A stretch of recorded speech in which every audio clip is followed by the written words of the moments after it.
You guys showed up fast. Time to play 6-3. Whoa. Oh, are you actually... You threw up, Tora? I'm sorry to hear that.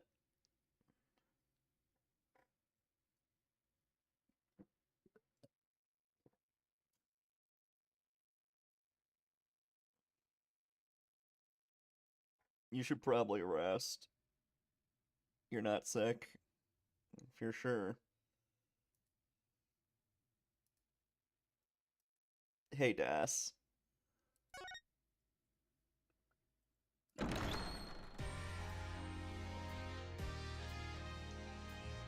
What the hell is Madge Clap?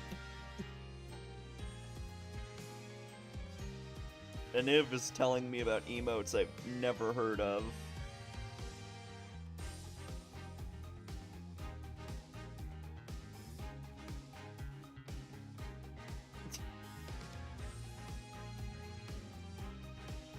I'm not sure why I would bother with this. Who's going to clap angrily?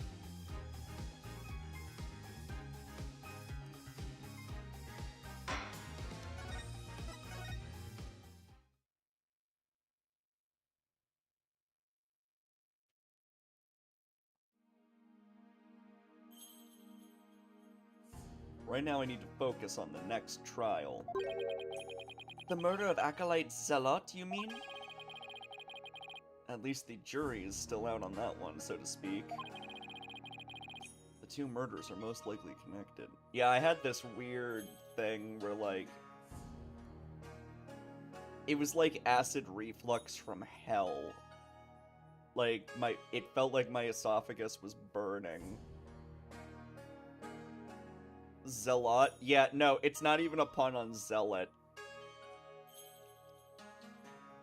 His name is something like praise a lot or something.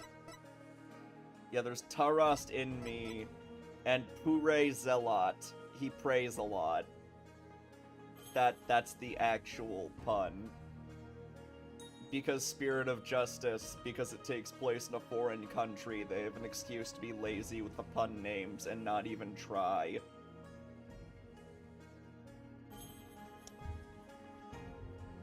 Yep.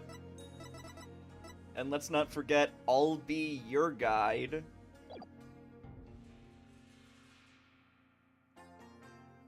My name is Mr. Soondead. I wonder what's gonna happen to him.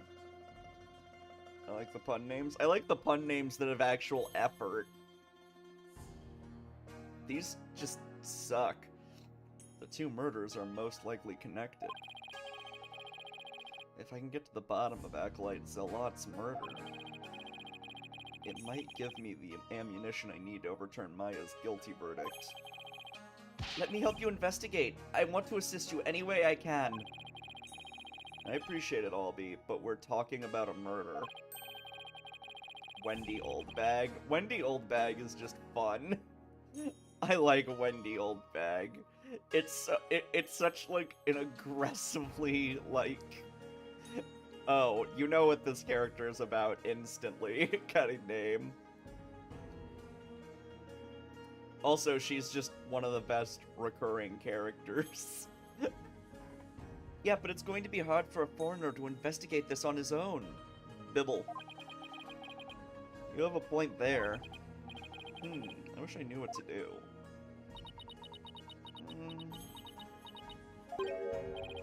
Isn't that your benevolence?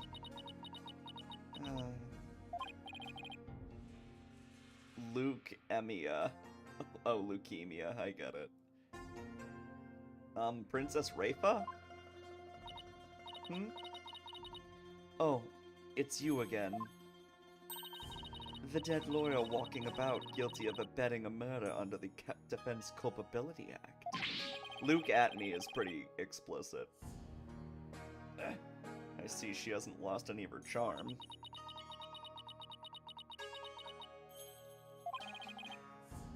There's a Y at the end of at me, Dankster.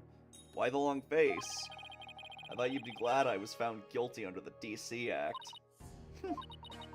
I am in no mood to take joy in your suffering. For I was unable to defeat you and had to leave the job to others. I failed in my sacred duty as the royal priestess.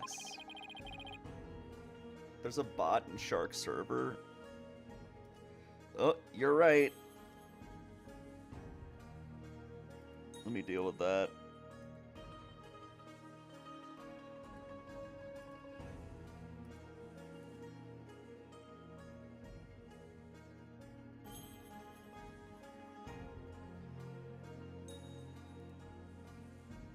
Alright, now let me get rid of all the fucking notifications.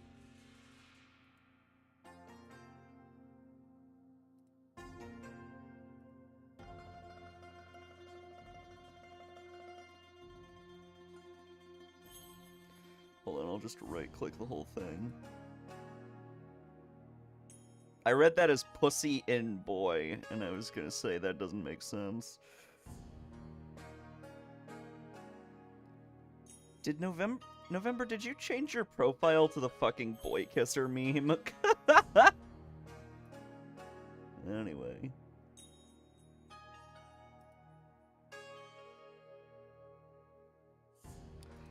I got rid of the bot. It's good. I guess that answers my question.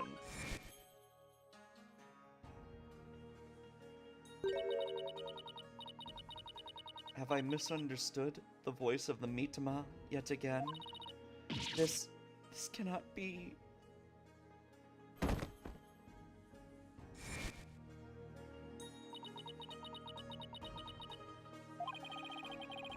All I did was defend my client.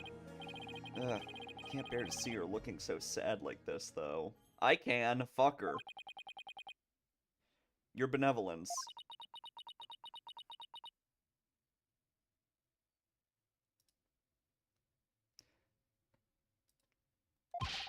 Your benevolence. Hmm? Oh, Bobhead. I thought you had already begun your journey to the Twilight Realm. I'm not dead yet. I still have an investigation to do for tomorrow's trial. What's this? Do you mean to say you have not given up yet? That's right. I'm going to prove Maya innocent tomorrow. But why? Why do you refuse to give up? I cannot fathom such obstinacy.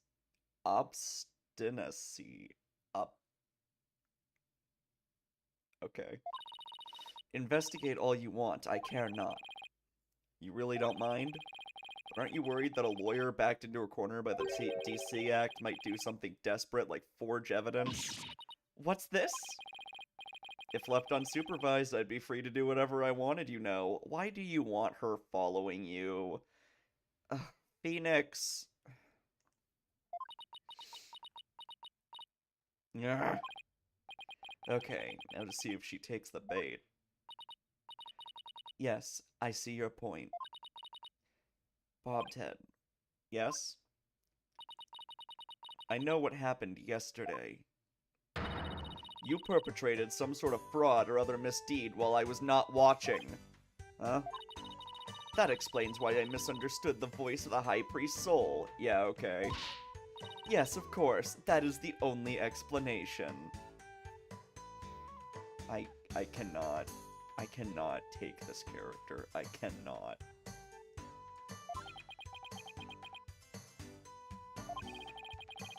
This is my Jar Jar Binks. I hate her. I was just trying to cheer her up. Now she thinks even less of me. I must not allow you to sully our sacred hall of justice with your misdeeds ever again. Therefore, today I will be monitoring your every move once more. I will not fail to spot your misdeeds this time. The moment I see anything out of the ordinary, I will send you straight to prison. And you, boy, do not throw your lot in with this foreign devil. But your benevolence... It's okay, Albie. You don't need to worry about me. I'll be back before you know it. But first, I should probably lighten my load a bit. Albie, would you mind holding on to some evidence for me? Of course not. I'm always glad to help.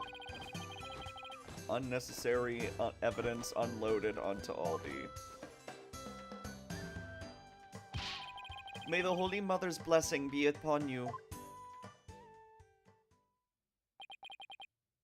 Now then, the scene of the crime is the logical place to start. If I recall correctly, the body was found at the Plaza of Devotion.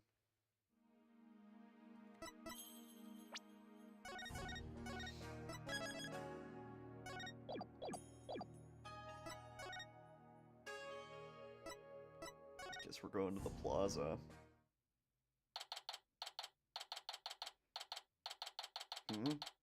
Why is there a body outline here? Was someone killed in prayer? Looks like the police already finished their investigation. Right, there was like a dead body found. To think someone would be killed here, a place devoted to prayer. A body outline in flowers? Did someone leave these here in the memory of the deceased? And there's something different about the prayer flags today. As the high priest disciple, Acolyte Zealot was utterly devoted to his training. First the high priest, and now his devoted disciple. Maya Fey will pay for this. As I keep trying to tell you, Maya has nothing to do with any of this. And you can prove this how? What do you think I'm doing here? Gathering dirt and dust for the trial? You and your smart mouth. This is precisely why you and your lawyerly ilk are so reviled. Hey, Mr. Wright. Okay, I guessed right. Emma! It's that detective from your country again. Yeah, it's the princess. Yeah, can we just get rid of Rafa and have Emma as our partner, please? Like in 1.5, when she was like 16. Can we please just have a different character? I'm begging you. You seem displeased that I am here. Oh, no, don't be silly. Mr. Wright, I'm sorry about what happened to Maya. It's not your fault, Emma. You were just doing your job. And if I had just done mine... Mr. Wright... But it's no use crying over spilled milk.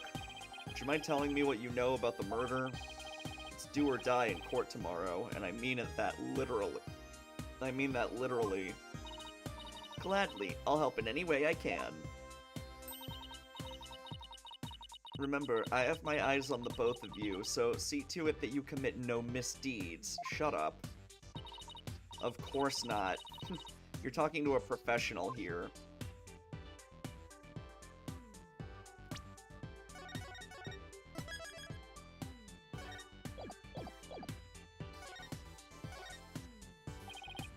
Let's see.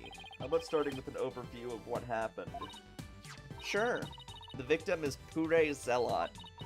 He was the high priest disciple. His body was discovered around noon today. Oh, thanks, November. Right after the rite wrapped up. So during the high priest murder trial. That's right. Apparently, he had been here praying since the day before the rite even started. Talk about serious devotion. Yeah, I barely lasted a few minutes. This is a picture of Mr. Zealot's body. Okay, well that's the same knife that Vigilante holds.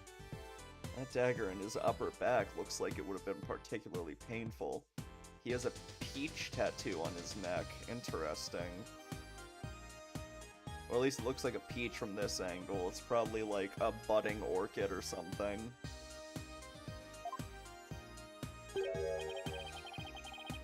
Is that a tattoo on the back of his neck? It's peach-shaped. Everyone started leaving when the praying was finally done.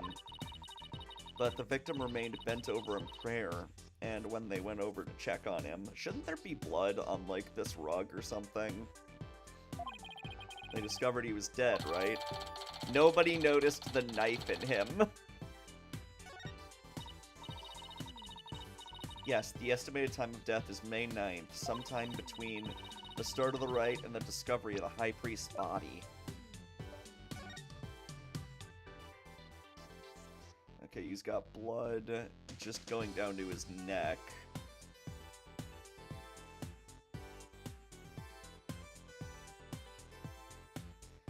Aniv, what are you selling? Aniv, are you dealing drugs to get over your gambling debt? God damn it. Yeah, there's not a lot to this photo, other than, like, the peach tattoo, and I guess the fact that the blood never reached the carpet. He was definitely killed while praying. Either that, or he was killed when he wasn't praying, and they put him in that pose so nobody would notice. But in that case, they should have removed the knife, too. Although I guess then the blood would have, like, spurted out or something. I don't know. In other words, we believe the crime took place during the purification rite, and the murder weapon was the same ceremonial dagger that killed the High Priest. The prosecution believes Maya came down the stairs after killing the High Priest, and then stabbed Mr. Zealot with the same dagger. Circumstantial evidence does point to Maya, but what about the cause of death? He apparently died instantly from the dagger that was left thrust into his upper back.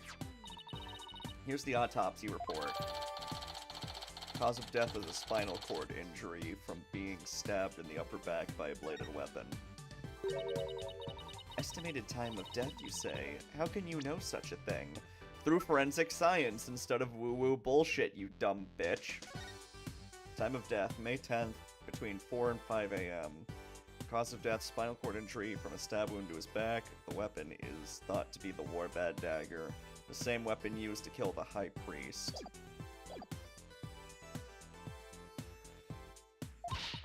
I want to know. Well, Barbed Head, out with it. Oh, so the Princess of the Spirit Medium Kingdom is interested in forensic science? I can't believe how much this game is, like, torturing me right now. It's like, oh, you could have, like, a companion who's, like, a fucking grown adult with a developed brain and an interest in, like, forensic science, or you can have, like, a prepubescent little fuckhead, have, like, a little high schooler following you around with, like, religious bullshit spewing, like, every 10 minutes. It's like, can I just please, why are you with, ugh. Oh, okay, I already read that.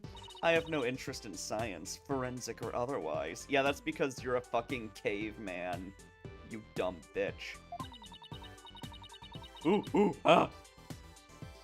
Nevertheless, I will someday be queen. As such, it would be— oh, that's gonna be a bad fucking day.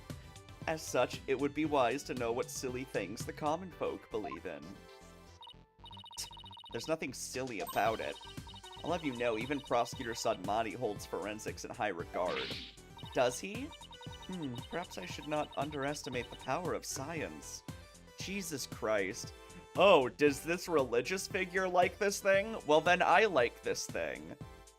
You're dumb. You're like, actually fucking dumb. I hate you. Still, I suppose it is nothing much compared to the divination seance. She really doesn't have an adorable bone in her body. No, she does not. Shove her off the cliff now. Emma, I think she's actually interested. Would you mind explaining it to her? I guess I have to now. Okay, there are many ways to estimate the time of death, but the most well-known method uses the change in body temperature. Interesting. Okay, well, we're up somewhere cold as fuck, so his body would have cooled much earlier. They already established that earlier by having Phoenix, like, pass out from the cold. So this guy's body would have cooled down way faster. So I guess it's possible that the time of death is incorrect. I think they removed Emma's bitchiness from the 4th game and then transferred it into this bitch, and then cranked it up by 100. Yeah. Body temperature drops at a steady rate from the moment a person dies. That means we can tell how long someone's been dead by measuring their temperature. I see. That was quite enlightening. Yeah, even, like, Emma in Apollo Justice wasn't that bad. Like, let's be real. I'm not sure if that's entirely applicable to internal body temperature.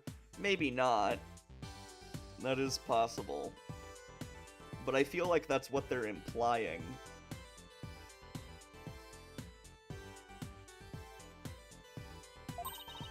Barbed head, present your forehead now. What? Why? You feel just a little over 95 degrees. It seems you are not dead yet. Cool. Also, that is the most Dunning-Kruger shit ever. Like, oh, you explained this to me in one sentence, so now I understand it entirely. Of course I'm not. It was but a jest. After all, you're still the dead lawyer walking.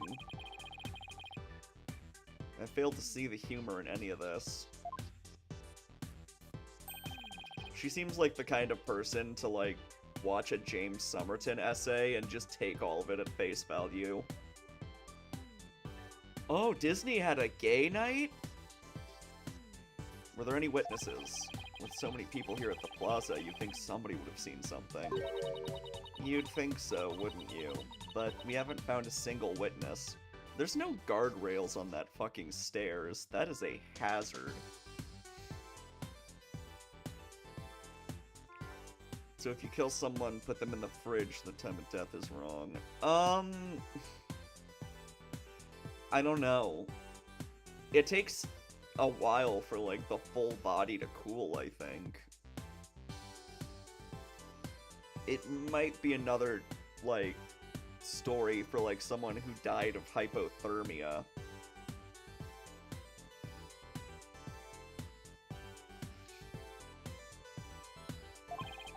How's that even possible? Because everyone was bent over, utterly devoted to prayer, naturally, and someone just walked up and stabbed him while everybody was looking down. Oh right, the back-shuddering pose that nearly killed me. Still, you'd think someone would have noticed something. That's probably just to throw you off. He was probably killed before that point, and then they just, like, put his body there. As a result, rectal temperature measurement is the most used technique in practice because of the minimal impacts on environmental conditions on this part of the body. The rectum, huh? I guess that would make sense. With the monk's scarf he had on, no one could see the dagger in his upper back. Good to know sticking things up someone's butt has medical uses, too. I mean, it always has. That's what a suppository is.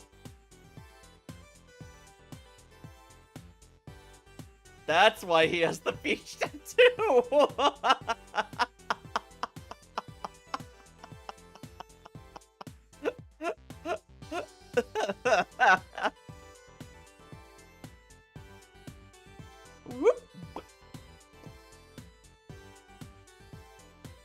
With the monk's scarf he had on, no one could see the dagger in his upper back. Plus, everyone was so absorbed in prayer, they didn't see or hear anything. That's not how suppositories work. I know. But there are, like, rectal thermometers. I can't believe this. What you choose to believe is your choice, but the fact remains that there were no witnesses. However, there is one piece of irrefutable evidence. The dagger. Sadly, yes. Ugh.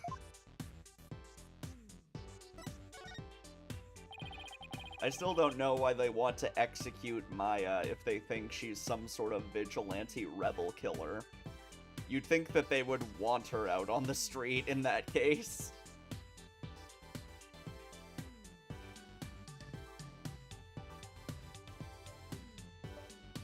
That...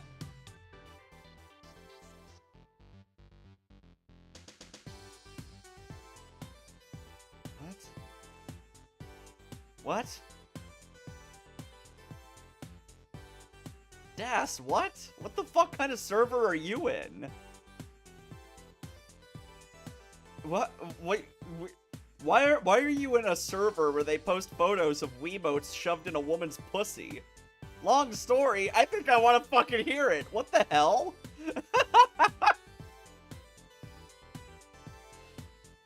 Could you tell me about the murder weapon? Very long story. The killer used the War Bat Dagger, the legendary weapon of Lady Kira. It was discovered impaled in the victim's upper back. The accused's fingerprints were found on the dagger, were they not? Yes, they were.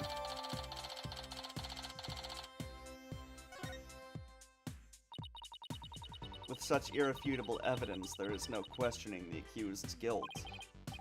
Not so fast. What about a motive? Maya had no reason to kill Acolyte Zalot.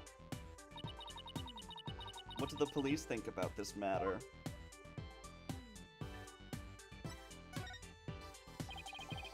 Maya had no reason to kill Acolyte Zalot. So you say, but let us now hear what the police think about the matter. I mean, unless Acolyte Zalot is a rebel, it doesn't make sense. The police believe Maya is the Lady Kira figure who's been battling the rebels, and since Mr. Zalot was the disciple of the High Priest who turned out to be a rebel, he too was likely a rebel and therefore met the same untimely demise as his teacher. Don't you guys want rebels dead? Yes, that is how the police currently view this crime. There's no way Maya is that Lady Kira vigilante. I agree on a personal level, but the police are just going with what today's trial concluded. Ugh. I really blew it in court today.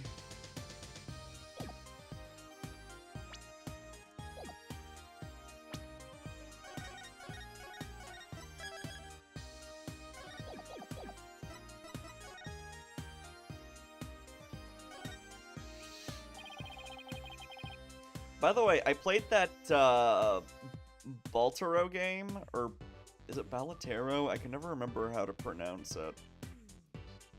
Baltro? Balatro, yeah, this is it. Yeah, this is good. This is, like, really fun. It's, like, hyper addicting.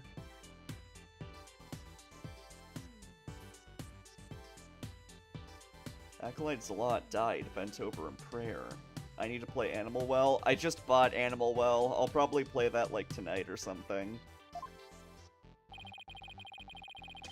There's no trace of blood on the ground, though. The fact that there's so little bleeding could mean it was a single stab to a vital point. I wonder how Twitter is taking it, because I remember when, like, Big Mode was announced, a lot of people on Twitter were like, I hope it fucking fails because Donkey sucks because he doesn't like the JRPG I like. It's like, alright. The fact that there's so little bleeding could mean it was a single stab to a vital point.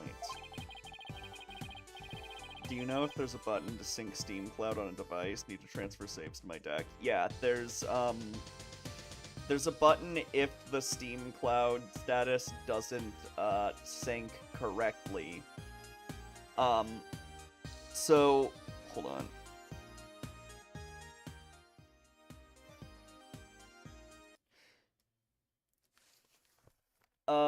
The easiest way to do it is to, just play the game. Like, if you want the save to get transferred over, just play the game on, the original device on your PC. Close it, and then open it on your Steam Deck, and it should automatically download. If not, it'll give you a prompt, and the prompt will say something like, oh, there's a save file conflict, and it'll ask you which one you want, the one in the cloud or the one on your device. And just say the one in the cloud, which is, like, going to be the more recent one. It's a little weird, but that is how it goes.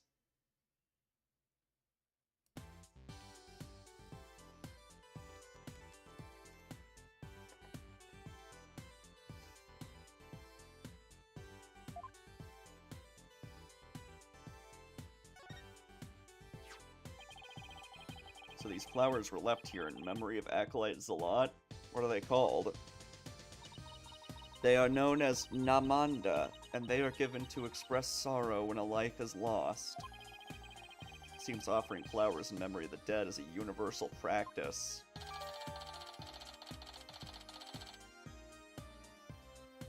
A flower to the Kurani is used to pay tribute to the departed, expresses heartfelt sympathy.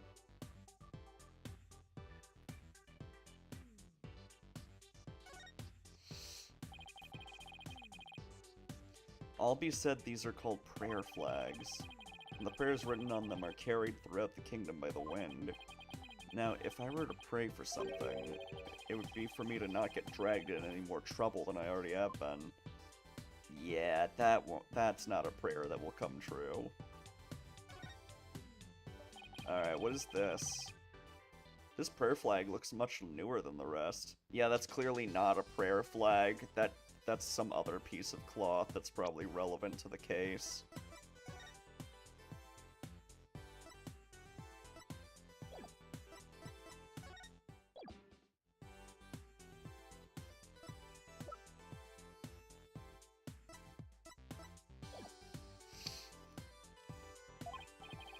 Your benevolence, what does it say here? The dearest wishes of our subjects are written upon these prayer flags. Reading the prayers of others is considered rude, but if you must know... It says, at the usual spot, bring grub, the key to... Okay. That is, like, the most sus thing ever. That is one of the more direct and practical prayers I have ever seen. What the fuck is that content warning?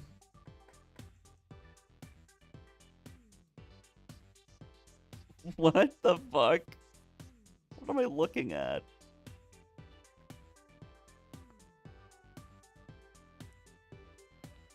I like that there are tiny bluey characters. Real script. No! No! No, no, no, no. No way. No way! That cannot be from the show. No way! Oh my god. Ugh. Look, the designs look so cheap and bad, too. The Simpsons got so bad. It's unbelievable. Disney buying Fox has been an absolute fucking disaster. Oh my god. Oh, I hate this.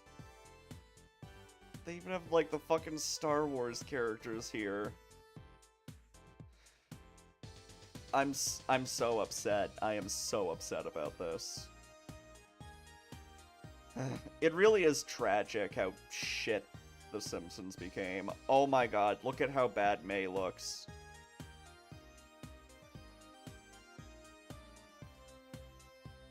Like, wait, she looks like shit. Nani does not look like Nani. Hold on. Lilo has brain damage.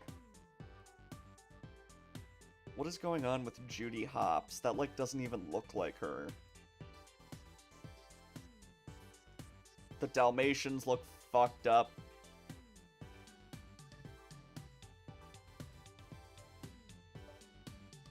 This does not even look like the character it's supposed to be. She looks very weird. I guess this is the mom from Turning Red. She looks white. Adam has to see this. Adam is gonna throw a fucking conniption fit. Oh my god. They whitewashed the mom from Turning Red. Oh no. What the fuck is wrong with, I can't even remember his name, but that's the kid from Coco.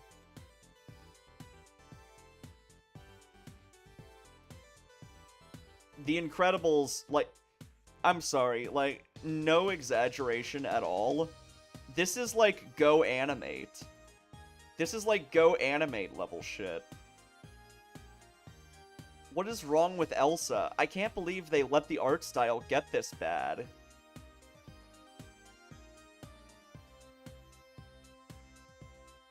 Chewbacca does not look like Chewbacca.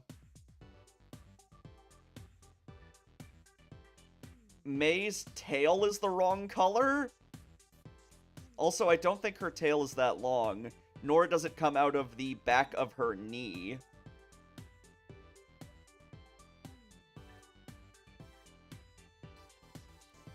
What's wrong with Dash? Why are the Bluey characters so small? Why are the Bluey characters here? Does Disney own Bluey? That's news to me.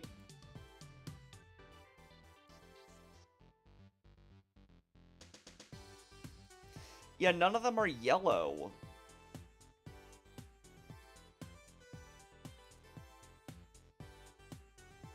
Nice knee pads, Judy.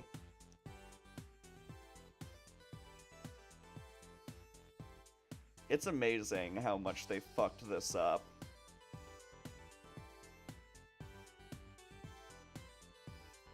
The Simpsons is, like, such a fucking, like, shell of its former self. It's so, like... It's just a husk at this point.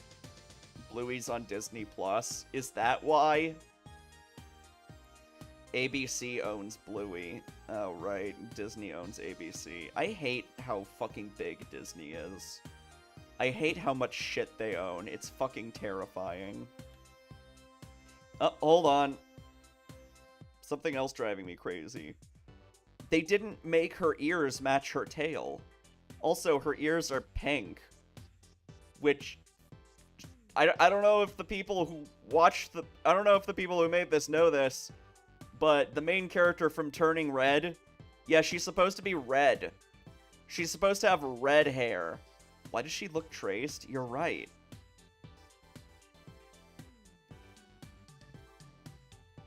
Ugh.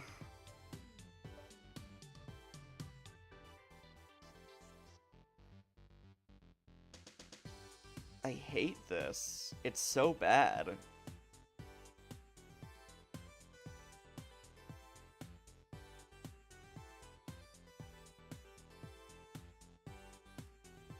Only one of these characters is yellow, and I don't know what her name is. Marge Simpson. She's the only yellow person here. Not Marge? Who? Who's yellow? I don't see another... Oh, there's a fucking person in a Star Wars outfit. That's probably not even a Star Wars character. They probably just made, like, a generic Simpsons character to slap the Jedi robes on.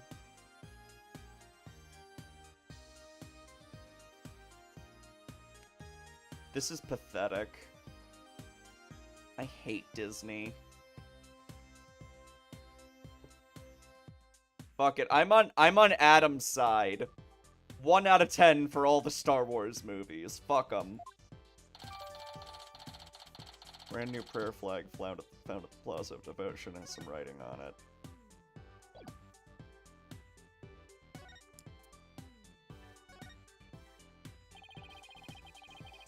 Acolyte Zalat was killed in a prayer pose.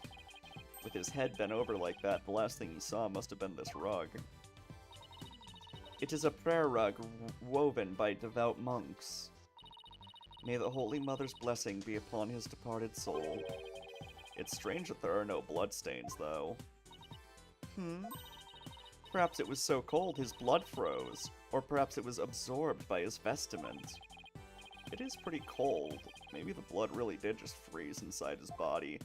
If the blood froze inside his body, then he was cold enough to be, like, hypothermic. Okay.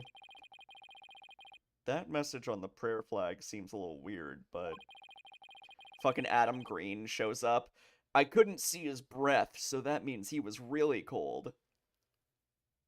I think I've seen everything there is to see around here. You have not found or heard anything of particular worth. Are you ready to give up? No, I'm not calling it quits yet. Does it look like you have any hope of winning, Mr. Wright? Emma. I can't really say at this point. All I know is I have to keep investigating. Are we gonna get, like, a trial where Rafa is accused? Are we gonna have to defend her? That would be funny. It'd be a real Dar-man moment. What are you two sneaks up to? I would advise you to get back to work if you are done here, Detective. Otherwise, I will report you to Prosecutor Sadmati for dereliction of duty. I'm going! Well, see you later, Mr. Wright, and good luck. Let me get a drink real quick. Oh, my water's way the fuck over there!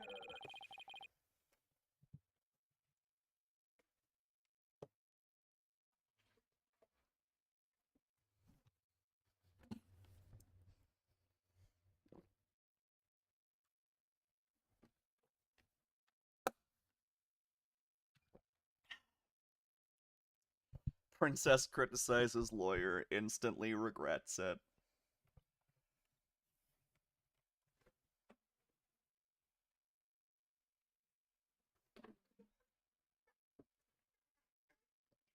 You know what makes this character even worse? Electrica. The more she's gonna start liking Phoenix, and it's gonna be a tsundere thing, like guaranteed. She's gonna start liking him and not wanting to admit it.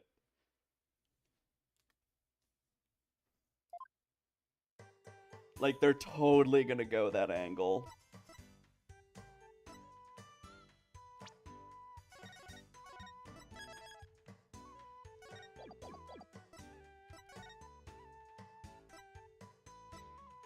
Who's Braxton?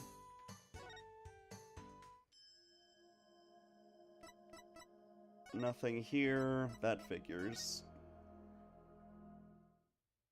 Ah. I still have a suspicion that this woman is the killer, but whatever. Hello, I'm sorry to bother you again, but it's very unnerving how they kind of just teleport to you. Like, all the characters have their back turned, and then when you inspect them, they just teleport to you. It's very weird. Oh, it's you. Bobhead, you're not contemplating casting suspicion upon Lady Belieb, are you? She lost her beloved husband, and now Acolyte Zalot, who was like a son to her. Of course I'm not. But since she was close to both victims, I wanted to hear what she had to say. Hey, Niru. Very well. And then there's the fact that Lady Kira didn't attack Mrs. Inmi. That probably means she isn't a rebel. Is this about poor Pure? Well, I'm sorry, but I don't think I can talk about that right now. But what about Maya? She's innocent. Maya? I heard she was found guilty. First my dear husband, and now Pure? Mrs. Inmi, you don't really believe that Maya is the killer, do you? I mean, I don't really know Maya. I don't know why I would... I don't know. But that was the verdict, so what else can I believe? Ah, I guess that means she thinks O.J. Simpson is innocent then. What am I to do? The verdict was already reached in your husband's case. But the truth of the matter is yet to be found. How can you be so sure? Because I believe that Maya is innocent. That is all I have right now. My faith in her. So please, help me understand what happened. So you're defending her based solely on faith? Even though you'll be punished for abetting the accused? That's right. Alright then. Your faith has moved me. I will tell you what I can. Are you sure about this, Lady Belieb? My lovely wife is also a devout follower of Quranism. As such, she is not one to make light of another's faith. But if I find that you have lied about your faith in Maya Fey's innocence, I shall curse your entire family and all your disciples for the next 8 generations. Hey, leave Athena and Apollo alone, buddy.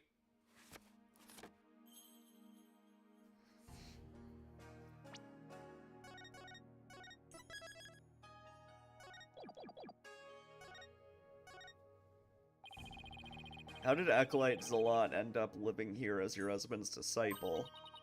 About 2 years ago, while my husband was about 2 years ago, while my husband was at a spiritual retreat in the mountains, he came across Pure collapsed on the ground. That's when he brought him here. You were always one to help those in need, weren't you, dear?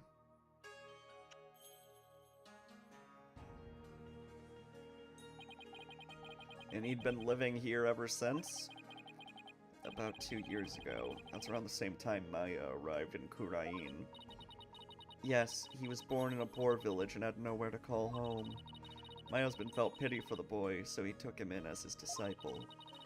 But not only as his disciple, he was like a member of our family, too. I see. If this is where Acolyte's lot lived, there might be something I could learn about him lying around here.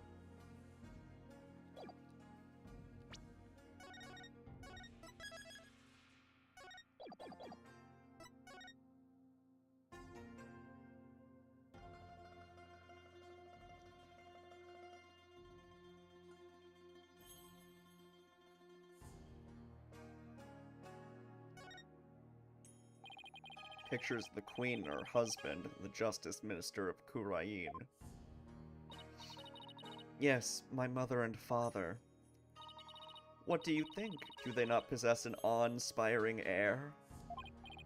Oh, terrifying is more the word I would use. Well, yes, they are very awe-inspiring. I am in awe of how they are such bad parents they managed to raise a little shit like you. Oops.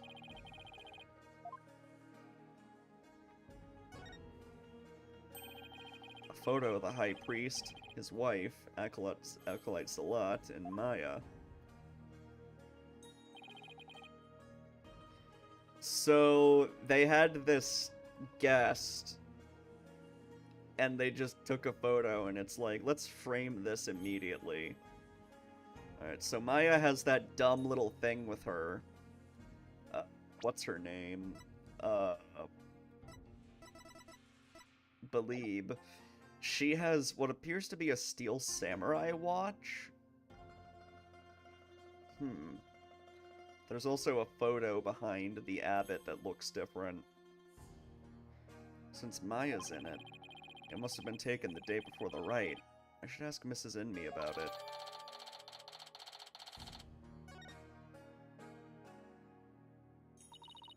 To think that this would be their final family photo. That's alliterative.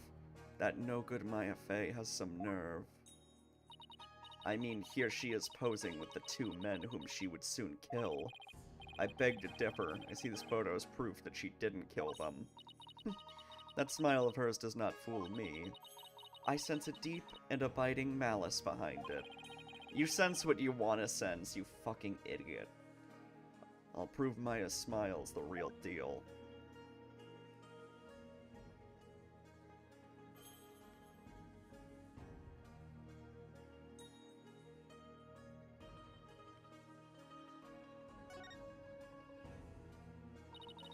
Bobted, it appears you are quite fond of rummaging through the garbage.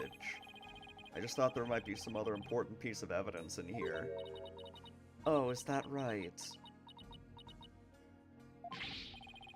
Look, I'm not doing this for fun, really. Doesn't look like there's anything else of interest in there.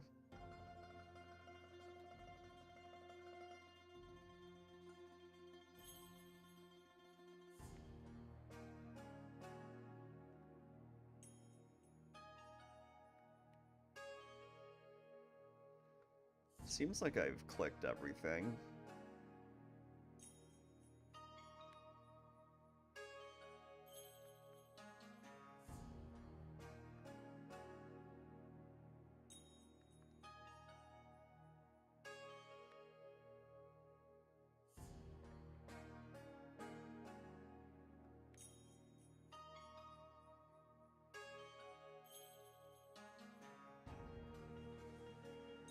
Unironically, Rafa is as unlikable as Alex of Yeek. No, she's not quite there yet.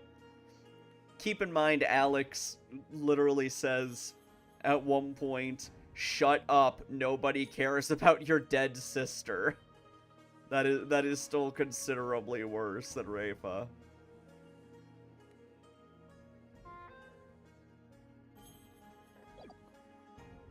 Alright.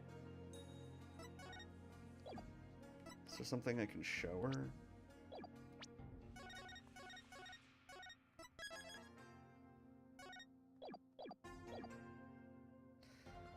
It's not as much that she wants you dead as much as she just...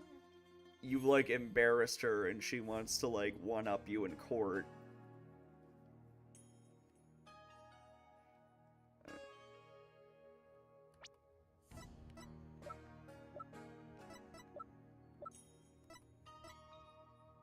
The family photo, okay. Can I ask you about this photo? It was taken during the Feast of Blessings, the day before the rite was held. The Feast of Blessings? Would you mind telling me a little more about it? This photo was taken during the Feast of Blessings. So, 2 out of 3 of the people who lived here were rebels, right? 2 out of 3 of the people here who lived here are rebels. So, I guess we don't really know if the most recent victim is a rebel. I'm just questioning if Believe is one too. The Feast of Blessings.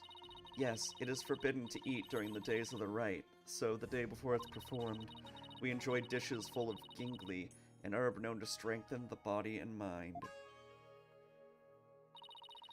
You loved the gingli-based dishes I make, didn't you, dear? Gingli? I heard you can go 3 days without sleeping after eating some. Yeah, the wife is, like, the most suspicious. Like, hold on, what other suspects do we have? Dead. It's not you. It's not you. Also dead.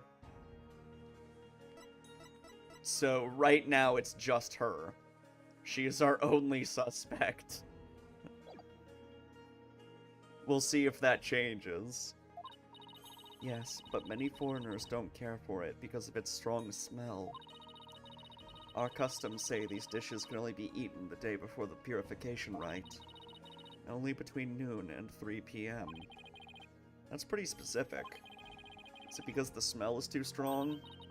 A very good guess indeed. It is to ensure the smell is gone by the time Lady Kira is welcomed the next day. Wow, is it really that strong? Come to think of it, the evening before the murder, an overwhelming odor was all over town. It was like a cross between garlic and mint. After the Feast of Blessings, Puree went over to the plaza to begin his supplication.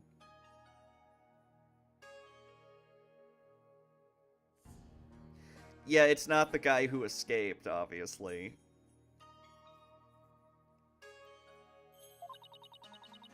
I never thought that would be the last time I would see him. What was Maya doing at the time? Dots Arabal, like, isn't even on the character list anymore, so I'm not sure if we'll see him again. At least not this case. Shortly after Puree left, she went to the temple to prepare for the rite. I don't know what she did after that. It's either her or it's an accidental death. It's possible that it was an accidental death for the abbot. Probably not for the other guy. Like, he has a knife in him.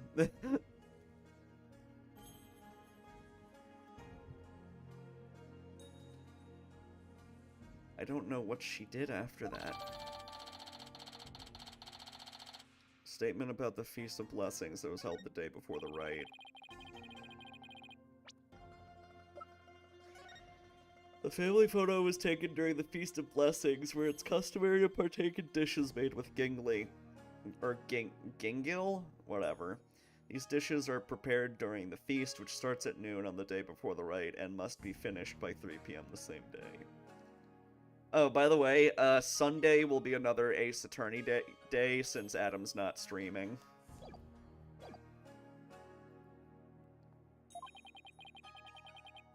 According to the newspaper,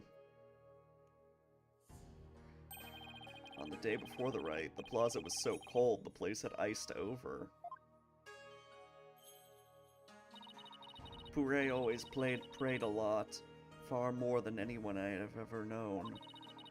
He was a devout young man whose faith was twice as strong as others. Man, imagine spending so much time wasting your time doing nothing, which is what praying actually is. I don't know why, but that's kind of intimidating to me. I thought I'd have made some progress by now, but I haven't come across any particularly insightful information, even here. You seem disappointed. Mrs. Inmee, is there anything else you could tell me? Forgive me, but if I keep thinking about those two any longer... Bobbed head. Yes, I understand. Thank you for your help. I'm sorry to have troubled you. We have paid a visit to all of the people and places connected with this case. I think it's about time you prepared yourself for the inevitable, don't you? You suck. Fuck you, bitch.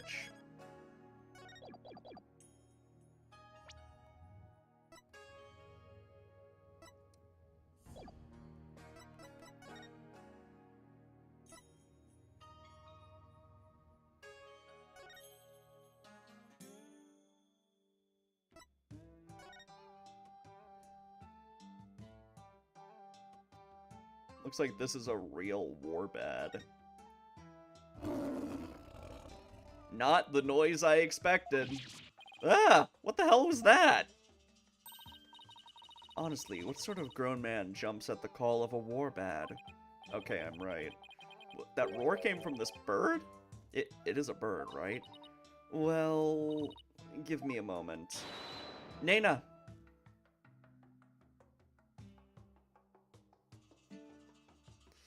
Yeah, you're right. She is worse than Mo in that regard. Mo wasn't this fucking mean. The warbad has many natural enemies. Therefore, it mimics a lion's roar in order to scare them away. But you did not know that, did you? And you call yourself a lawyer. You didn't know either until you asked Nana. Enough, you lame brain!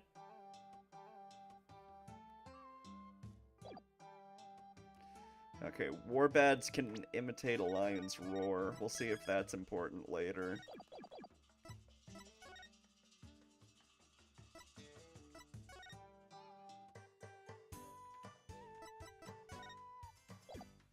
Can I just say...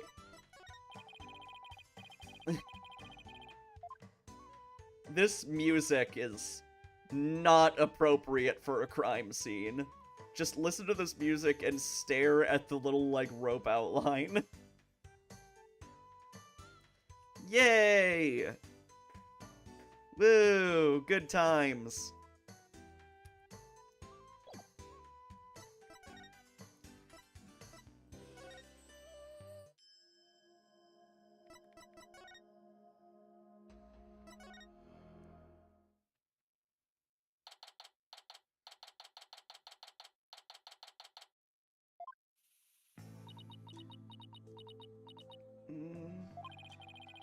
Maya sure looks tired. I'm so sorry, Maya. I failed to defend you during that trial earlier today. I'm sorry too, Nick. I never meant to get caught up in this whole mess. Even worse, I got you caught up in it too, and you were convicted under that stupid law. Nick, you should really withdraw from this case. I think it's a little late for that. Maybe they'll even commute your sentence if you do. I could never abandon you like that. Yeah, I am very tired of defending Maya. This has happened way too many times. You might not believe me, but I'm going to pull off a win somehow. It's not like I don't believe in you. It's just... Don't worry. Maybe this extra day in court is a blessing from the Holy Mother. Let's use it to our advantage. We'll turn this trial inside out and upside down. You'll see. Okay.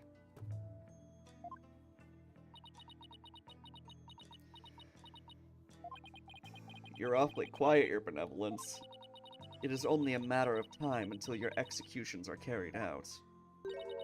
I simply thought I would allow you two a good talk before you depart from this world. Sorry, but we're not giving up yet, and we won't until the bitter end. There is no need to put on a brave face. Your fates were sealed with today's verdict. Worry not of Maya Fey. The Twilight Realm will cleanse the taint from that neophyte practitioner's soul. Then perhaps the Holy Mother may finally forgive her.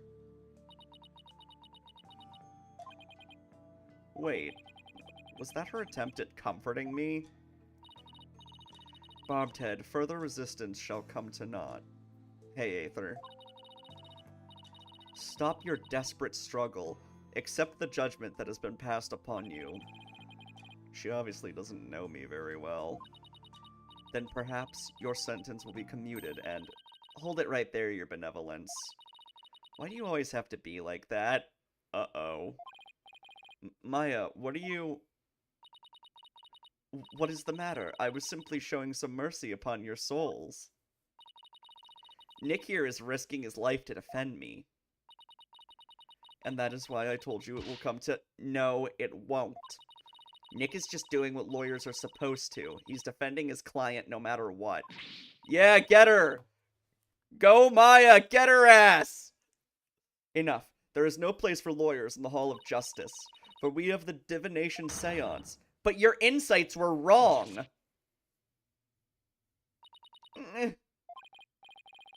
Oh boy, that's gotta hurt. Don't you get it? Errors are bound to happen if your insights are accepted without question. So I ask you, Royal Priestess, what is your true duty? Do the victim's souls or the Holy Mother herself wish you to judge people in error? Oh, you dare bring Her Holiness's name into this? You know nothing, you phony baloney.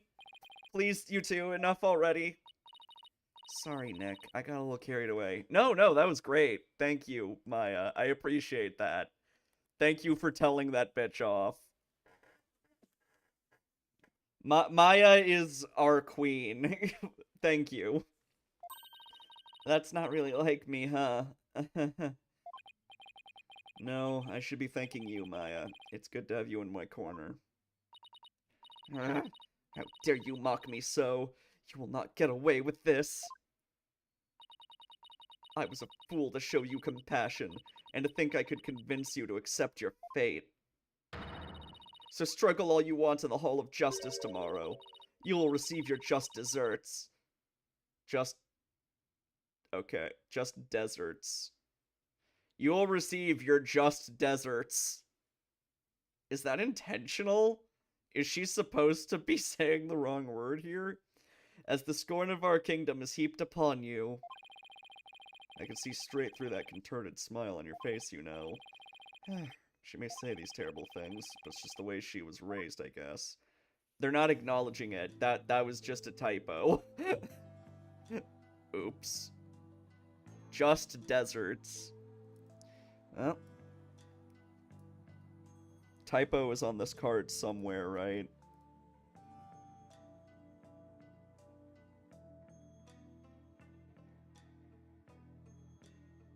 There it is.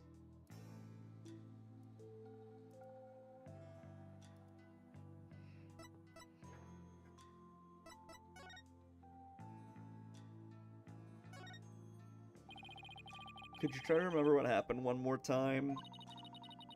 I've been trying as hard as I can, but I can't remember anything from the middle of the right onward. Alright, you suddenly felt sleepy and everything after that's a blank. Even so, I didn't kill anyone, and I'm not the one going around dressed like Lady Kira. Although it's kind of cool to think there's a mysterious female vigilante out there. Right.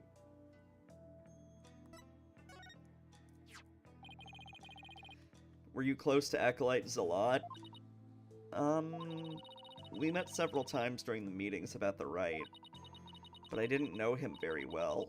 He seemed pretty quiet. Didn't you eat together the day before the rite? Yeah, we ate this one super stinky dish, but it was actually really good. A 3-5 situation where she channeled somebody. I think she would have said something if she had channeled someone recently. I wasn't sure I'd like it, but it was love at first bite. Like, you know the salty noodles at Eldoon's Noodles? It's like you added garlic and herbs to that and then let it simmer for a really long time. Sounds more like a hot pot than ramen to me at that point. Now I miss ramen too. Oh, we're done pretending she likes burgers? We're just gonna have her be like in the Japanese version where it was ramen the entire time. Nick, let us go get burgers because we are Americans. So what was Acolyte Zealot like while you were eating? He seemed to be enjoying the food, but as soon as we were done, he left to go pray. And what did you do? Oh, I returned to the temple to prepare for the rite. That coincides with Mrs. Inme's description of events. Any idea who might be pretending to be Lady Kira? When the rite started, it was just me and Abbot Inme. But the seance vision showed a third figure who looked like Lady Kira. I know. Lady Kira. I wish I could have seen her in the flesh. Yeah, let's stay focused on the case, shall we? It was supposed to have been impossible for a third party to enter the inner sanctum. Ah, but what if she came from the sky? You know, like that bushy-bearded paratrooper. That mountain would have been no match for Lady Kira's wings. That's from the Plumed Punisher TV show, right? How'd you know? Because the real Lady Kira doesn't have wings. Oh, I got it this time. There must be a secret room with a secret door at the inner sanctum. Did you know there are 88 secret Plumed Punisher bases here in Kurain? Can we please stop talking about the Plumed Punisher show for a sec, Maya? I guess so. Keeping it real is much harder than it looks.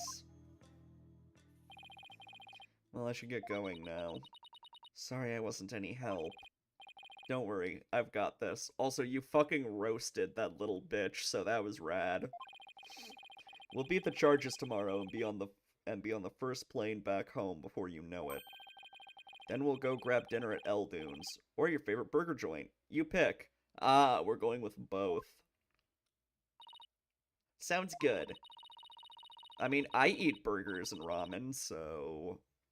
I think I'll get the extra large Hamburg steak topping on my salty bowl, both of best of both worlds. You can have whatever you like, but first I have to beat the charges. Ah, I almost forgot. What is it? I have a favor to ask. Oh, okay, so that's why it suddenly got quieter. She was supposed to be whispering. For a minute I thought my headphones fucked up.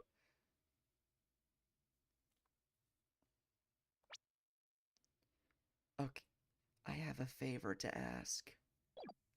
Okay, whispering. I forgot I left something in Lily's house. It's super important. Would you mind getting it and holding on to it for me? Sure. So it's this super important. In my bag, you'll find a folding book. It's only given to the priestess who performs the rite. It's called the Tome of Secrets. That does sound super important. Could you leave something like that just lying around? That explains all the whispering. If Rafa found out, all heck would break loose. Look, it's got Lady Kira's real name written in it, so... Oops, don't tell anyone I told you that. In fact, just forget I said anything at all. It's supposed to be a secret. The Tome of Secrets contains secrets. Imagine that. What are you two whispering about? Fuck off, you. Oh, nothing. It's just she forgot something, so I told her I'd go get it. You are up to something. I just know it. Thanks, Nick. I'm counting on you.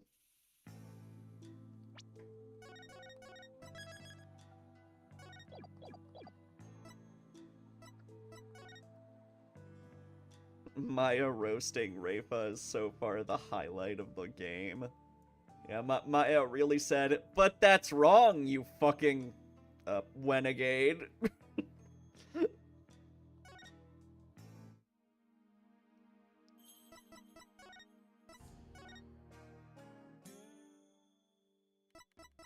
Sorry, where am I going now? Tome of Secrets from the High Priest house. Got it.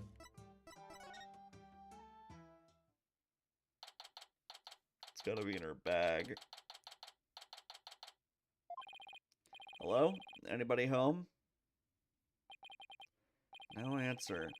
Mrs. Inme's probably out right now. Well, I'll just get what I came for. I am watching you like a warbat, Bobhead. You better not steal anything. I would never do something like that. I'm just here to get what Maya asked for. Then get on with it. If you'd stop interrupting me. You're the worst. I hate this bitch.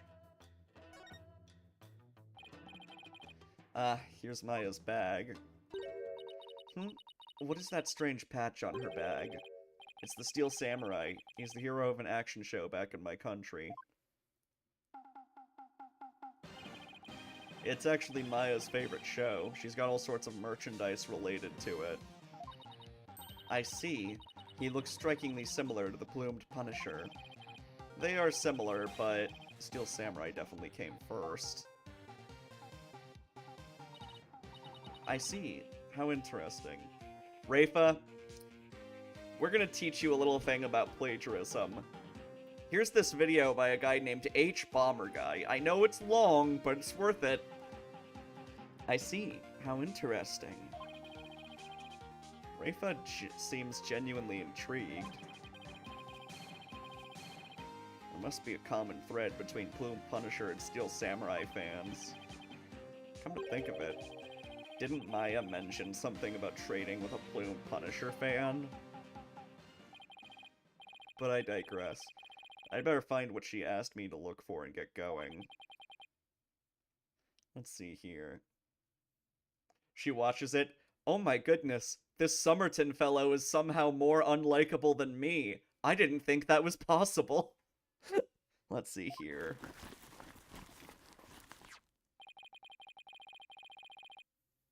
Does the Steel Samurai have an episode about elephant genocide?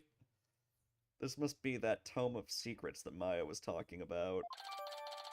I do love that there's a bootleg Steel Samurai in this country. Bootleg shit is so funny to me. I love that it's in an Ace Attorney case now. Like, foreign bootlegs, like fucking Turkish Star Wars or whatever. Well, Bobhead, are you finished now? Or what was that, like, Middle Eastern, like, ripoff of South Park? There was, like, a ripoff of South Park from the Middle East. It was called, like, Block something.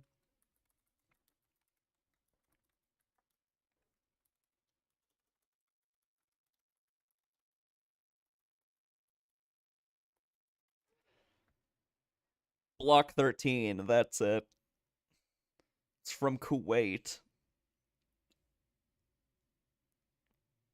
It's literally just a South Park ripoff.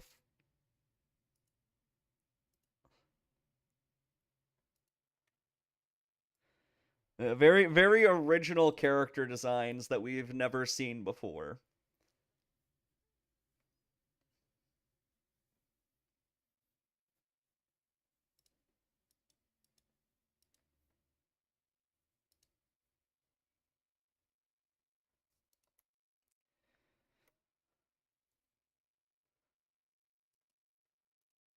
Well, Barbed Head, are you finished now?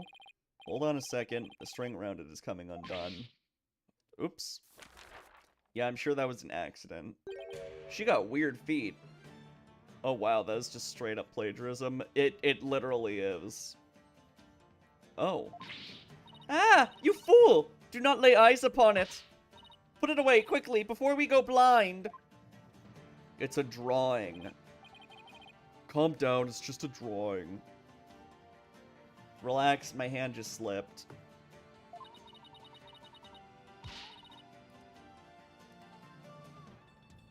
This is the Tome of Secrets. Are you trying to get us cursed?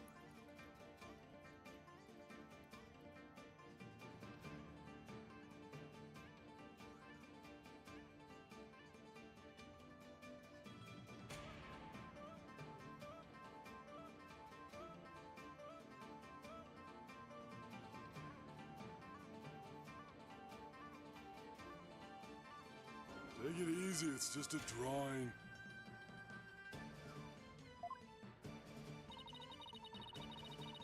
Me to the people who complain about my persona in the highlights. Lady Kira is liable to swoop down and gouge your eyes out. Oh right, this book is related to Lady Kira, isn't it? God, I would just annoy the shit out of her with that. I'd just be like, ooh, look, I'm looking at it, nothing's happening. Oh, what a great drawing of Lady Kira. I really like this. I could stare at this for hours. Your Benevolence, would you mind if I asked you some questions? That's not a yes. Powerpuff Girls fan art? I don't know what you're talking about. Patrick, you're scaring her.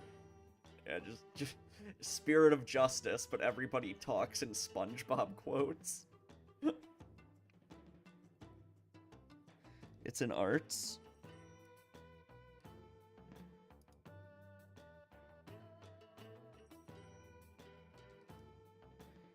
Oh.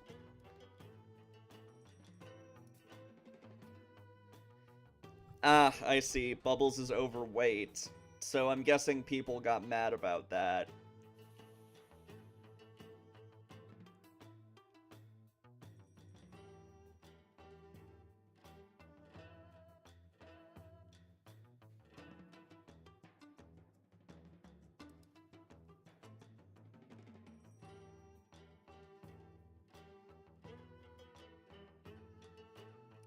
Yeah, that's dumb.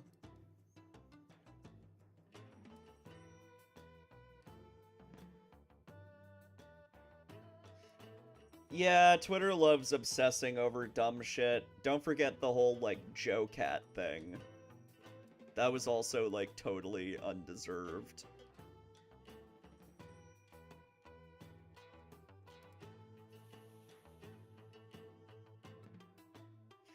Joe Cat is evidence that cringe culture is just a terrible thing. Because, like, that's, like, the best fucking mentality that, like, a dude can have. Like, loving women in a way that's more, like, affectionate than objectifying. Like, that's a good thing. More dudes should be like that. It's like, yeah, I just like girls.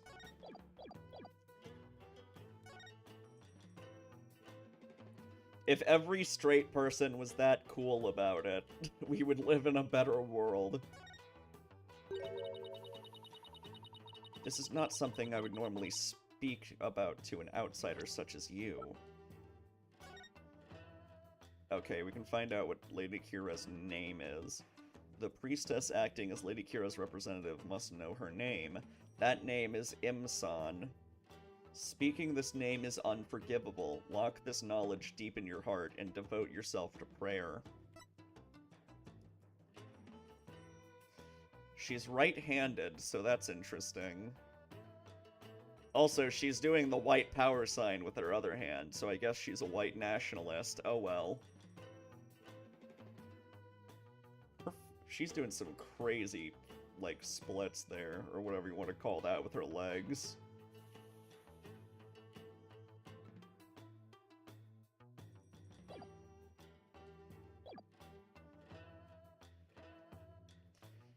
This is not something I would normally speak about to an outsider such as you. Well, can't you make an exception? If you insist. Nana. What of this folding book? Yes, I see. This very important tome I bestowed upon the priestess in the purification rite. Sorry, I read that wrong. This very important tome is bestowed upon the priestess in the purification rite. Very important? What's written inside? Yes, yes. Yes, I see. Really? Is it alright to reveal that? Your benevolence? Patience, patience. The book contains Lady Kira's true name. Her true name? Is a name really that important of a secret?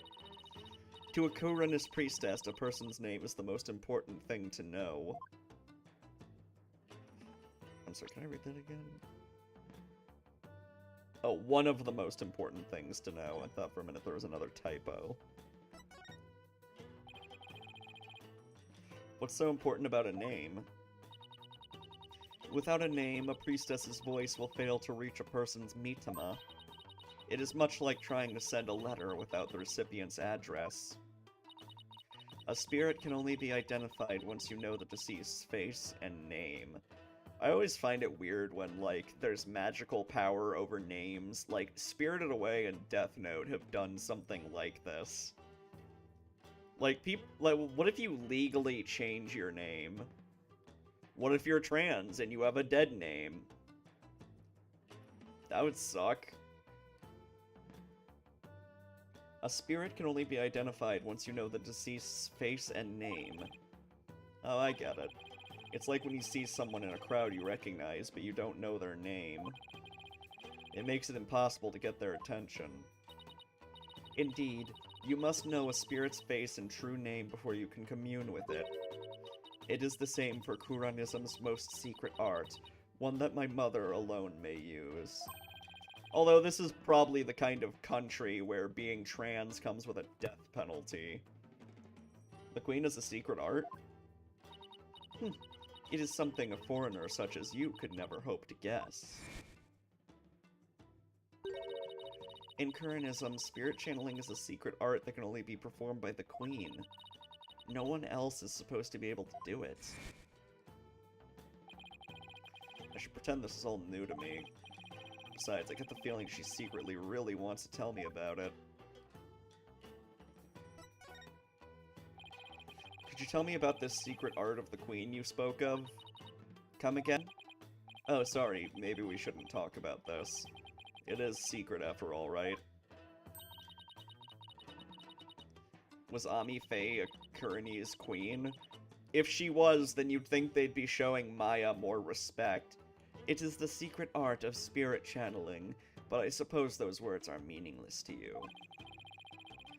I'm just surprised how willing you are to tell me about it. A third-rate lawyer could not channel spirits simply by learning of the technique. Third-rate is a bit harsh. I'd even settle for second. Lady, Phoenix has only lost one case. And the one case, he really wasn't even, like, the real lawyer. He was just forced to because Maya was abducted. What is it? You have the look of a tentacled hag frog upon your face. What the heck is a tentacled hag frog? Spirit channeling. That's where a medium lets a spirit possess her body and return to our world, right? Well now, I see you have done your homework. Oh, I guess I studied a bit. With the power of spirit channeling, one can bring back even the most ancient spirits. It is quite a magnificent power, is it not? I've never seen her eyes light up like this before.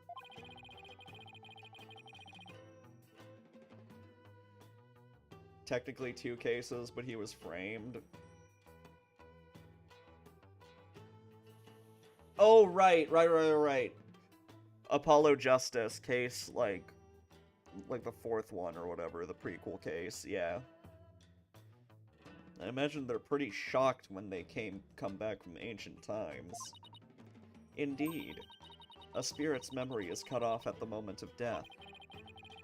So even a spirit that is brought back after centuries doesn't sense any gap in time between the moment of its death and the moment it's channeled.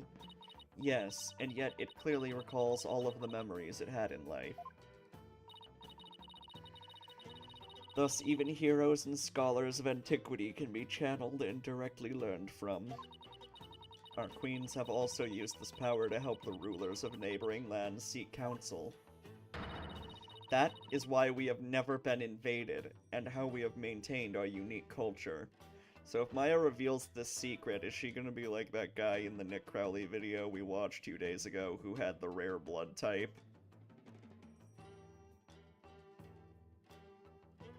I guess. So spirit channeling is a really effective tool for international politics. It is indeed. And that is why only those with the power to channel spirits may rule our kingdom. But of late, there has been an endless influx of illegal immigrants from neighboring lands. The fools come seeking the same great power as my mother. Illegal immigrants? Yes. We need to build a wall to keep them out. It is becoming quite a problem. Some have lost their way in life and look to Kuranism for their salvation. They are also taking all the jobs. Among them are also those of dubious nature, who have been driven from their own lands. Dubious nature? Driven from their own lands? Gasp and Pain definitely fit that bill. But they sure weren't treating him like an illegal alien. Can you channel spirits, your benevolence?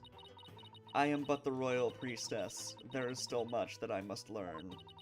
As of now, the divination seance takes me to the very limit of my ability. So her spiritual power doesn't measure up to Maya's. You were just mocking me in your mind, weren't you? Don't be ridiculous. It is written all over your face, you impudent nincompoop.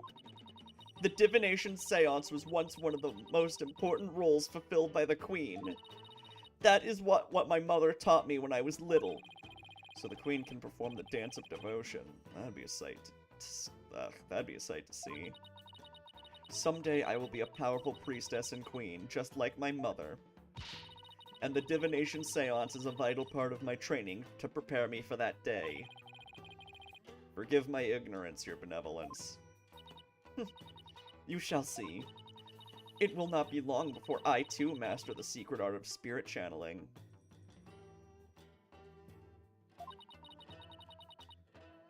I know people, one of which was an 8-year-old who's better than you. I mean, she's not 8 now, but... I will be a magnificent queen who unites her people for the greater good of Kurain. Now I see. Spirit channeling is something she really aspires to. I'm going to ace that test and become the next master. After all, I can't let my clan and the other villagers down.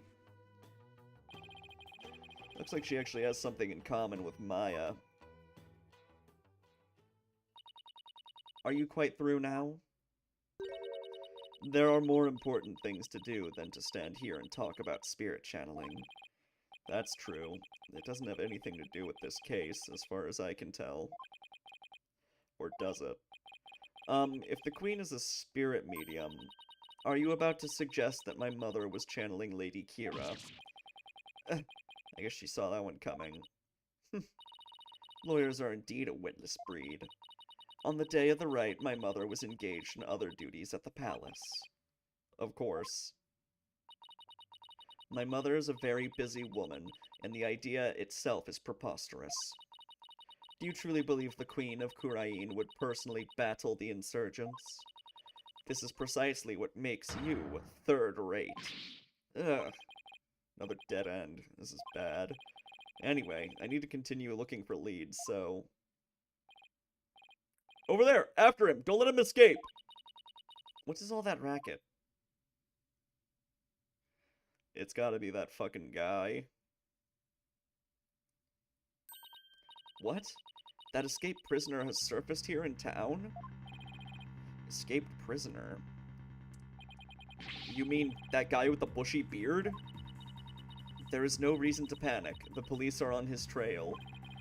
Well, they're not very good at catching him, so he's no longer a suspect. But he might know something, considering he was at the scene of the crime. Let's go take a look. Wait!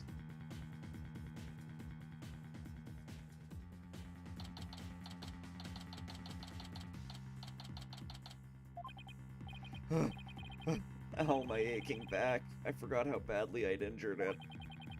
Ow, ow, ow. I need to do some stretching and exercise when I get back home.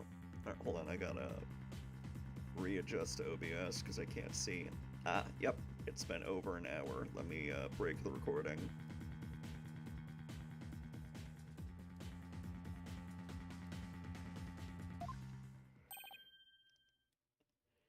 Ah, Mr. Wright. Oh. Hey, Albie. That's horrible. Have you seen him? Ow, ow, ow! Are you alright, sir? 1 second.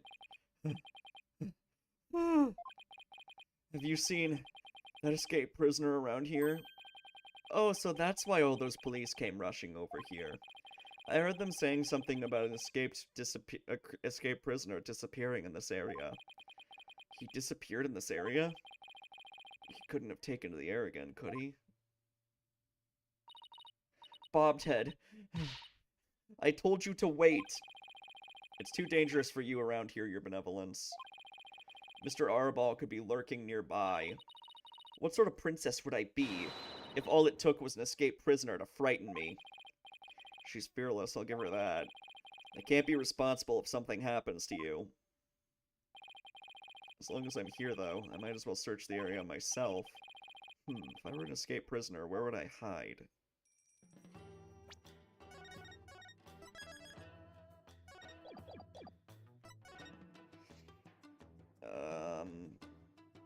Are we actually, like, playing hide-and-seek now?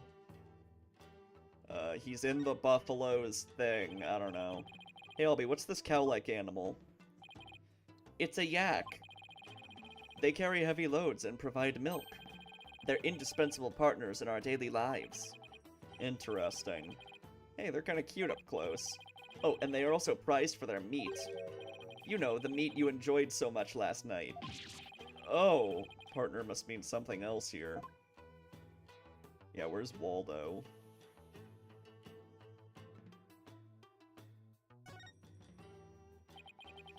Look at all these vegetables. Great vegetables. Let's see, there's a Gyapam, Konuro, and Zebaz. And they're all freshly picked this morning. I've never heard of any of them. Maybe I'll buy some to see what they taste like. Want some too, Albie? My treat. Really? Thank you, sir. Oh, he might be hiding in the fruit cart. I'll take some of this, and this. Oh, this too.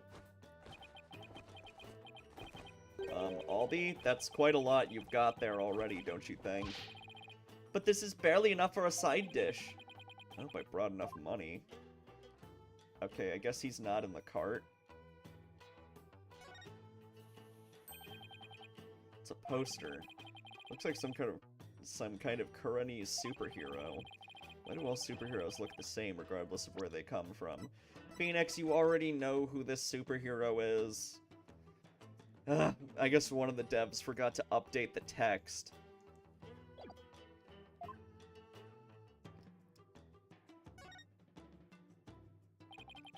The gate to Temple. And at the top of those stairs is my home away from home. Just looking at them is making my back ache.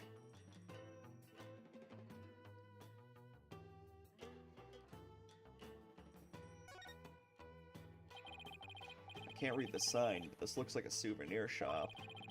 It's too bad I don't have time to do some shopping right now. But I'll have to stop by here before I get back home. I see something interesting.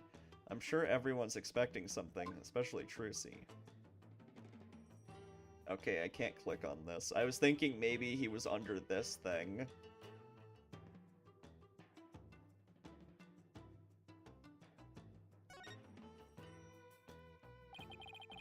This is a really popular bun shop here in Kurain. Oh, they even sell Magatamon. Let's see. 1 Magatamon, 15 Damas. Wait a second. Albie, weren't you selling them for 20 Damas apiece? The extra 5 Damas is the service fee. Oh, you little grifter. He's quite the shrewd businessman.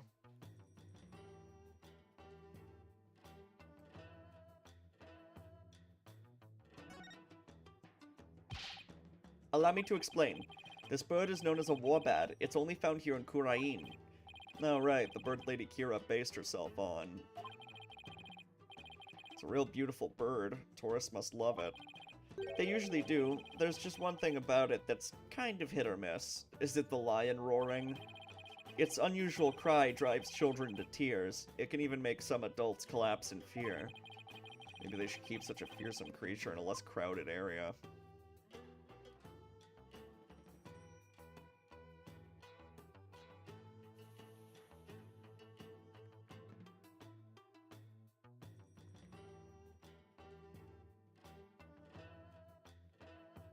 Yeah, emus... Actually, I don't know about emus, but, like, cassowaries are pretty fucked up. Oh, there's a manhole. That manhole cover, it's open.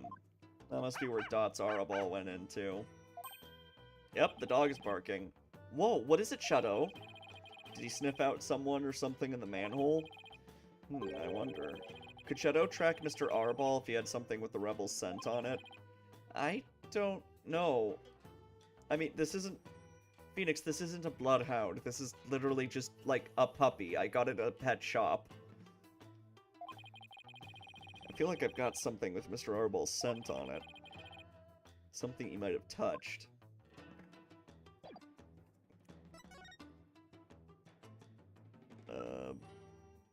Do I still have, like, that letter thing? Alright, what's something Dot's Arball has touched?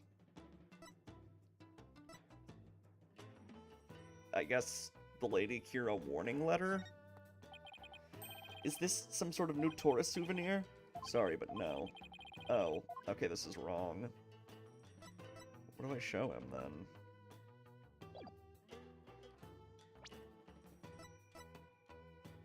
Something about the escaped prisoner. Okay, it's being obscure. You don't think... Nope, that's not it.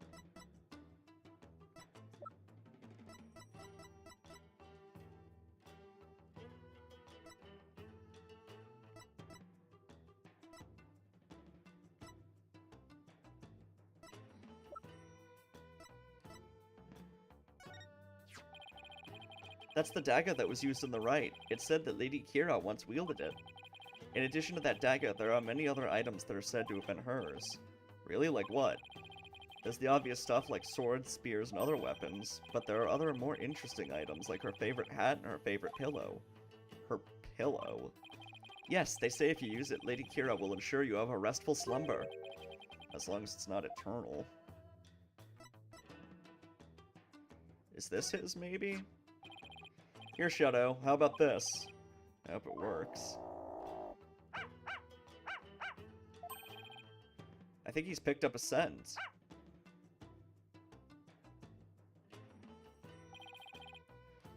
Mind if I borrow Shadow for a bit? By all means. I had no idea you could do this. Yeah, go get him, boy.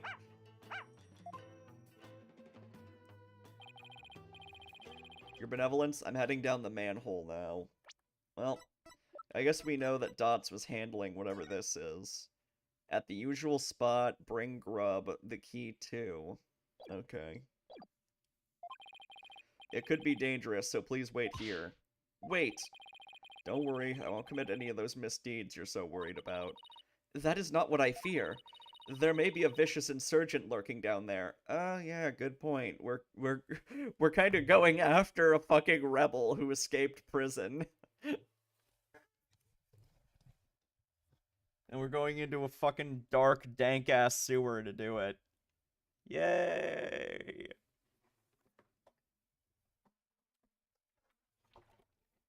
Hold on.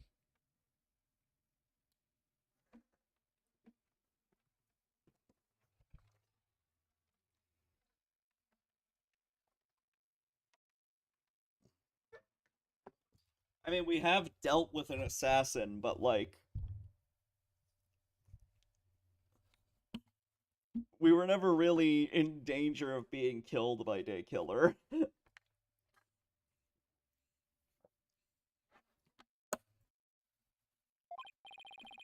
Oh, are you worried about me? No. I was simply wondering why you would go to such lengths in your investigation. After all, if you would simply withdraw from this case, they might commute your sentence. I'm doing this to prove Maya innocent. But how can you be so sure of the accused's innocence? She has already been found guilty. Don't worry, maybe this extra day in court is a blessing from the Holy Mother. Let's use it to our advantage. We'll turn this trial inside out and upside down. You'll see. Okay. I believe in her. If she says she's innocent, then that means she's innocent. Lawyers must trust in their clients to the bitter end. That's just what we do. You lame brain. Do what you will. Well, I'm going in. Let's go, Shadow. Be careful.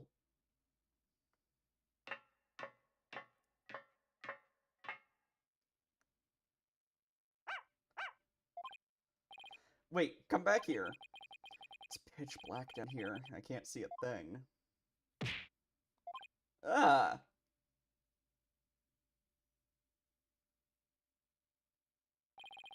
Ow, ow, ow. Looks like we immediately got knocked out by the guy we're looking for. What happened? I went down into the manhole and...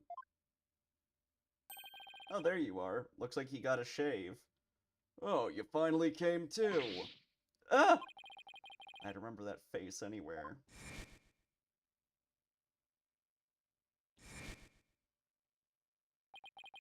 And that dragon symbol on his armband. That's the mark of the rebels. I like how... Oh my god. What the fuck is with the size of that spider? Hold on. It might come back down.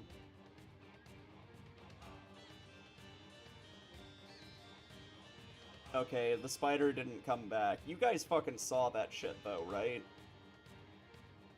It was like right next to that cloak hanging up there. Like this... Oh, there it is! That is fucking huge. Oh my god. I would freak the fuck out if I saw that in my place. Ah. There could be no mistake. It's him. Dots Arabal. Ah.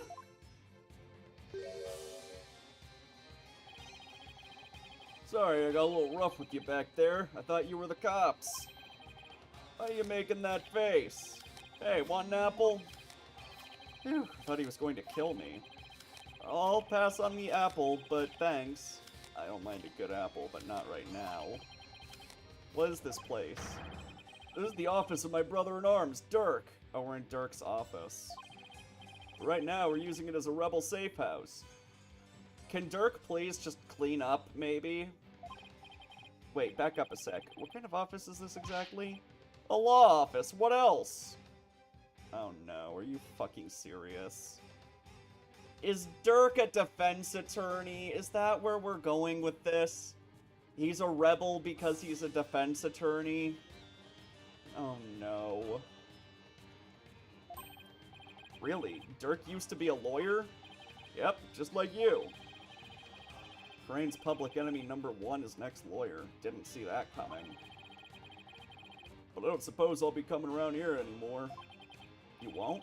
Are you planning to flee or something? It's just, I want to get out of the rebel business. I'm tired of being hounded by the cops and all that. So I came by today to pick up the last of my stuff. Really? I'm gonna sell Dirk's info to the Minister of Justice, then slip out of Kurai. Wait a second. Why is he animated like a fucking One Piece character? It's so weird. You're a key person of interest in this case. You can't go running off like that. Relax, will ya? I'll tell you whatever you need to know. Oh, sorry about punching your lights out back there. My bad. So, Mr. Lawyer Man, what do you want to know? Tell me about the murders of the High Priest Tarast Enmi and his acolyte, Pure Zealot. Sure, I'll tell you whatever I can. Don't know if it'll be much help, though. I mean, I'm not a rebel anymore, so... I wonder how true that really is.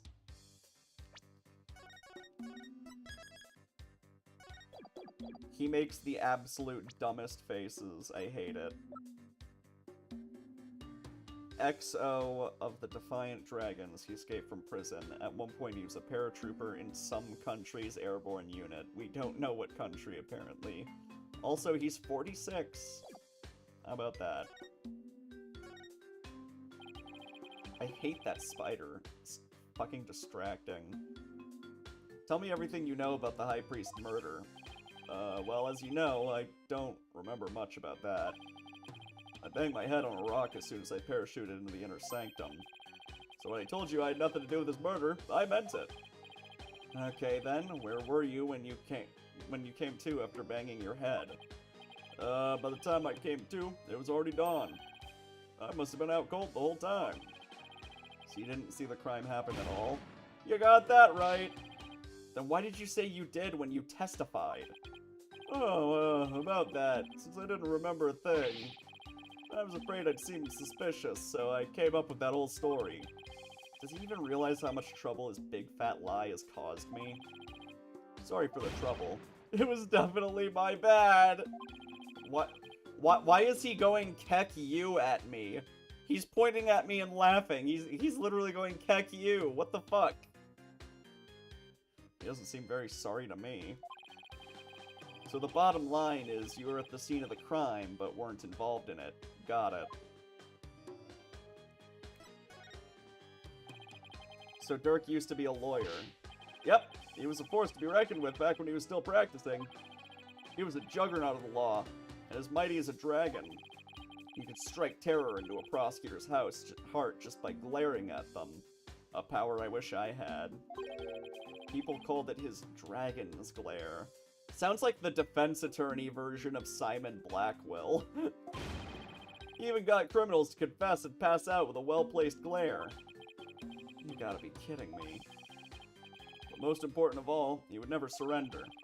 He'd fight for the accused, no matter how the odds were stacked against him. Is that what you mean by the will of the dragon? Yep, that'd be it, actually. Your work in court yesterday was mighty impressive, too. You didn't give up, no matter how hard of a beating you took. Not unlike Dirk, I might add. Oh, thanks. Even if I'm gonna move my mic to, like, cover the spot where the spider is, because it's just distracting the shit out of me. Even if a big part of that beating you took was because of you. Alright, is there anything?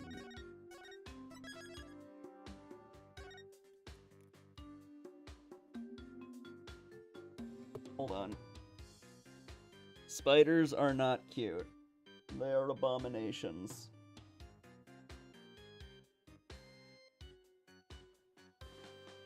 If they weren't, like, necessary for certain ecosystems, I would advocate for spider genocide. Anyway.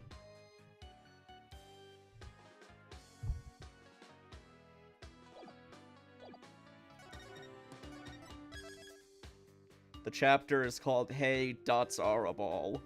Hey, That's a Rebel.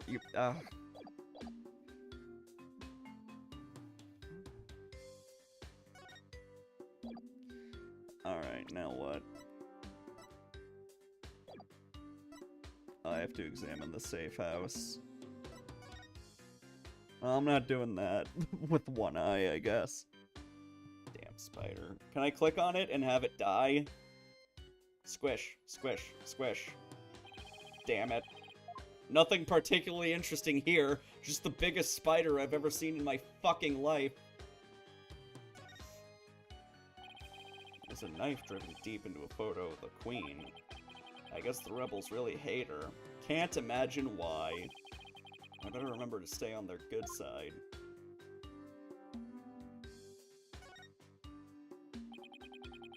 Incense and white flowers. The flowers are still fresh. They must have been put here maybe today or yesterday. Did you put these here, Mr. Arabal? Something wrong with flowers? Oh, no. It's just a traditional thing here in Kurain. Pay it no mind. I gotta say, skinning an apple with a fucking Bowie knife is crazy.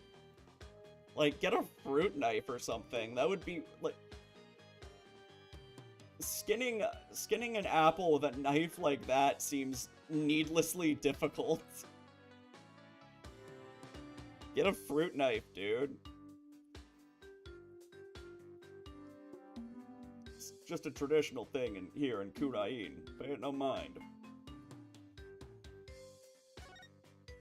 It's the only knife he got. Well, get a new one. You guys get electricity? Yeah, but the power goes out occasionally. That's pretty inconvenient. You're telling me, sometimes it goes out for an entire day. What about the stuff in the refrigerator? Why don't you see for yourself? No. Well, let's not open the fridge, please. It's gonna be like some Resident Evil 7 shit. Forget I asked. I'm afraid of what I might find.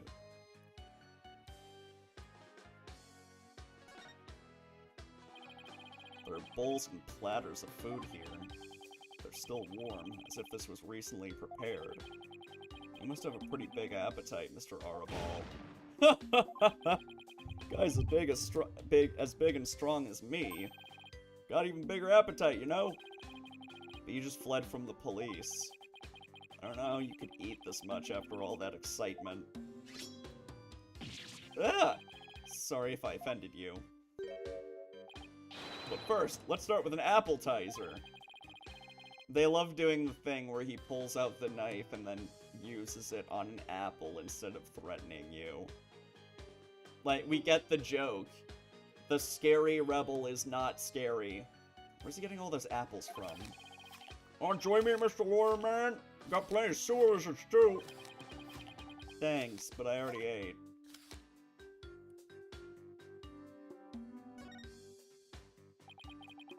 What's this thing with the dragon on it? Some kind of a sign? Not that I dislike this character. I like how animated he is. Yep, that was his business sign back when this was Dirk's office. He used to be a lawyer, right?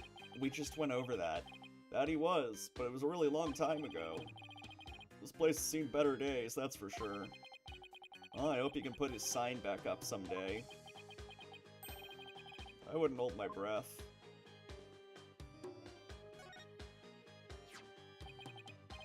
Is this a law book? The dragon's mark has been branded into the cover. That's Dirk's law book. Really? The leader of the rebels? That Dirk? That's right. And that mark of the dragon is the emblem of the rebellion. The pages in this one section are really dirty. Yeah, this has been, like, obvious from the start, but it's pretty clear to me the rebels are the good guys.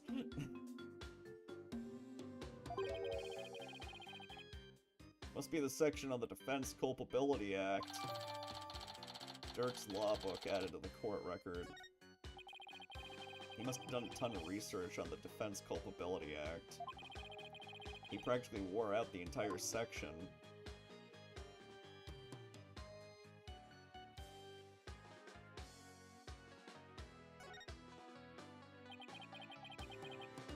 Going back to level 1 was kinda reminds me of that SF6 is getting for it to try imagining Rakir right now. Thanks, Aniv. What are these hanging here? Lizards? Yeah, Niv wants to 1v1 you in Street Fighter 6. I think that's what he's getting at. If so, they're pretty big.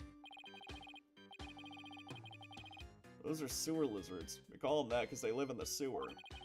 They grow bigger than your average lizard, which makes them fine eating. Wait, you eat these? What else would you do with them? Here, try one. Pass. I'll definitely pass. You're missing out on a fine treat, my man. Somehow I think I'll live without it.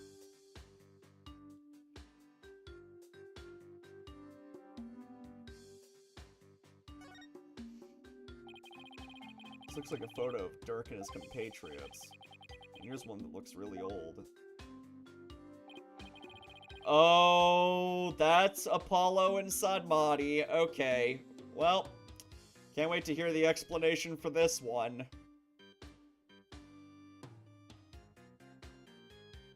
So not only were Apollo and Sadmati like childhood friends, but Apollo has been to Kurain, apparently?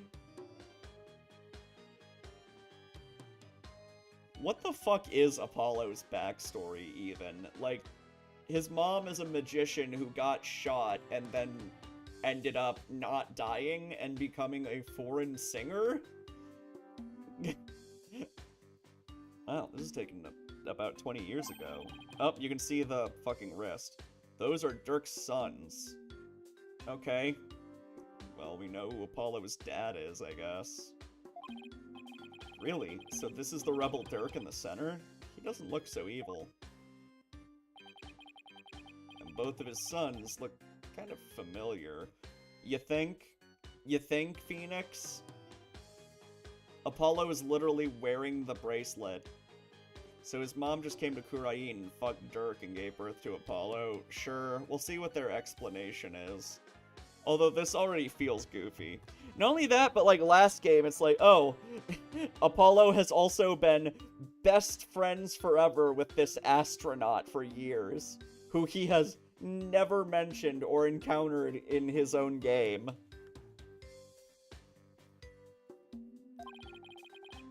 The one on the left is Yudi. Oh, but you know him as Prosecutor Sadmati. Prosecutor Sadmati is Dirk's son?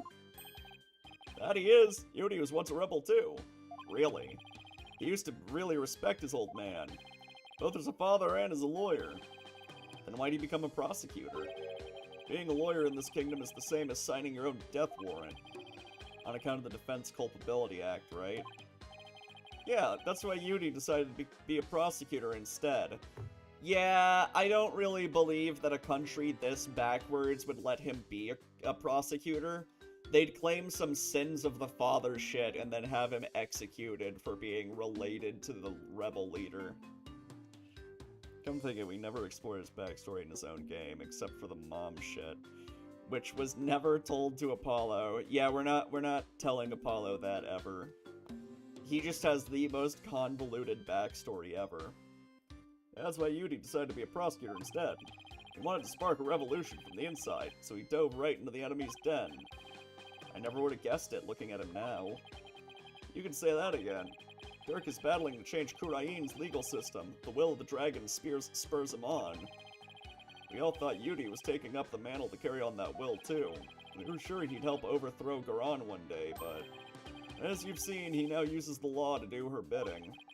Dirk's been beside himself, so he no longer carries the will of the dragon in him, huh?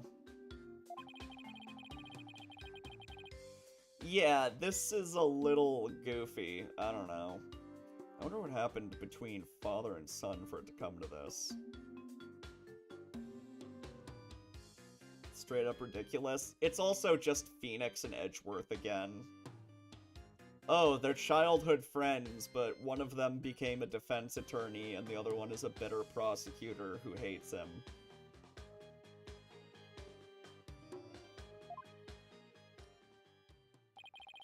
What about the other child in the photo? That's Dirk's adopted son, but he's gone back overseas. His name's Apollo. Apollo? Wait a second. That bracelet. It really is Apollo. He was a rascal, that one, and his voice could shake the entire room. And the prosecutor's gay for the defense. Same story. Yeah. I imagine he's out there raising high hell somewhere. Yes, I'm sure he's doing just fine.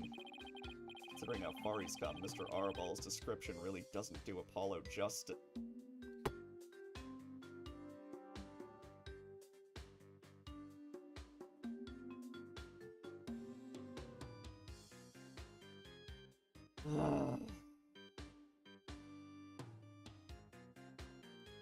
I heard people unironically say that every Israeli deserves death, including the newest generation, because their genocide country-founding great-grandpa are still alive and thus no one is allowed atonement. Yeah, that's stupid. That's just a dumb opinion to have.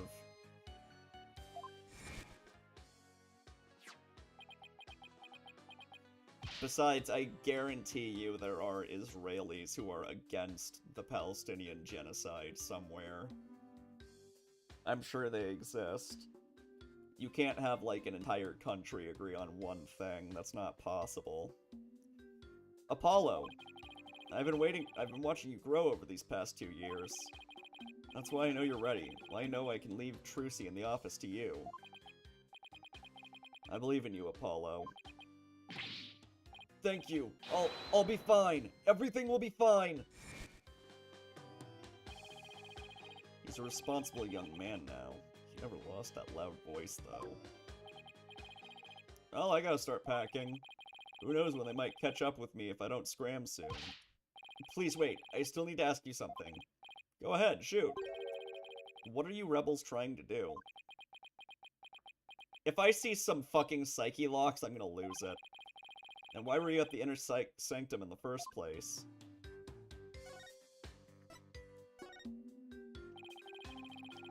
Why were you at the inner sanctum on the day of the murder? Olivia give a name to the spider. I name it, thing that should die soon, hopefully. Or more precisely, what were you trying to do there? I was trying to escape from prison, that's all. But that high priest was a fool for getting taken in by Dirk.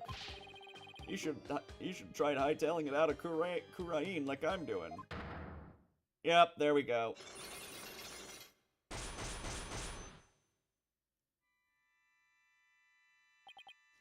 Ah, psyche locks. Mr. Arabal is hiding something, but I don't know what until I can undo the locks. What exactly are you trying to hide, Mr. Arabal? Huh? I'm not hiding anything. No way, no how. I'll just have to use my Magatama on him then. And I'm guessing I do it immediately because, like, they barely do the thing anymore where, like, you have to go looking for the evidence first and then Magatama the person. Take that!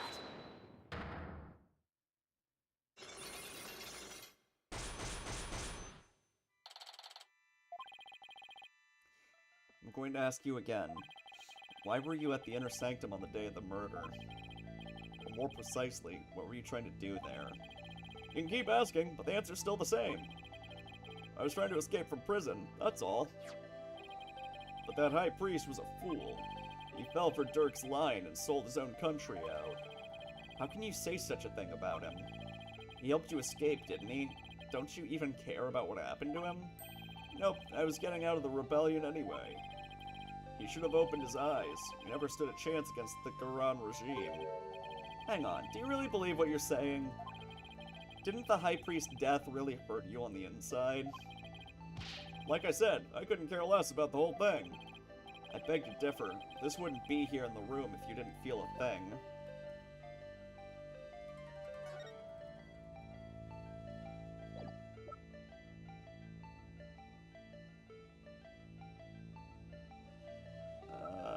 Take that! Yeah, that didn't fly. There also doesn't seem to be a health bar for the Magatama shit anymore. Oh, right, the flower...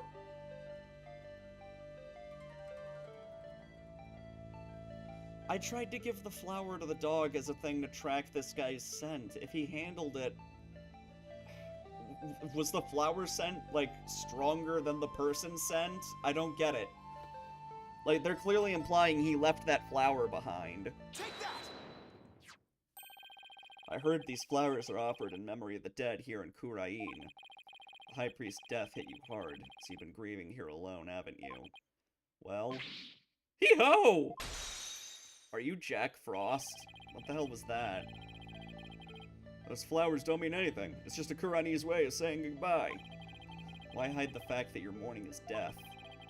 You're reading into this too much. I told you, I'm done with the rebellion. I haven't even heard from Dirk or the rest of them for a few days now. And tomorrow, I'm planning to kiss this kingdom goodbye. Now, I know you've been in contact with the other rebels lately. And how exactly do you plan on proving that? This piece of evidence ties you to the other rebels. Take that!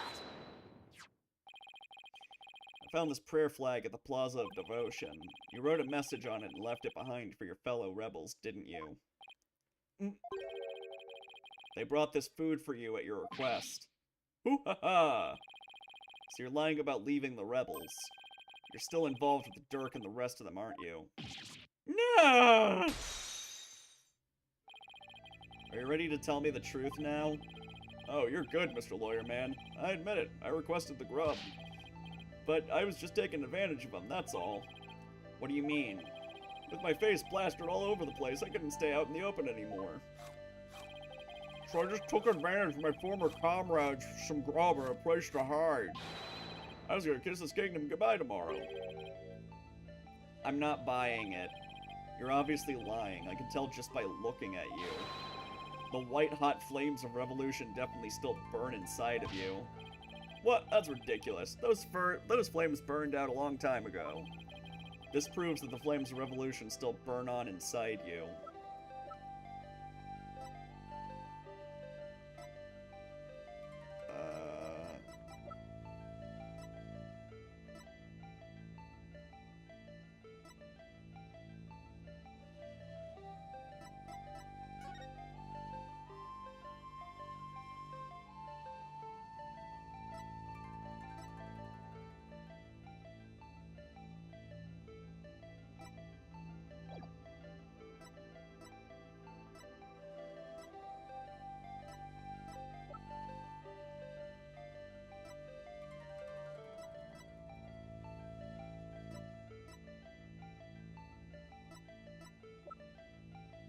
Take that! Okay, it is the law book.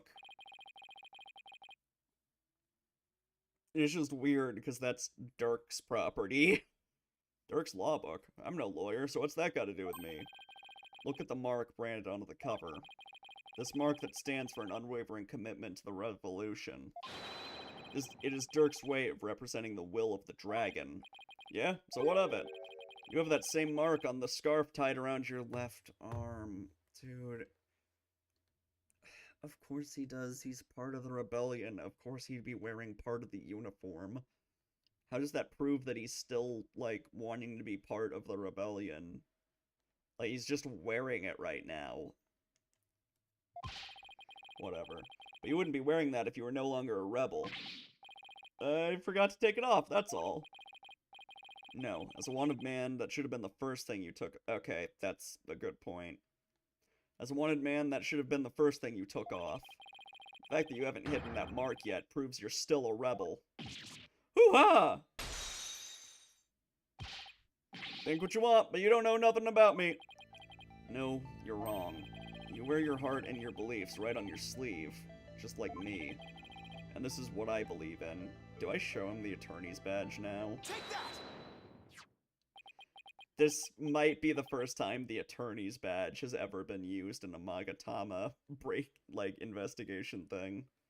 When a person's back is against a wall, they always fall back on what they believe in. Just as I always have my badge, you always have the will of the dragon with you.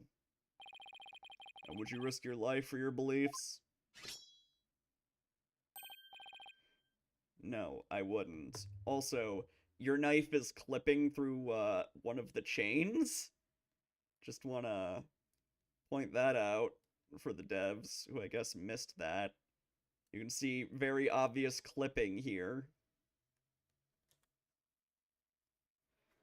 Which actually surprises me. I kind of assumed these chains were PNGs, not like actual 3D models.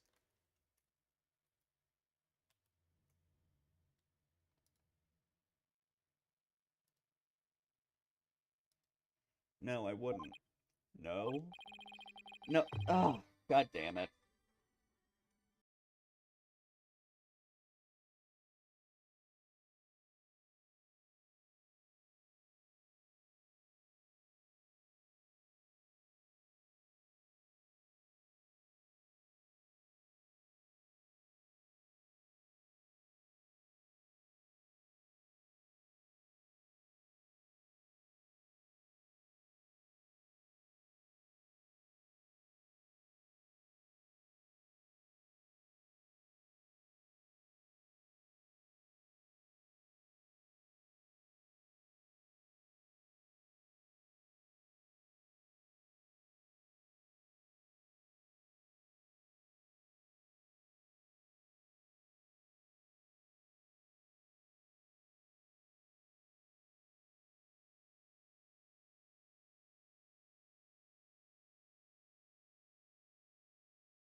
No, because I wouldn't be much use to my clients dead. Now admit it. You've never once thought about leaving the Defiant Dragons, have you? That look in your eyes. It's just like Dirk's. Looks like you've got the will of the dragon inside you, too.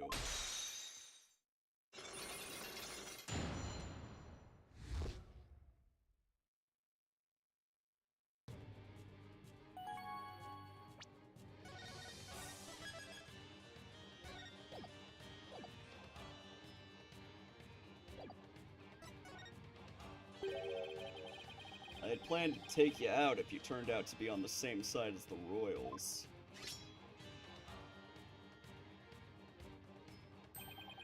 But I think I can trust you. I can't believe I was that close to getting shanked here. It's like you said, I have no intention of leaving Dirk's group. In other words, you were testing me. You're a foreigner, and a lawyer who's been charged with abetting a criminal to boot. And I've seen a fair share of lawyers get pardoned after weeping at the feet of the Queen. Well, I'm gonna keep fighting till the end. Yeah, I can see that now. Sorry I ever doubted you. So what are you doing here anyway? I came to get the secret hideout key from a helper. A secret hideout? Yep, I was supposed to get my next order from Dirk there. But the town's swarming with cops thanks to that murder. Nothing I can do about that. What about the order Dirk was supposed to give you? Gonna have to abort that mission. Now I'm just lying low, waiting for a chance to make contact with Dirk again. Hey, why the long face? I thought you'd be able to tell me something about the High Priest's murder. Sorry to disappoint you. Oh, I know. Let me make it up to you with this. What is that? What is it? It's a fucking, oh, I forgot what they're called. It's a Shabriri grape. Don't eat it, Phoenix! This orb is actually a key. It opens the door to one of our secret hideouts. I can't say any more than that. Anyway, I hope it helps. This orb is a key. Yep, plus the hideout's in a totally unexpected location. And being that it's super secret, we couldn't have just any ordinary key. Interesting. I see. An orb entrusted to me by Mr. Araval. It seems to be the key to the rebel hideout. Maybe this will help me unravel the truth behind this case. Thanks. Don't mention it. Besides, you're a fellow brother in arms fighting the powers that be. If it'll help you, feel free to pick my brain a bit more. Everyone's been talking about the return of Lady Kira lately. Well, my friend Maya is suspected of being the rebel hunter disguised as Lady Kira. Wait, the eye up on the statue at the right site? Oh yeah, was that missing an eye? I was thinking it was at the side of the right. I just wasn't sure, like, where you put it. You would happen to know who she really is, though, would you? Beats me, but whoever she is, she bushwhacked me and hauled me off to jail.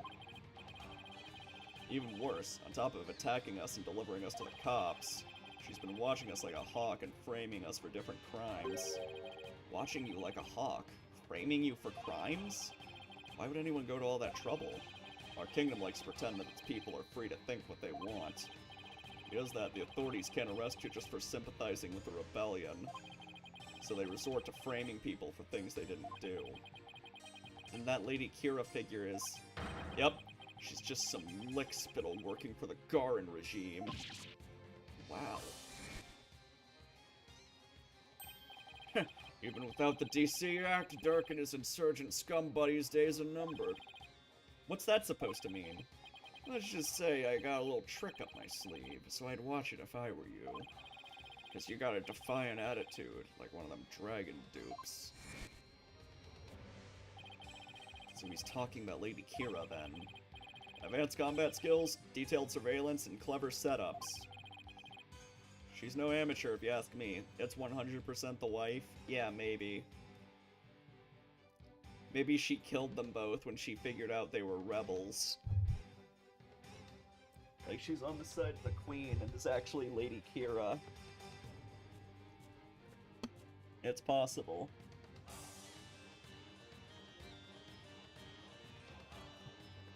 She's no amateur, if you ask me. So you're saying the monarchy is using Lady Kira to secretly take out the rebels? Exactly. The Garan regime is using her to control the people, even down to what we think. Why don't the people protest if the monarchy is doing things like that? Unfortunately, we don't have any conclusive evidence. And without that, we can't prove anything. Ugh, I know the feeling. If I bring this up in court, they'd probably dismiss it out of hand. I'll have to unmask Lady Kira if I want to get anywhere. Our goal? To get rid of that evil, no-good Defense Culpability Act. I can tell just by looking at Dirk's law book. The DC Act has turned this kingdom into a corrupt cesspool, where false charges are overlooked, and prosecutors are the only ones heard in court. It's been 23 years since it was first enacted. What happened 23 years ago to make them pass such a terrible law? The assassination of Queen Amara. That's where it all began. It happened before I was even born, but Queen Amara, the previous queen, was assassinated. And it was the rebel leader Dirk who did it. Dirk assassinated the former queen, didn't he? That's the official line, but I knew it. He didn't. The official line. Those charges were completely trumped up. Dirk was framed, I'm telling you. He was. Plus, Dirk was a lawyer. Once the people thought a lawyer had killed the queen, they turned against all lawyers. That's stupid. And that's how the DC Act was first passed. So that's why there aren't any lawyers left in Kurain. Even worse, it changed the significance of the divination seance. The significance of the divination seance? They were holding seances in court even before the DC Act? You bet they were. Lawyers and prosecutors used to hotly contest the insights that came out of seances. You mean like what I've been doing? Right. It's like Dirk used to say. The Royal Priestess's insights are just another piece of evidence. Yeah, which is true. They are extremely useful. But why do we need, like, this fucking 14-year-old girl to interpret them for us? Like, we can see into the pool ourselves, right? Like, all she has to do is do her dumb dance. And then, like, just leave the rest to us. It's that easy. Right. I see what you mean about the significance of the divination seance changing. Yep, the insights became the only truth, and arguing against them was banned. As Royal Priestess, it is my duty to reveal the truth through the divination seance. This time, I will prove that the insights I glean thereof are the very truth itself. Prepare yourself, for this shall be your last trial, and your last rites. Tomorrow shall end with you under the headsman's axe. From what I've seen, Rafa would agree with that. This kingdom's a shadow of its former self. It's become a dictatorship where the royals use the fear of trumped-up charges to rule. And that's what Dirk's been rebelling against. Yep, all we want is to live in a kingdom with a fair and impartial legal system. There's only one way to make that come true. Overthrow the current regime. So that's the truth behind the rebels. Well, PW, my friend, it's about time for me to get going.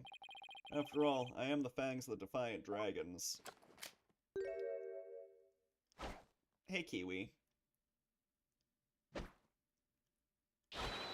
That's horrible! You're not gonna do that alley-oop thing again, are you? I was just getting to that. See you when I see ya. Alley-oop. Bye. Why does he have to jump like that before running off? Well, I guess we're friends now. But enough about that. I've already spent too much time here. How the fuck do I get out of here?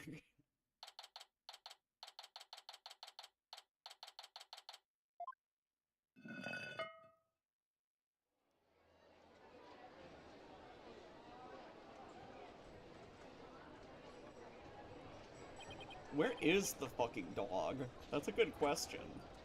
Whew, finally got out of there. Mr. Wright! Oh, found the dog. I'm so glad you're okay. I was so worried about you. Shadow, what happened to him anyway? He came out of the manhole about 5 minutes after you went in. This tiny, like, petite dog climbed a ladder? It climbed a ladder in a manhole? Okay.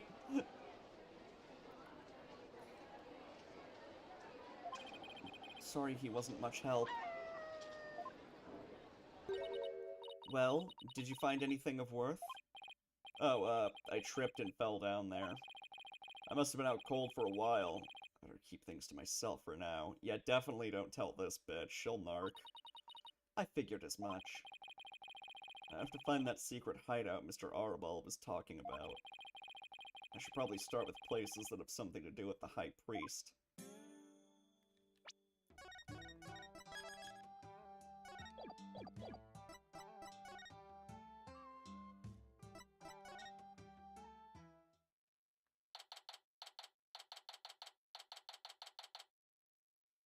Yeah, that definitely looks like a revolving door type thing, now that I think about it. Bobhead, you already searched here, did you not? Oh, I just thought I'd look around again, you know, in case I missed something. I probably shouldn't tell her I'm looking for the secret rebel hideout. We have a saying back home, leave no stone unturned. Hmm? Oh, yes. You cannot stump me, I know that one. Actually, I don't have a clue it was written all over your face.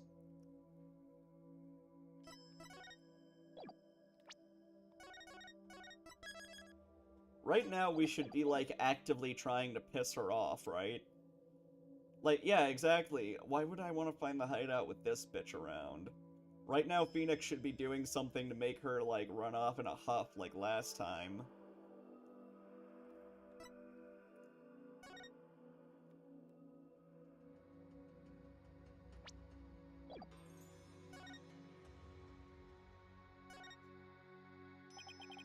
It's a statue of a bird. Guess I'll take a closer look at it.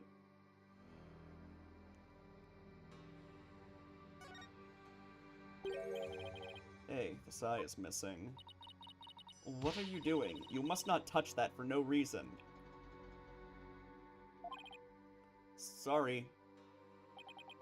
But that shape. I wonder. Take that! I knew it.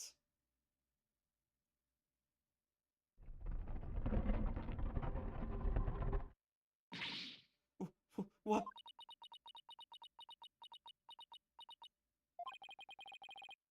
She must be at a loss for words, and that doesn't happen too often.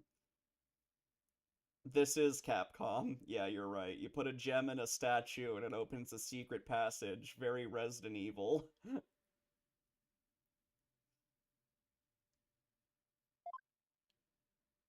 I guess Maya was right that there's secret passages in this mountain. What is this place? Explain yourself at once, Barbed Head. I don't think she's ready for the full story. I don't really know much myself, but it seems to be a secret rebel hideout. If I'm shocked there's a secret door here, I imagine that goes double for Rafa. A rebel hideout in the inner sanctum? Somebody will pay for this. This also, like, completely changes the, murder, does it not?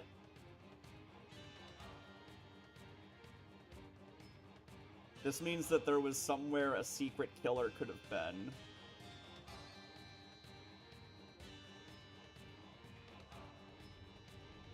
I'd just be snarky and sardonic the whole last time.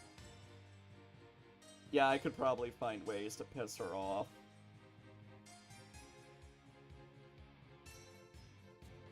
All I would have to do is, like, badmouth her religion for a while. Oh, well, I just used my super lawyer powers to conjure up this door for the what the fuck do you think, your malevolence?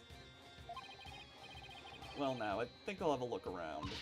Wait, you must not enter before the police. Don't worry, I won't disturb anything. Or at least I'll try not to. Besides, with you watching over me, it should be fine, right? And, you see... Fine. Just please stop pleading your case. I can only stand so much lawyerly drivel. But I will be presenting all information gleaned from your efforts here to the police. Of course. Now, shall we? You're really gonna lead this bitch right into the hideout. Is it just me, or is Phoenix kind of, betraying Dots's, faith in him immediately? I will go no further. Alright, you're not supposed to come in contact with the taint of Lady Kira's battles. Very good, Bobhead. I commend you for remembering. Alright, she's not going in.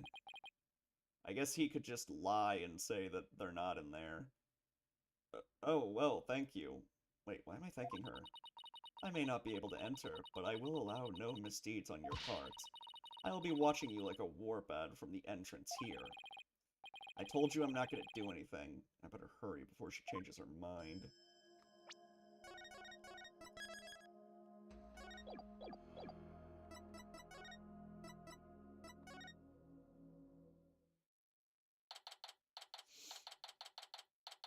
Okay, this is interesting. There is a calendar and also a clock for that, what's it? Plumed Punisher, that's it. Handprints too, yeah. Oh. I guess she's off in the distance, so, Oh, just a minute.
Alright. Hold on, let me see something.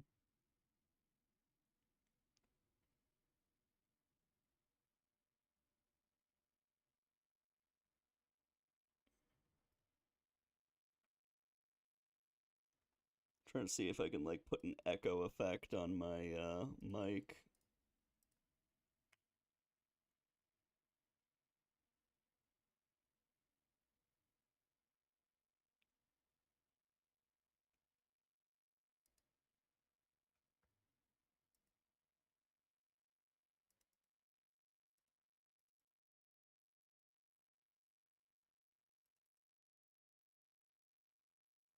Okay. Alright, whatever, I don't care enough. Let's go. I believe this is to be a sacred space that enshrines the source of the spring water. Is there a reverb dial?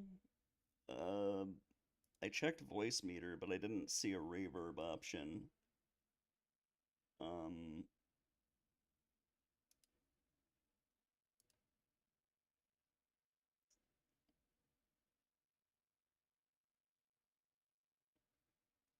Yeah, there doesn't seem to be anything for, like, OBS.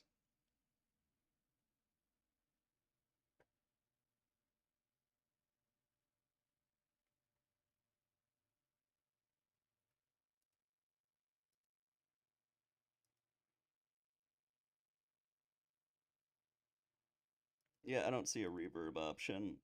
I don't care enough to set this up. That makes sense. The rebels must have converted it into a secret hideout. But what about that warbad revolving door?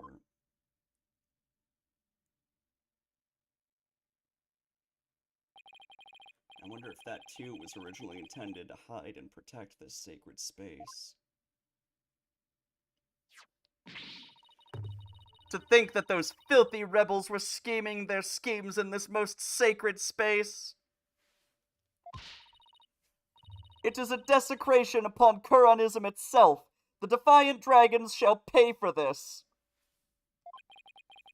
I suppose it's only natural that she'd be upset, but the investigation must go on. I think I'll start by taking a picture of the place. Good thing I brought a camera to snap some souvenir shots. Stop that! You must not take photos here without permission!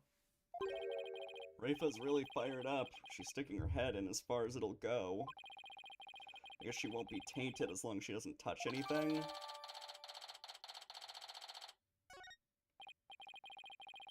Now to search every nook and cranny. Bobbed head! Just because it's hard for me to see your every move! Do not use that as an excuse to touch and break things! I heard you the first time. Sheesh.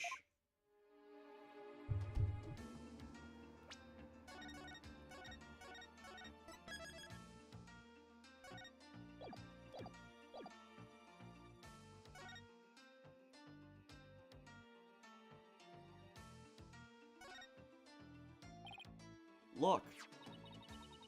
What is it, bobbed head? It's a plumed Punisher clock.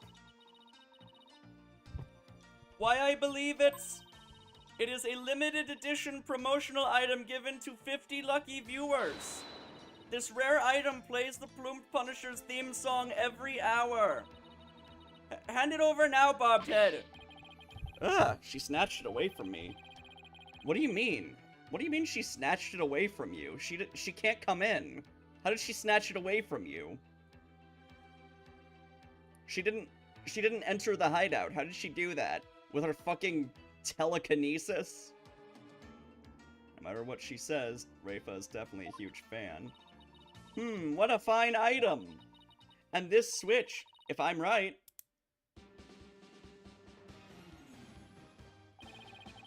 It's the Plume Punisher theme song. Yes, now I see. The insurgents who use this room must be Plumed Punisher fans. That may be so, but I don't see how it's relevant to this case. There's a Plume Punisher calendar here. Ah, now I understand. The villains in the Plume Punisher are based on the insurgents. Watching the show must have roused their ire against Lady Kira. I doubt that's it.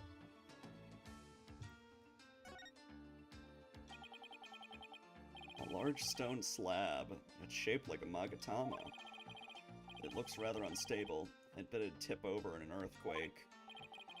What's that earthy grass-like smell? It is the smell of the moss that covers the stone!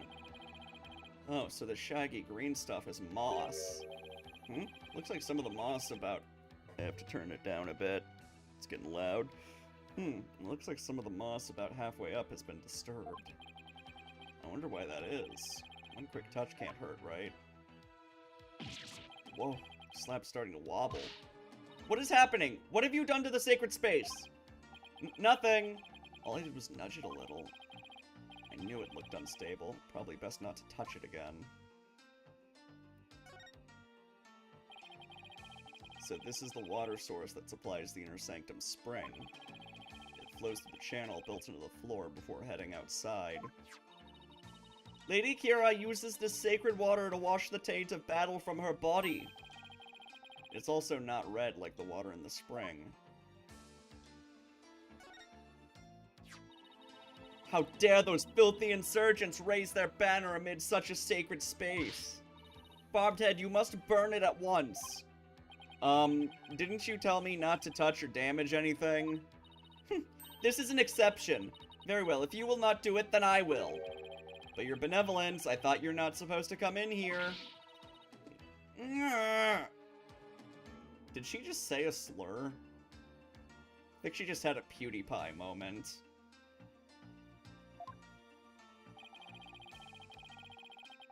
For once, the strange customs of this kingdom are working in my favor.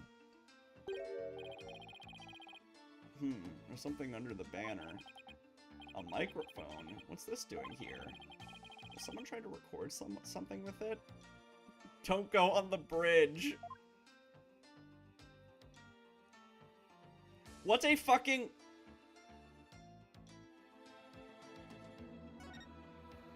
Everything about this place sucks. Looks like an order from Dirk. What's this? Let me see that. I thought you're not supposed to touch anything in here. This is an exception. Now hand it over. Let's see here. Oh, holy mother.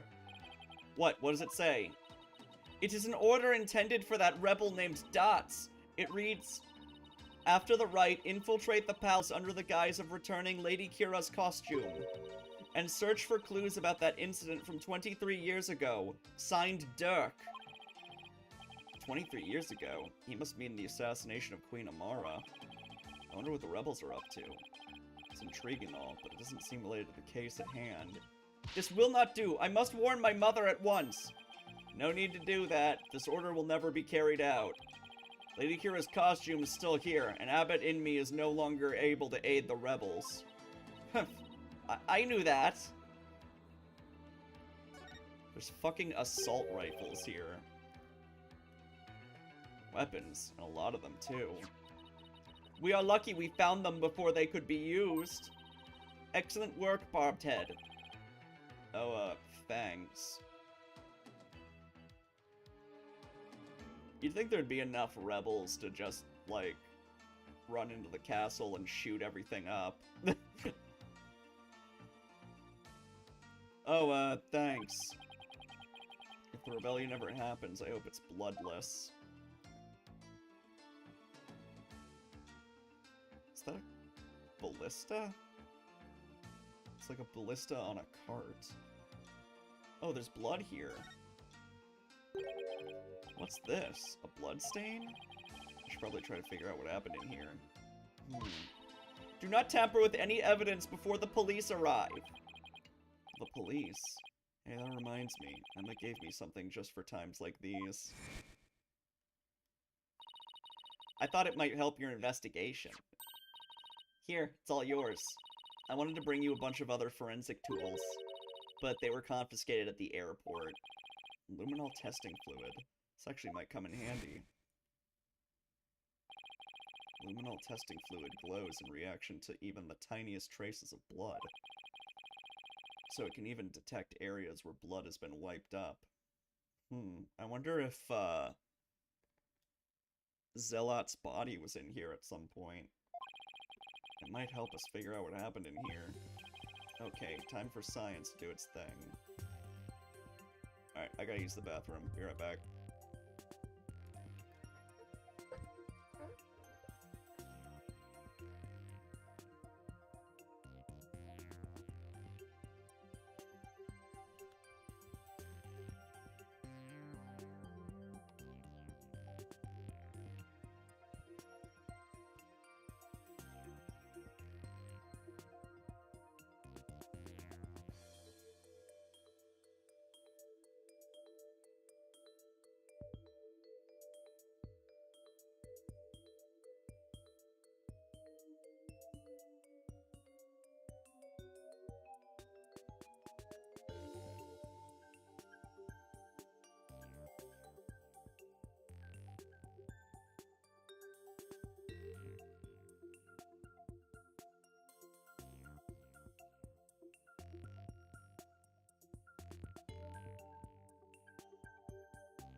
Okay, time for science to do its thing. First, let me put these red-tinted glasses on to see the luminals glow. Can I just press A wherever I'm... Yeah, I know. Come on, let's go. Let's go.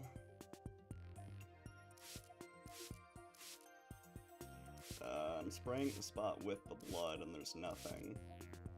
Hold on. Let's do it Mass Effect style.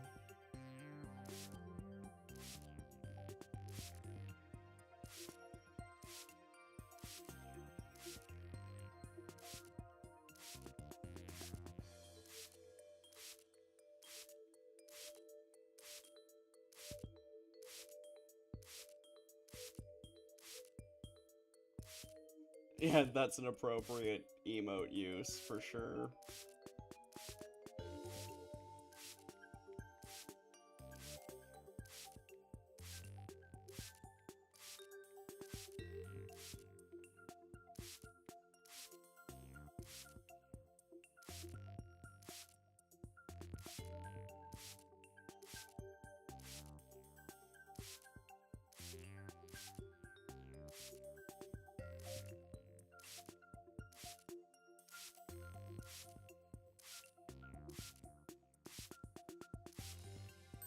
Oh, there it is.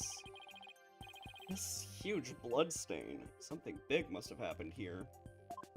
Oh, let me break the recording.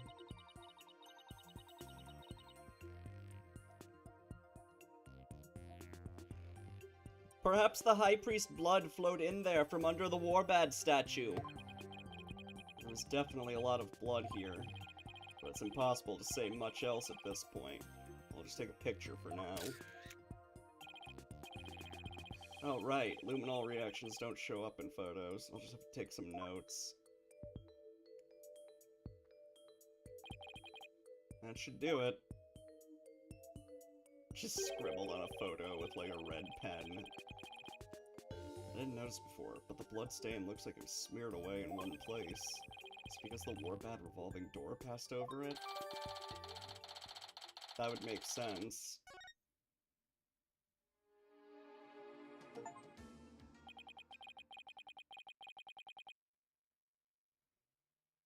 Oh, I got an achievement for that. Cool.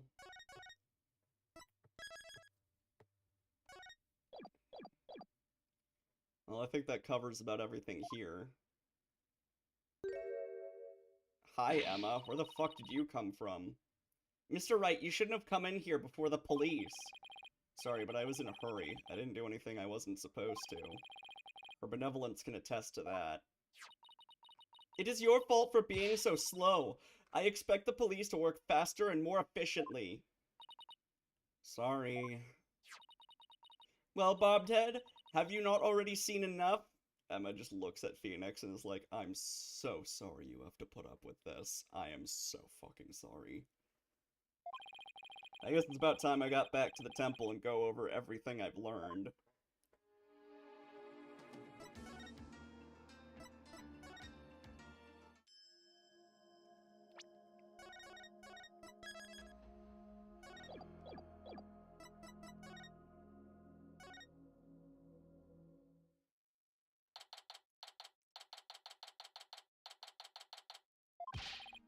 Welcome back, Mr. Wright. How'd it go?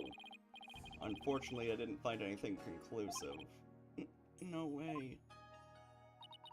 I do not understand, Bobhead. What don't you understand? Why you did not commit any misdeeds during your investigation? After all, lawyers ply their trade primarily through illicit means and methods. What? Who told you that? My mother. Are you saying she was wrong? Yes! Yes, we're saying your mother is wrong! No, that cannot be. You must have committed some sort of misdeed right under my nose. If that were so, she wasted her whole day following me around. What is it?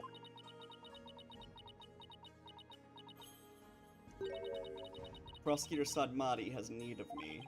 Oh, good. What's going on?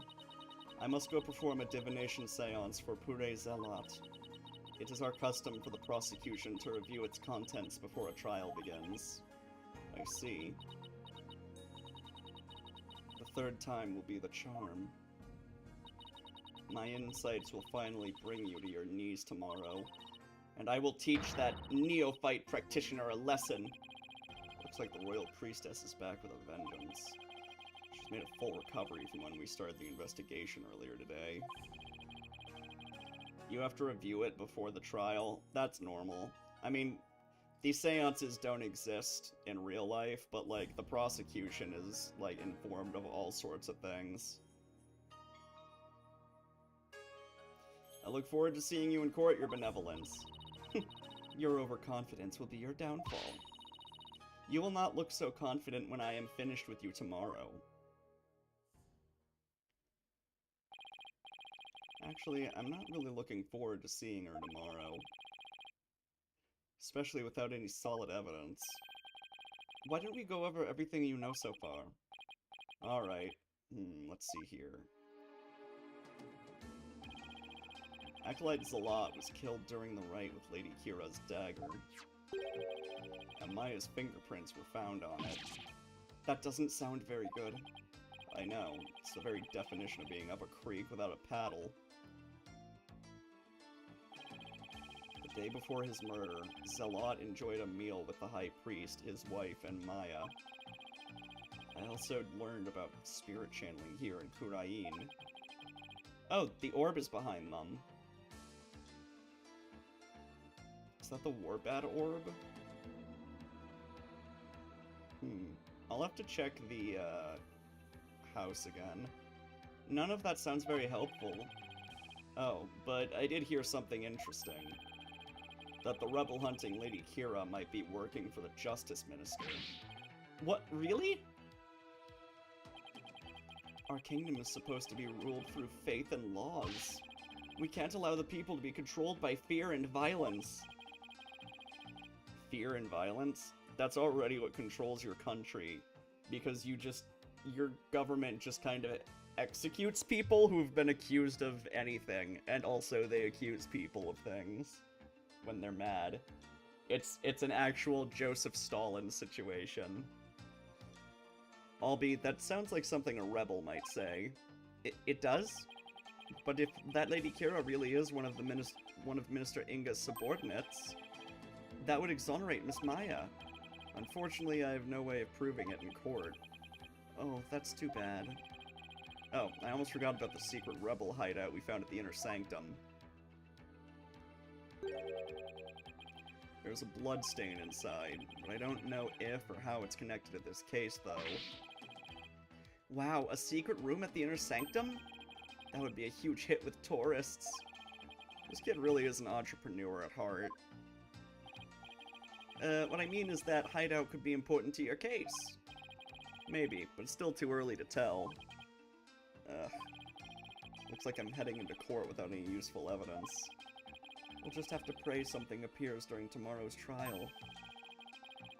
Princess Raifa's divination seance might be my only hope. There could be some new information in it that might help. The divination seance? But I thought it always works against the accused. Not always. Right, it's like Dirk used to say. The royal priestess's insights are just another piece of evidence. Really? I never heard anyone say that before. It's hard to figure you out sometimes, sir. Divination seances worked both ways before the Defense Culpability Act. So has there been no, like, instance where they tried somebody, did the divination seance, and then saw someone else kill the person? Like, that's never happened, and they've been like, oh, well, the seance said you didn't do it. Oh no, discussing film.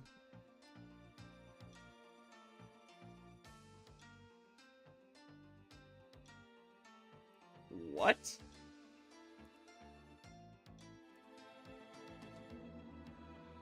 The Hunt for Gollum short film.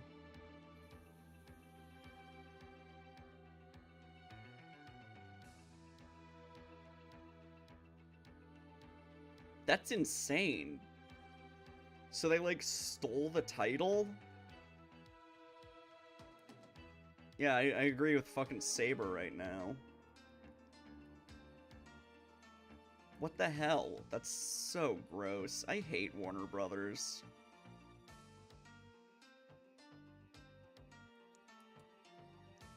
Someone responded saying they removed the copyright strike, but even so, that is so shitty. Done in error. Oh yeah, we just accidentally deleted a fan film from 2008 that had the exact same title as the movie we plan on releasing. Shut up, you fucking assholes. I hate Warner Brothers. I might actually hate them more than Disney at this point, which is really fucking saying something. It's only now that people of Kurain find it strange. Mr. Wright? I just wanted to say, good luck tomorrow. Thanks. I can't afford to lose this next one. I've collected all sorts of information, but I haven't even started connecting the dots. If I could do that, I might have a shot at if I could do that, I might have a shot at pulling off a win. Rafa's insights will be the deciding factor. It's a huge gamble, but it's all I've got.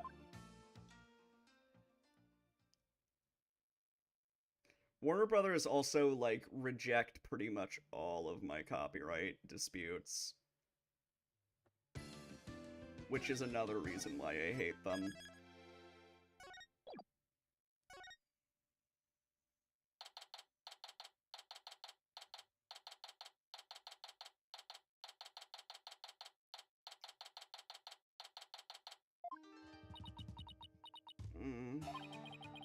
Maya looks exhausted, but I can't blame her. Nick, I was thinking about it all day yesterday. Zobslav is an actual monster. I hate him.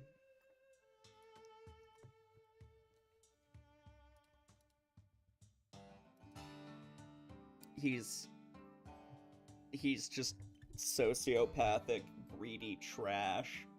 Like, he's not even a fucking human being anymore. Nick, I was thinking about it all day. Yeah, exactly, Sunday. I never properly asked you to defend me, did I?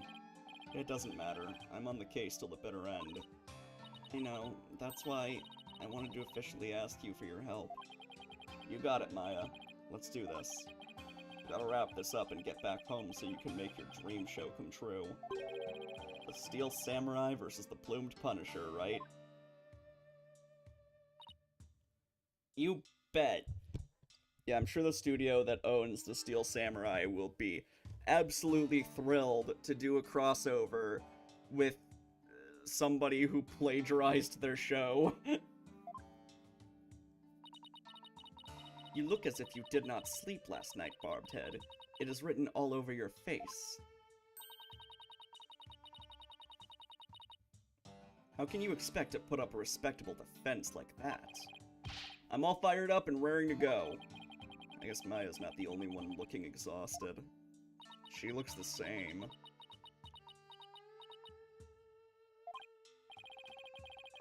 Rafa doesn't seem in the best spirits herself.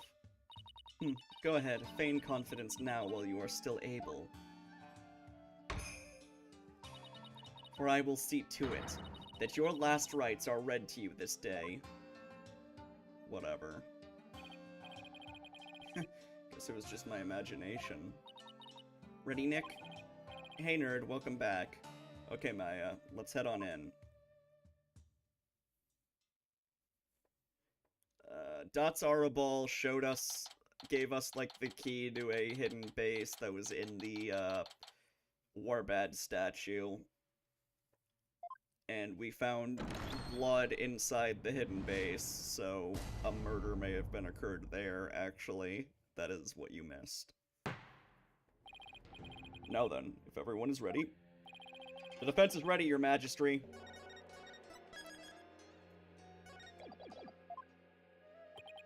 The prosecution is ready. Let us begin without further delay. Oh, right. Also, Prosecutor Sadmati is Apollo's brother. And they're both, the children of Dirk, the fucking rebel leader, who used to be a defense attorney, until he was accused of murdering the queen. That is what you missed. The prosecution is ready. Let us begin without further delay. Oh, no prayers this time, Prosecutor Sadmati? I already offered my prayers for the latest victim during my visit to the crime scene. Being that the accused has already been found guilty of the first murder, let us hasten this trial so we may put this dead lawyer walking out of his misery. I could not agree more. In yesterday's trial, the accused was already found guilty of murdering the high priest. You know what, I can't even, like, criticize this game too much for, like, going so stupid with Apollo's backstory. Ace Attorney has always been pretty stupid. Like, the villain of the last case was a guy who has an infinite number of masks and is, like, a James Bond-style spy who has no emotions. Oh, also, we cross-examined an orca. In yesterday's trial, the accused was already found guilty of murdering the high priest. And today she will be tried for the murder of his disciple, Pure Zealot. Now then, Prosecutor Sadmati, your opening statement, if you would. Certainly. How do you take down a video 15 years ago and claim it as your own? That happened with, Pixels. If you don't know, the Adam Sandler movie Pixels was originally a short film on YouTube. And I don't remember who owns Pixels, but like when the trailer dropped, they ended up copyright striking the original animation, or not animation, but like the original short film, because they didn't realize that would happen. They were very dumb. The accused has now slain 2 of the most devout clergymen in Quranism. Even the lowest level of hell, the hell of tickling, would not be punishment enough. Then, what terrible fate awaits her?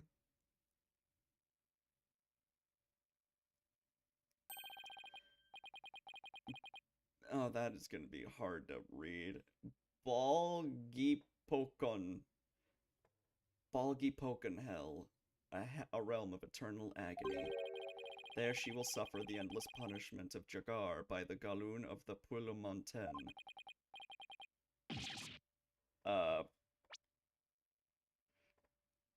Furthermore, Gulujama. Enough! My blood runs cold at the mere thought that such a terrible place exists. I was going to ask for a translation, but on second thought, ignorance is bliss. Now then, please continue, minus the part about the terrible hell awaiting the accused.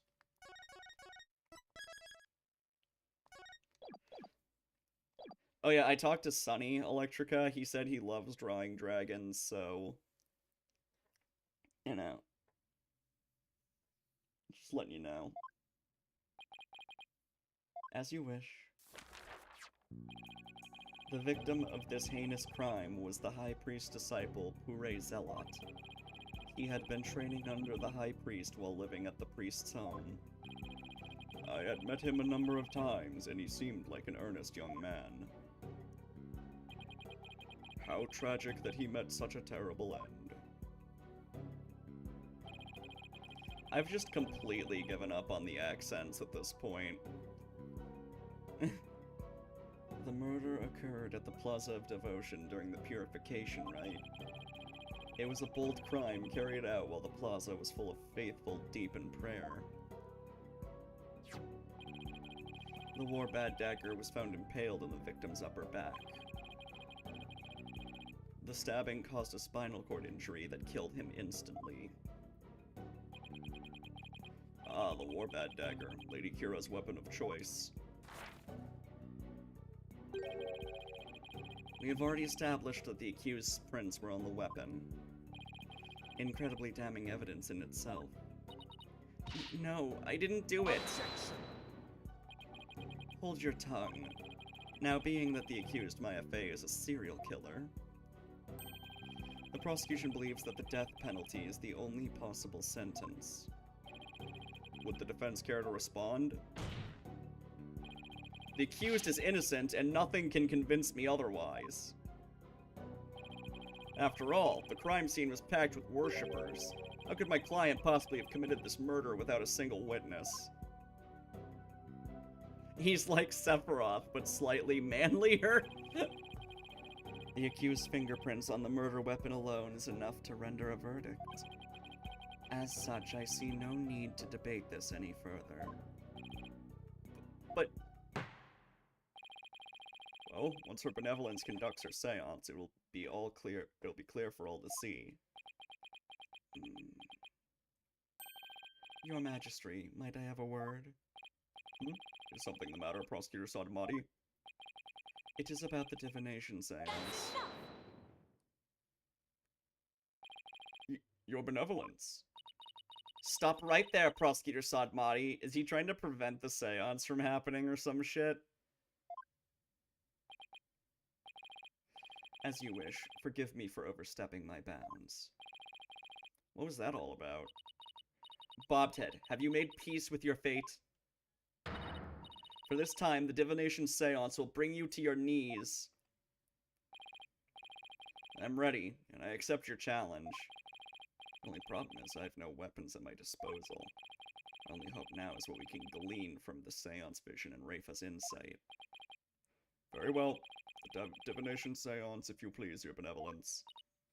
Yes, let us begin. Nana.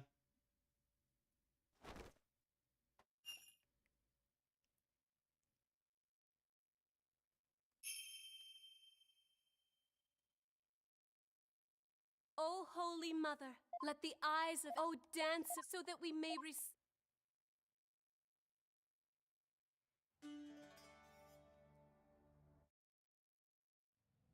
Anyway.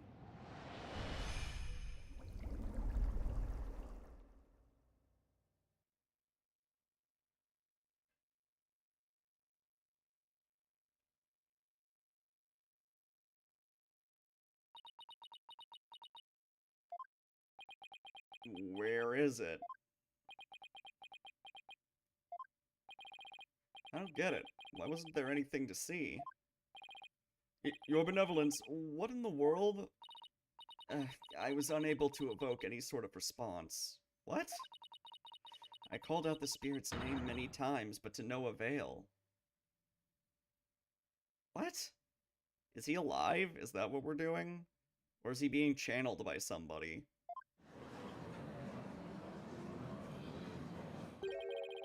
Just as I thought. Wait, what does he know that we don't? I had sought to confirm the contents of today's divination seance. After all, it is customary for the prosecutor to verify it beforehand. I'm gonna think of it. Was there something incriminating in there that she doesn't want people to see? I must go perform a divination seance for Pure Zealot. It is our custom for the prosecution to review its contents before a trial begins. Oh, maybe it's not his name. Yeah, that's a good point, Electrica. They did point out that, like, you need to know, the person's name. So wait, you're telling me Purezalot is a fake name? Wow.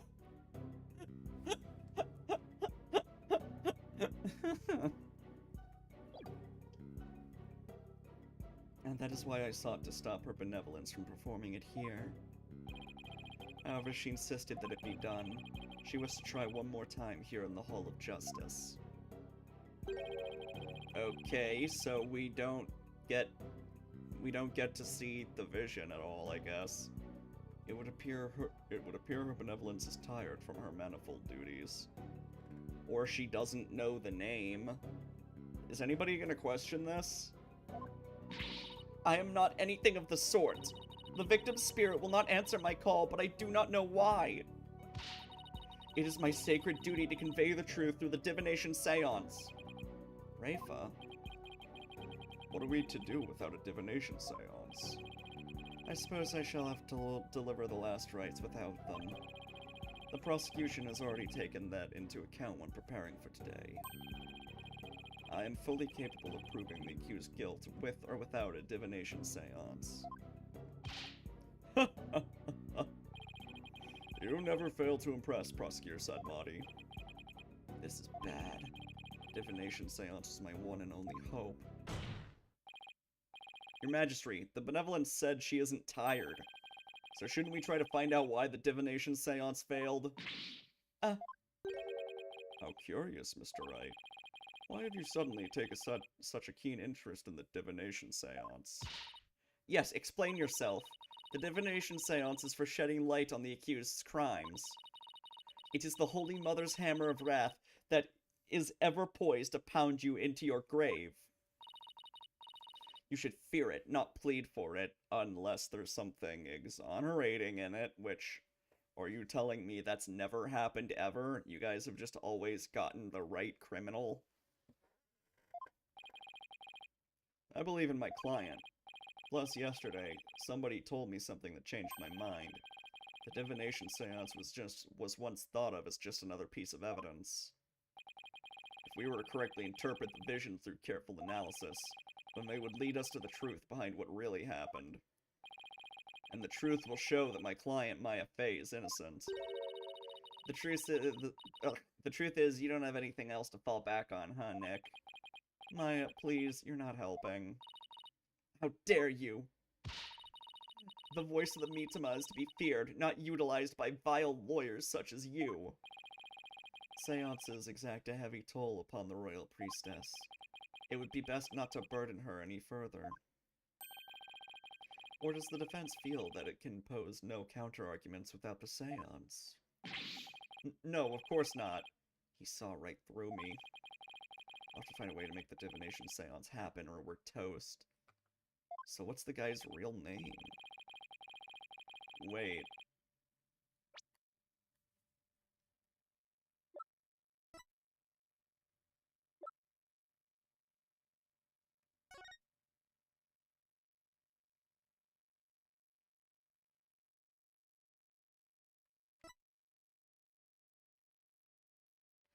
It's gotta tie into, like...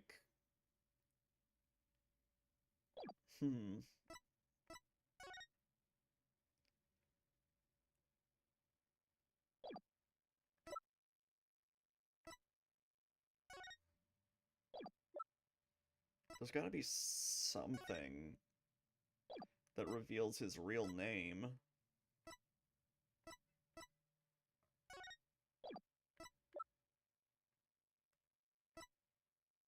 I'll figure it out, I guess. Well, since the divination seance is not possible at this time, I see no other choice. Let us proceed with the trial without the seance, as Prosecutor Sagmati suggested.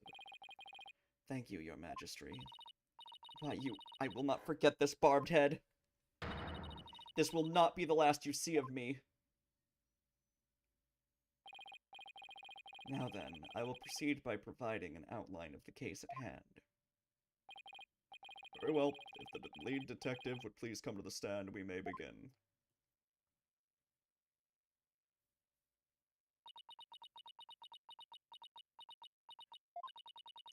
Sorry, Mr. Wright. Detective Sky, I understand how you wish to save the accused and the defense.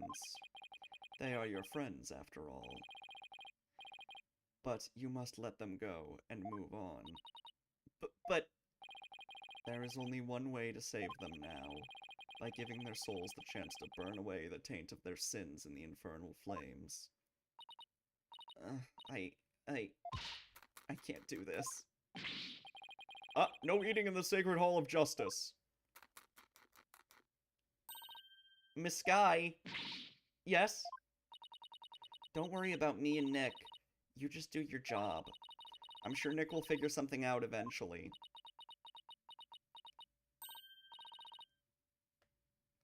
Yeah, Blackwell wasn't super religious. He was just a psycho who had tried to slit our throat many times. Right, thanks, Miss Faye. How very brave for a criminal with a tainted soul. Very well, Detective Sky. Please proceed. Okay, I can do this. Let me start with an overview of this case.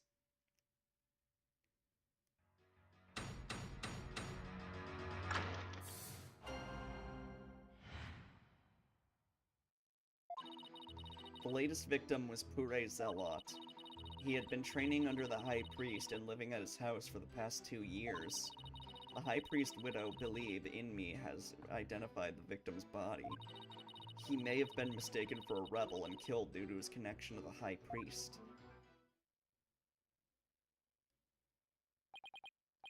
I agree with you, though, Kiwi. Puritans suck. I see. Well, that certainly makes sense. Would the defense care to respond? I didn't spot any inconsistencies in her testimony so far. And I don't have any evidence in my arsenal. What am I going to do now? What is it, Maya? I was just wondering about how much the police actually looked into Acolyte Zealot. Because it might just prove to be the key as to why the divination seance failed. What are you getting at? Well, it's just a hunch. Wait a second. During my investigation, Rafa told me about how the divination seance works. If I could figure out why it failed, maybe she could try again. Okay, time to press for some more information.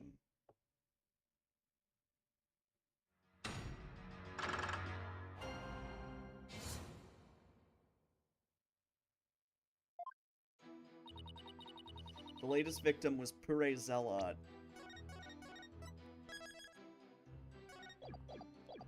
Hold it! What kind of person was Acolyte Zealot? According to the neighbors and others who knew him, he was a deeply devout youth. I too have heard this name mentioned as one who was a fervent practitioner. I suppose you might say he was the High Priest's star disciple. Furthermore, I need some water.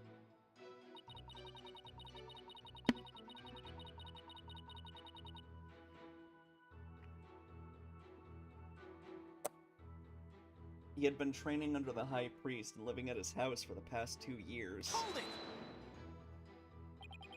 2 years? Are you sure about that? We took statements from his neighbors and fellow monks. They all corroborate our initial findings. What about you, Maya? Well, when I first came here, I saw Zealot praying under the High Priest's instruction. I see. So the results of the police investigation seem to check out. The High Priest widow, Believe in Me, has identified the victim's body. Hold it! Was Mrs. In Me positive ID the only way you verified the identity of the victim? Huh? Well, no. We also checked the ID card he carried and the data in his family registry. But what? His personal information didn't match any of the public records we cross-referenced. How about that? Very interesting, don't you think? Maybe that's why the divination seance failed? I'm not sure what you mean, Mr. Wright. Here's what I'm thinking. Praise a Lot is a fake name. Oh my god. You're telling me this monk wasn't actually named Praise a Lot?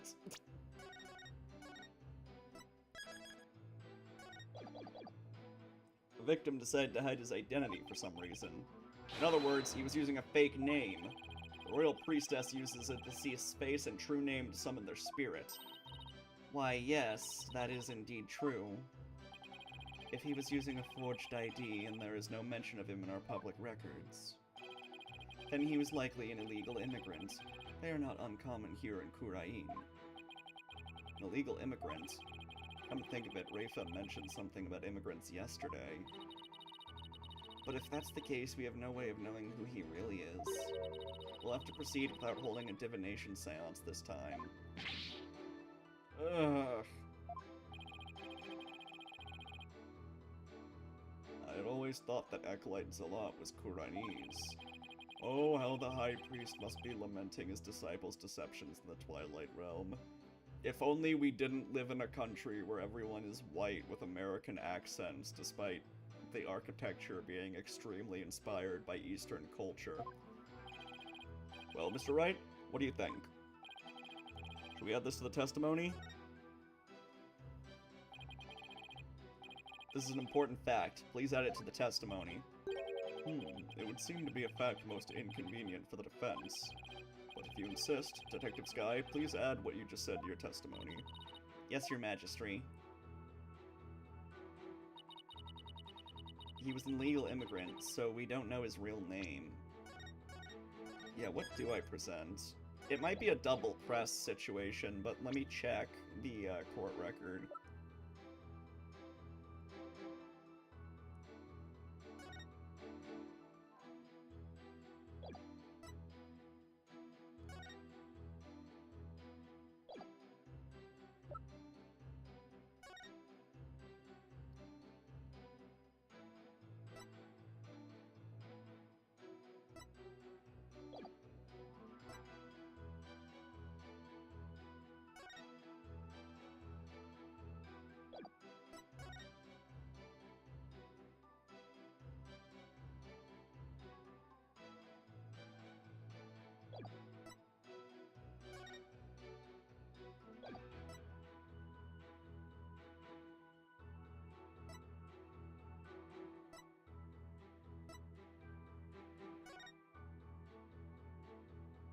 A peach.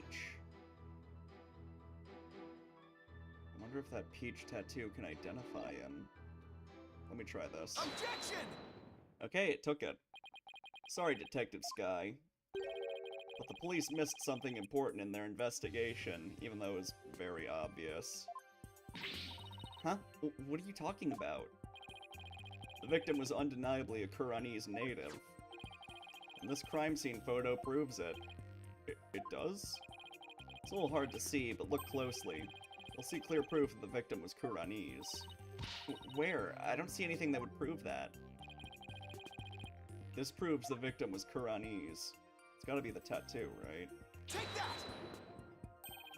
Look at this tattoo right here. Why, that's a tattoo of a peach? Only because you're looking at it upside down. It's actually an orchid bud, probably. I would like you all to think about the meaning of this tattoo. Oh, the victim really liked peaches? Well, peaches are a favorite delicacy here in Karain. Peaches are all over the world. We sell them in the United States. They happen to be a personal favorite of mine. The sweetness of their abundant nectars and the softness of their perfectly ripe flesh. They are a blessing from the Holy Mother herself. I could eat a peach for hours. Nick, I've suddenly got a craving for peaches. After the trial, Maya. Right now we have bigger fish to fry. The inside of peaches taste good. The outside being fuzzy is weird, though. Unfortunately, that is not a tattoo of a peach. It is not a peach, you say? Then what is it?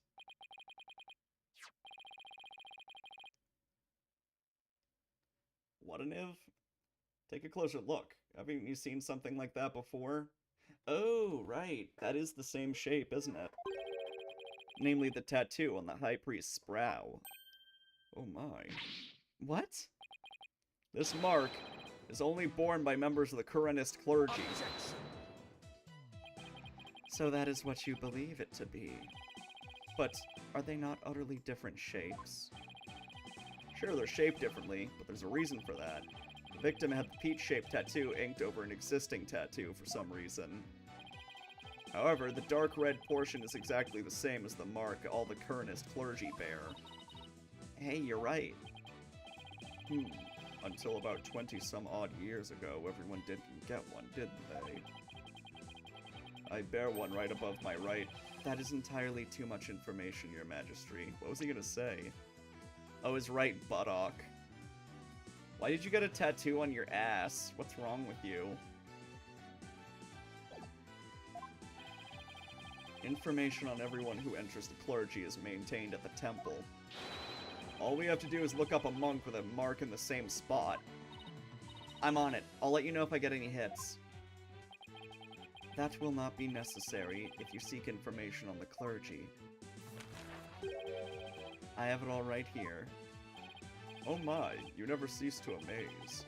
So tell us, is there anyone who fits the bill? The fact that he already knows that just tells me he was expecting this.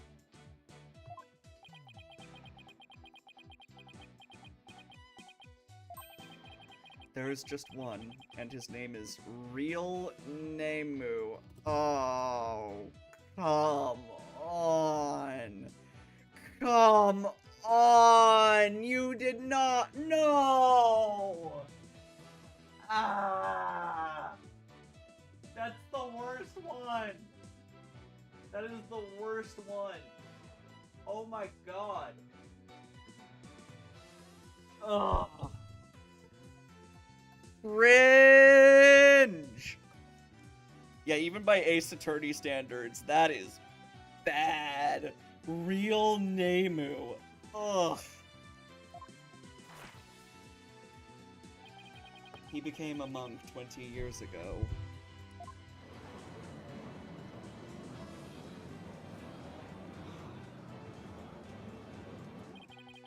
Then that must be the victim's real name. But why would he have tried to cover up his tattoo with another one? Yeah, there must have been some reason. Nick, that's not important right now. The important thing is we know his real name. You're right. Your Majesty, now that we know the victim's real name, the divination seance might finally work. A lawyer who willingly seeks a seance. This is entirely unprecedented. You are but digging your own grave, Defense. We won't know that until we try. Sure, it's risky, but it's our only hope. Very well.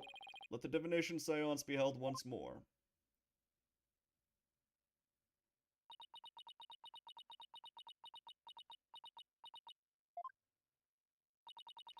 Why would a lawyer work so hard to see the divination seance be held once more? You are a fool, Barbed Head, and your foolishness shall yield no gratitude from me. Okay, she went to the Franziska von Karma School of Speaking. For with the truth revealed by my insights, I shall gladly seek your demise. You're weird. Bring it on, princess. Because I will correctly interpret each and every one of your insights. You will regret ever thinking you could use my sacred insights as evidence. We've done it before. Hold on. Let me get adjusted in my seat. O Holy Mother, we hold Really the now? dance so that we may...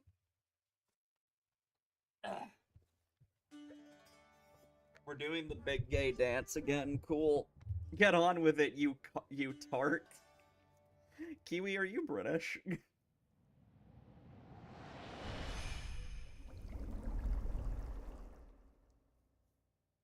No.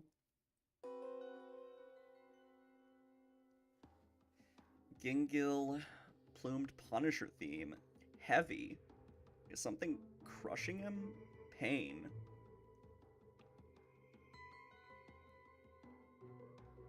Well, we didn't see the killer at all. Oh my. It is just as Mr. Wright surmised.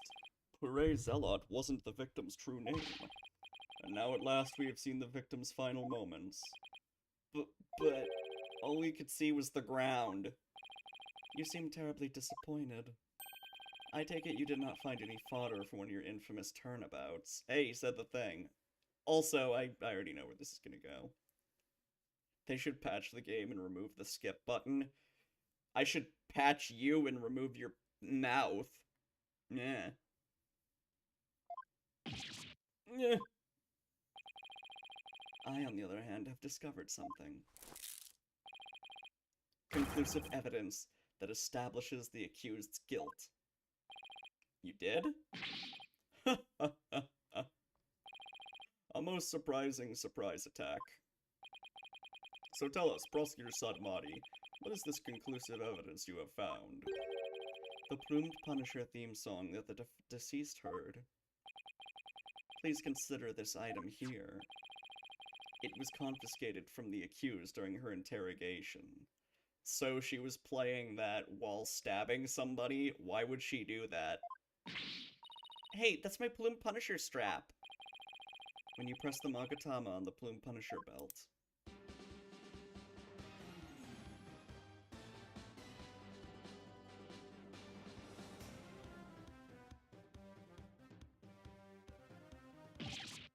Ah!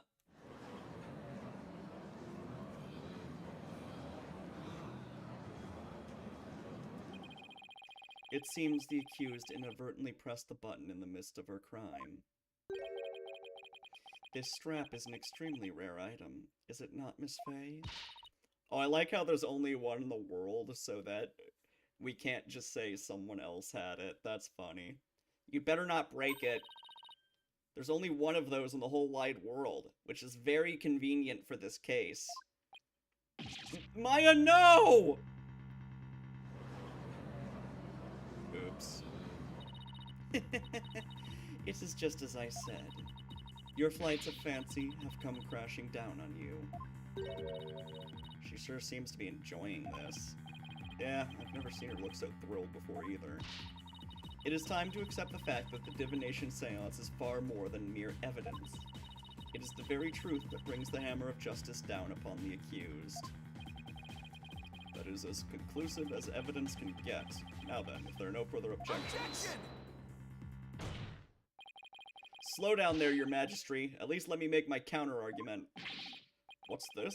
Do you take issue with the divination seance? It was your fucking idea. What the hell? Oh, I have issues with it. I just don't know what they are yet. But that's never stopped me before.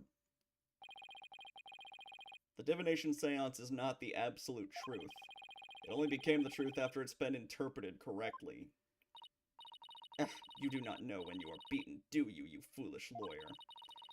I am the only one who speaks for the mitama of the deceased.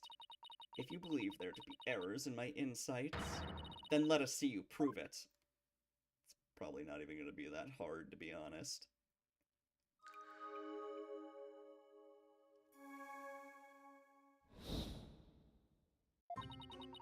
The victim was offering up his prayers.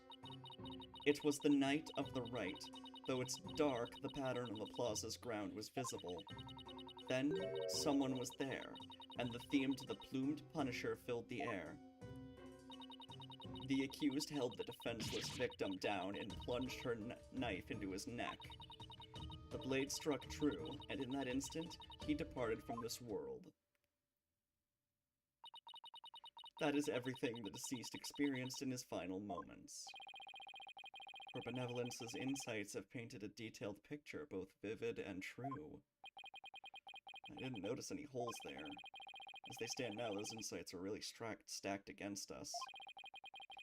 I'll just have to go over each and every one of the deceased sensations very carefully.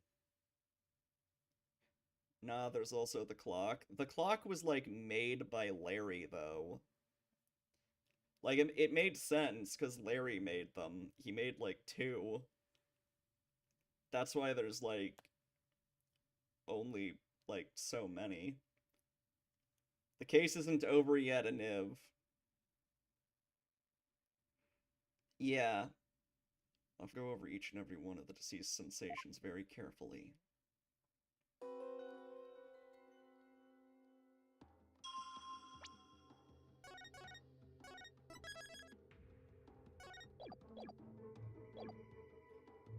So,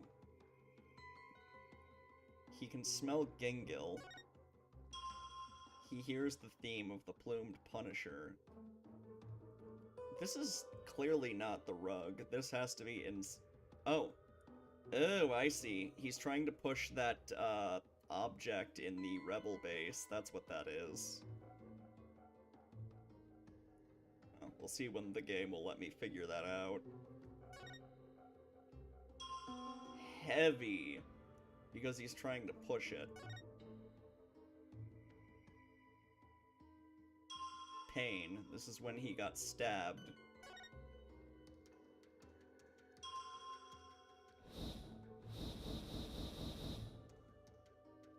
The victim was offering up his prayers.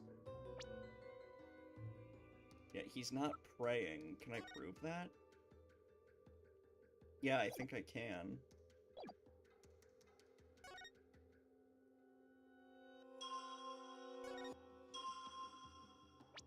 Alright, hopefully it'll let me. I'm gonna be very angry.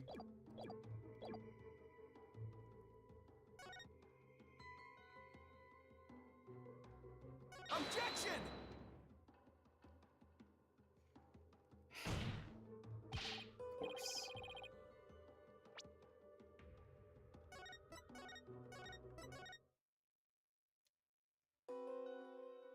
It really sucks knowing the answer and not being allowed. Point out the heavy? Yeah, I guess that's it. It's fucking stupid, though. That's clearly not the rug.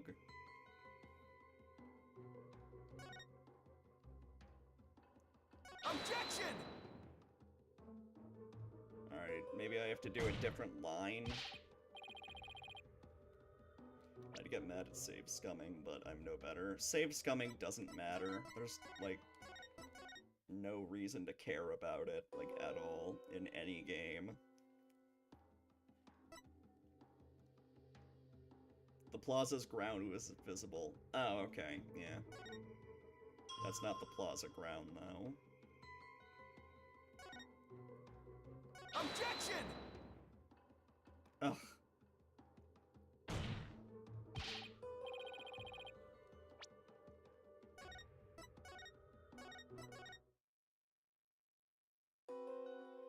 Do I do heavy on the second line?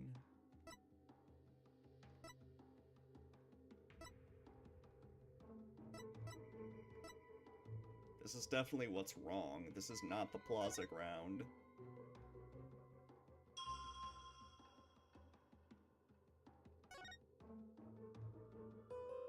Objection!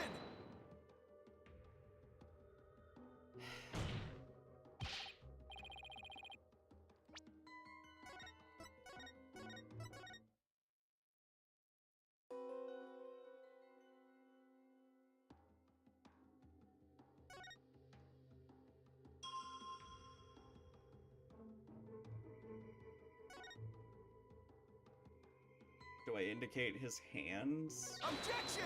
Or wait, I'm on the wrong line. Hold on. I know the answer. I'm so annoyed.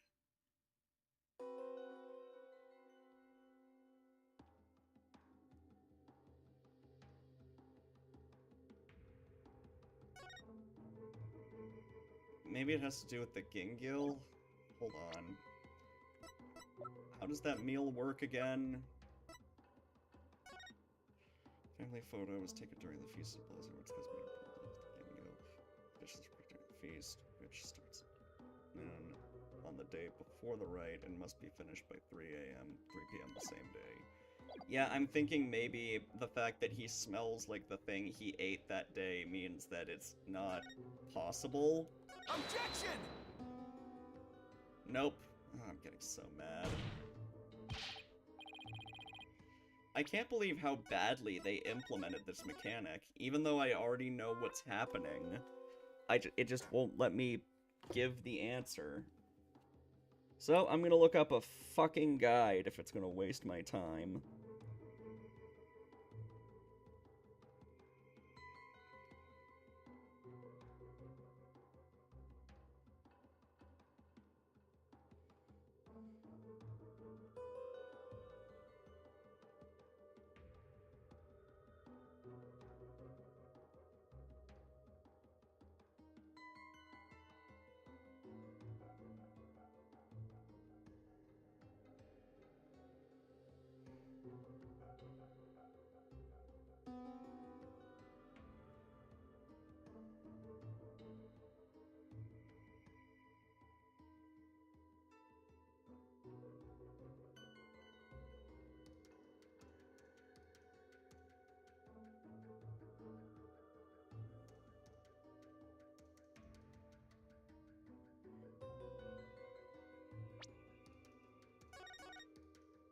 Trial Day 2, Divination Seance.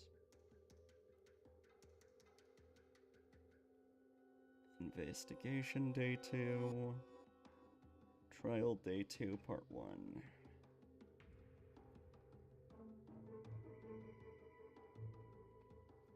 I save scum the guy game. Doesn't the guy game technically have CP in it?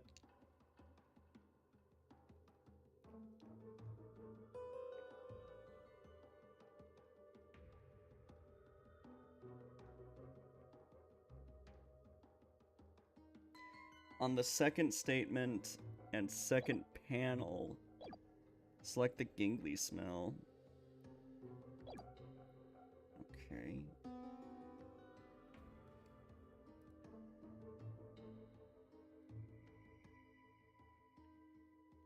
second statement. Oh, right, the Knight of the Right, that's it. I'm still annoyed, like... I know that he's actually pushing the rock. Like, the contradiction it wants me to point out is that this couldn't have been the Knight of the Right, but, like... Yeah, it's so annoying. I really don't like the way it's designed.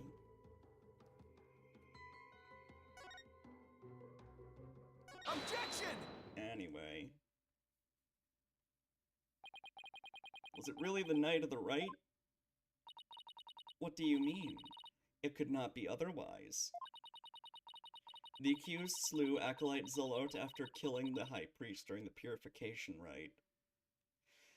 The real issue is that every Ace Attorney case, the deaths happen in, like, the most complicated ways imaginable.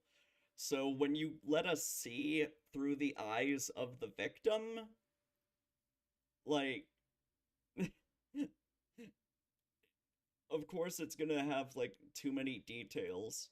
The accused slew Acolyte Zealot after killing the High Priest during the Purification Rite. The only problem is the deceased spirit does not corroborate that. What's this? Take a good look at what the victim smelled. Do you see how it says Gingil? Acolyte Zealot shouldn't have smelled any Gingil on the Night of the Rite. What do you mean?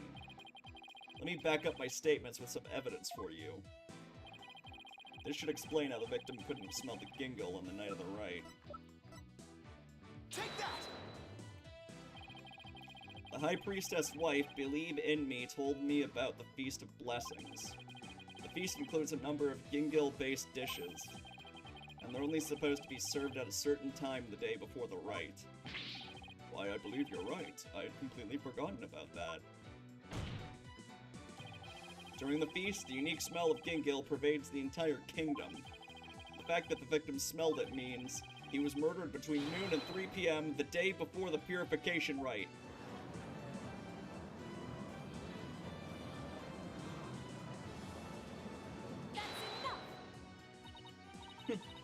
I am not so easily fooled. Did that autopsy report not make it clear? The estimated time of death was during the rite. Oh right, I taught her about that yesterday. Forgive me, your benevolence, but the estimated time of death is just that, an estimate. Depending on the circumstances, it's possible for it to change. What's this? Like if a body was kept cold, the slowed rate of decay makes the death seem more recent. Why, I believe I have heard something of the sort before. If it is as Mr. Wright claims, the estimated time of death in the autopsy report will have to be revised. Alright. Oh my god, now she's saying slurs in court! Rafa, calm the fuck down. Barbed head, you blinded me with science! That's... What a good line. You blinded me with science. Sorry. Wait, what am I apologizing for? No matter. The murder may have occurred in the afternoon hours the day before the rite. Nevertheless, the murder weapon with the accused prints on it is incontrovertible evidence. I will now amend my insight to account for this new truth.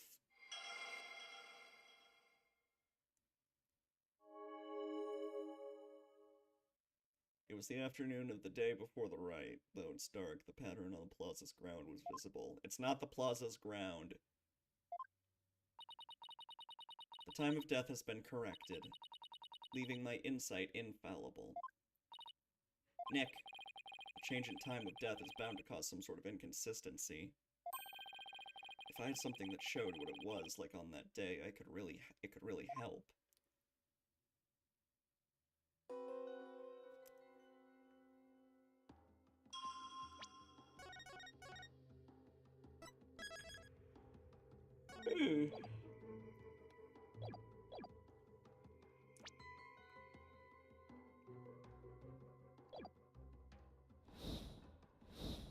Oh, there's no history option. I was gonna read the dialogue from before then, but whatever.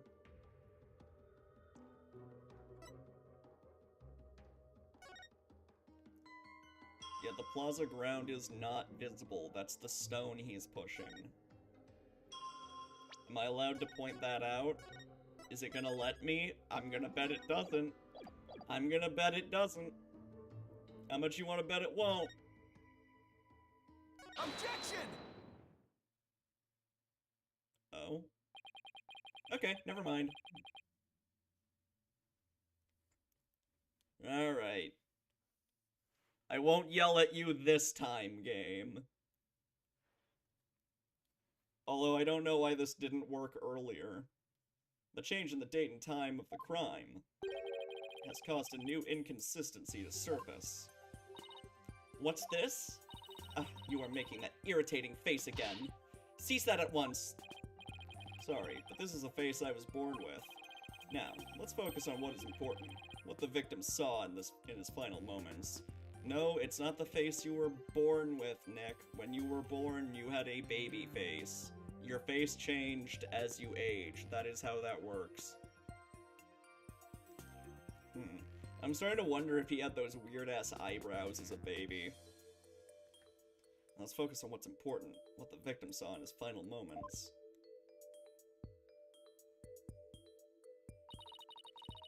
Do you have bats in the belfry, Barbed Head? There is nothing to see. I'm surprised she knows that saying. He had a fucking pronoun space. The ground at the plaza was all that entered the victim's eyes. That's not the plaza ground. And that's what I find so strange. On the day before the rite, it should have been impossible to see that pattern on the ground. Impossible, you say? Do explain. This piece of evidence shows why the plaza's ground was not visible that day. There's like a weather report or some shit, right?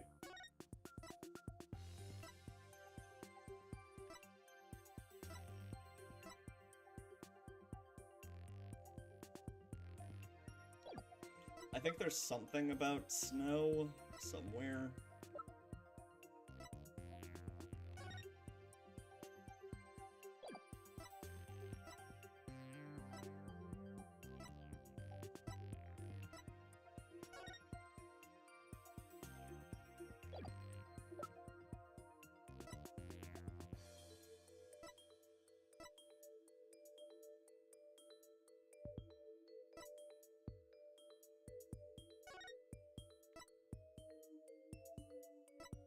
I guess I could use these?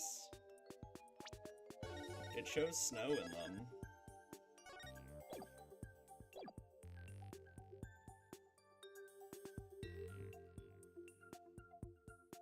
Sorry, why did you say what the fuck is wrong with nerd? What did nerd say?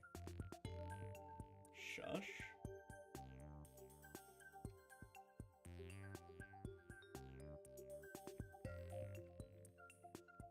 Oh, you meant a niv. Oops. How do you get a 100 brave percent to get close to people is? What the fuck is wrong with you? Oh, he was responding to nerd, I see. Yeah. Take that! There's snow in the fucking photo! Fuck you!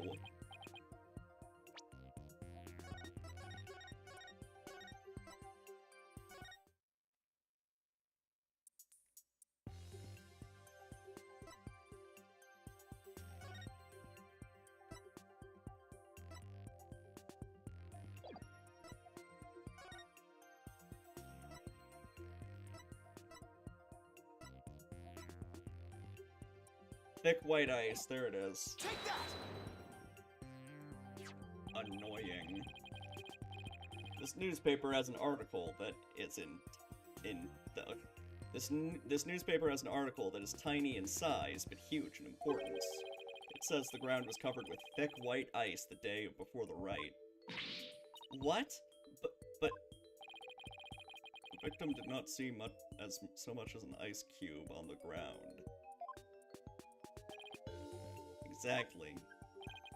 And so we must ask, what was the victim looking at in his final moments? I guess it's because I guess it didn't let me do that because the crime scene photo is from, like, after the rite and not before. But, like, the answer was, like, snow, right? They should have already known about the cold weather.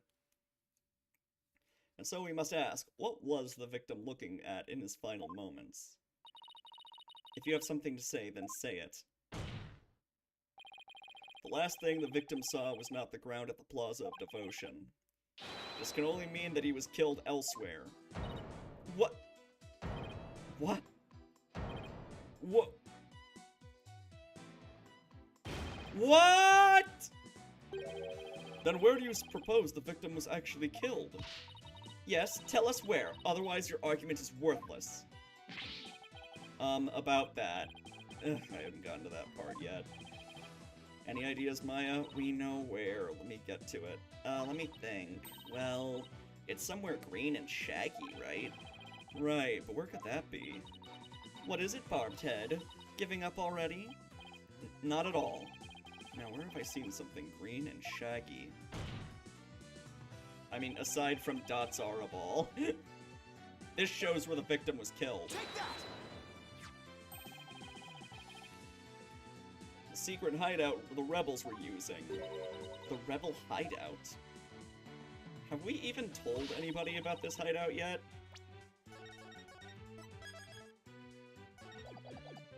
There was no such place anywhere on the floor of that chamber. You're absolutely right. There's no place on the floor, anyway. Then what did the victim see in his final moments, if not the floor of the rebel hideout? I guess the police did know. Emma told them, I guess. I just didn't realize it got back to the judge. This is what the victim saw in his final moments. Take that! The shaggy green surface the victim saw was one of the moss-covered stone slabs. As you can see, there are two distinct hand-shaped impressions in the moss here. I believe the victim was killed while he stood there with his hands pressed against the slab. Objection! That does agree with the seance vision. However, one cannot definitely declare they are one and the same. I concur. There is no proof that a murder occurred in the rebel hideout. Indeed, what evidence do you have of this? The blood. I've already shown you the evidence. What do you mean? Please take a look at this second version of the photo I just showed you. You can see the results of the luminol test I performed in the rebel hideout. This is proof positive that someone had been bleeding in front of that stone slab. Is this true? This information has already been provided to the police. Detective Sky, to whom does this blood belong? We thought it was the High Priest blood that flowed in from the outside, so we haven't tested it yet. Then you must do so at once. Yes, Your Majesty.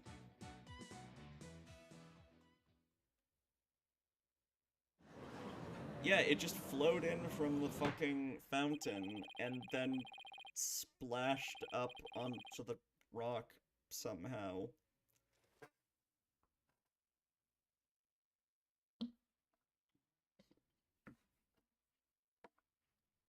Look, the water just defied gravity and got onto the rock. What of it?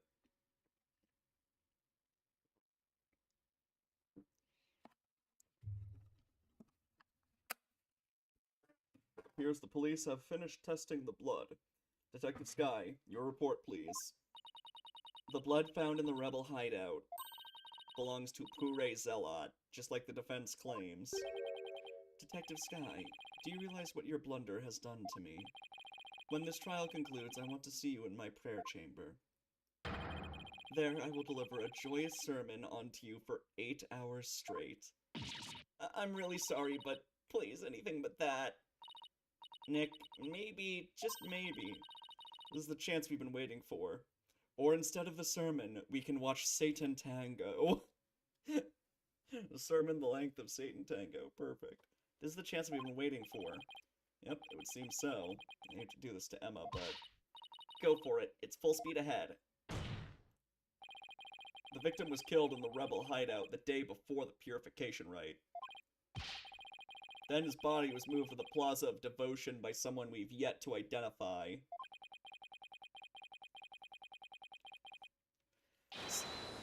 I mean, sermons are torture for me, that's for sure. I fucking hate listening to religious people blather on. And so did the Holy Lord say unto the Gentiles that the blood of the blah blah blah. So when we thought we saw Acolyte Zealot praying during the rite, he was already dead. Ah!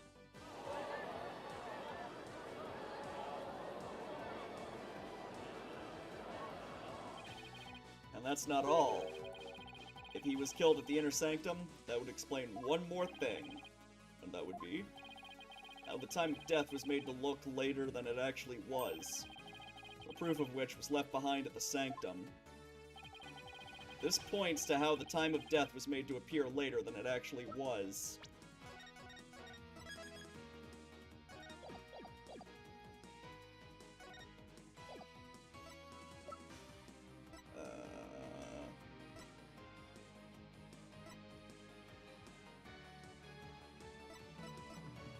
What do I show?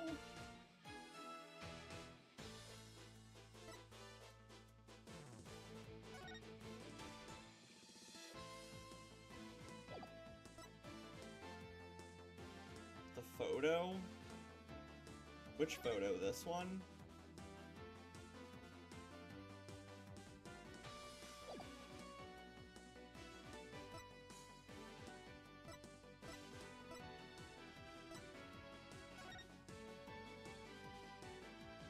Wait.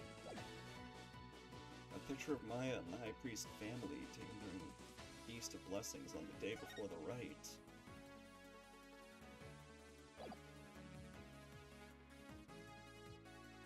Hold on. Take that! Alright, I didn't think that would work. I thought maybe we were, getting onto the twist that the photo was, like, taken to confuse us or something.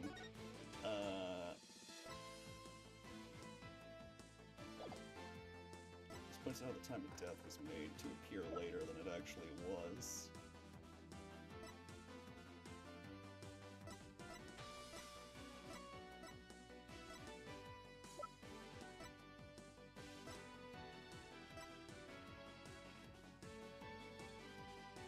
Oh!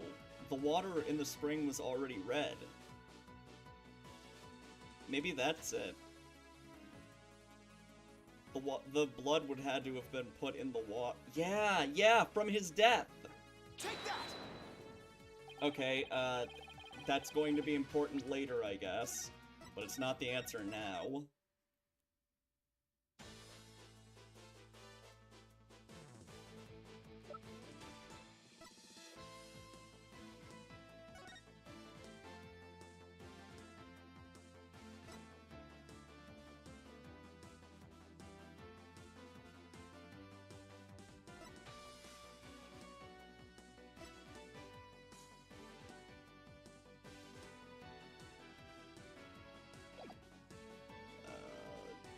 The weather, Take that! which we already pointed out before.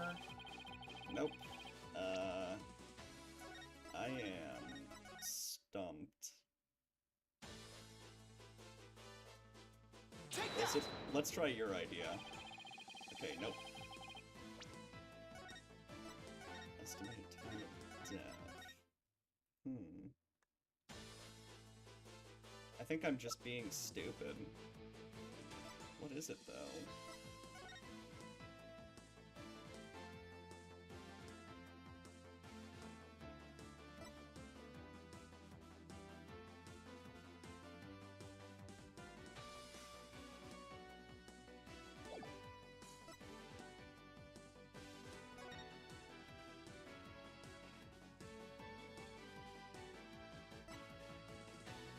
Do I point out the blood water with this? Take that! Okay. Wait. Oh no, don't you dare. Don't you dare, don't you dare, don't you dare. Don't you dare. Please tell me I'm mistaken. I'd like you to focus on this. The proof is right here in this photo. Okay, it's that one. I was gonna be so mad if it was the blood water, because I already tried to point that out with a different piece of evidence. Alright, you didn't piss me off this time, game. This is how the time of death was made to appear later than it really was. You see how the snow has been removed from this one spot only? That's because it was used to keep the victim's body cold. And that's why the time of death wasn't what it seemed. The time was mistaken, and the place too, and just what do you believe that proves? That my client is innocent. What of her fingerprints on the dagger, and the Plume Punisher theme the victim heard? So I guess I didn't really figure that one out, I just lucked out. Oh well. You have failed to address these two key pieces of evidence. I see your point. Wasn't this your big chance, Nick? I'm really hoping that difference in location can invalidate either the weapon or the theme song from being used as evidence against you.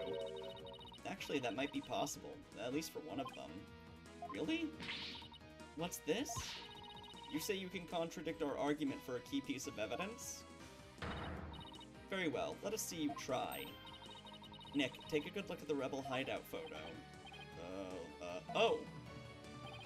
The defense can invalidate this piece of evidence. Is it the Plume Punisher theme? So the only thing we saw in the hideout was, like, Plumed Punisher shit. Yeah, the clock went off, that's it. I thought of it, like, literally the exact same time Electrica said it. That was funny. The Plumed Punisher theme? And how do you intend to support such a claim? Since the murder happened in the Rebel hideout, there's something there that played the theme song other than my client's strap. It wasn't the strap. Is this true? The item that played the Plume Punisher theme song was this. Because everybody's too stupid to figure this one out. Take that! This is a Plume Punisher alarm clock. I believe the victim heard its alarm go off. What proof do you have that the alarm went off? Objection! What proof do you have that it was my client's strap that played the theme song? Ah! Do not twist the facts with your lawyerly wiles. Either way, the accused would still be guilty based off of her prints on the murder weapon. And here's what really happened. Oh, we're still doing the insight thing? I thought we were past this. Oh well. The victim stood with his hands on the stone slab in the hideout. It was the afternoon of the day before the rite. Though there have been some twists and turns, that is the truth of what happened. Ugh. I won't get anywhere until I can eliminate the dagger. Most impressive, Your Benevolence. I see no inconsistencies anywhere in the prosecution's case. No, there is one. What's this? You still claim there is to be an inconsistency. Try as you might, the outcome will always be the same.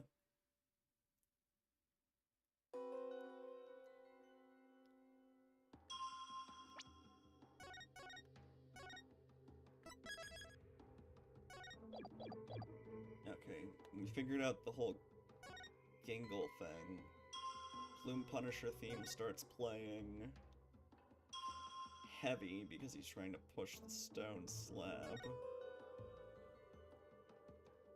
And then he got stabbed and died.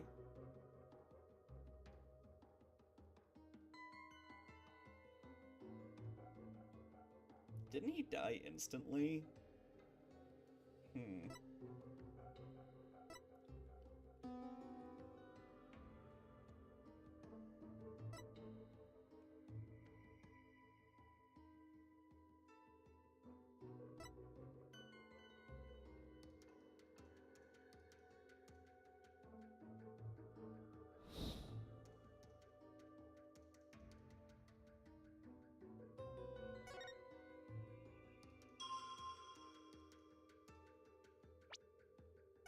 I mean, he clearly didn't die instantly, but I get the feeling the game's not gonna point that out as the inconsistency. Objection! Yeah, I didn't think that would fly.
Hmm.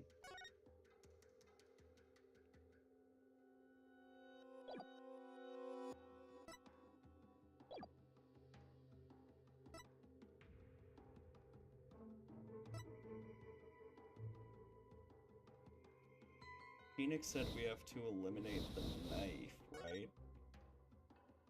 How do we prove the knife wasn't used?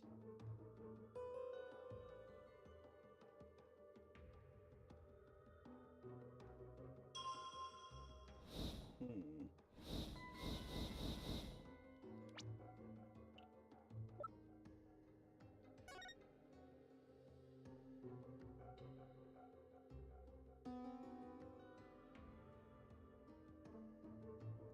The heavy prompt?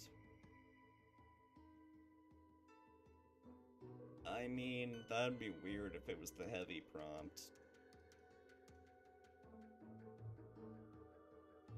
Or maybe that is it, because, like, they were originally under the impression he was praying, and then it turned out he wasn't praying. So the idea that, like, Maya crushed him doesn't hold up anymore. She couldn't have held him down and stabbed him. So maybe it is the heavy prompt, although I think that's a dumb answer. That's probably the answer.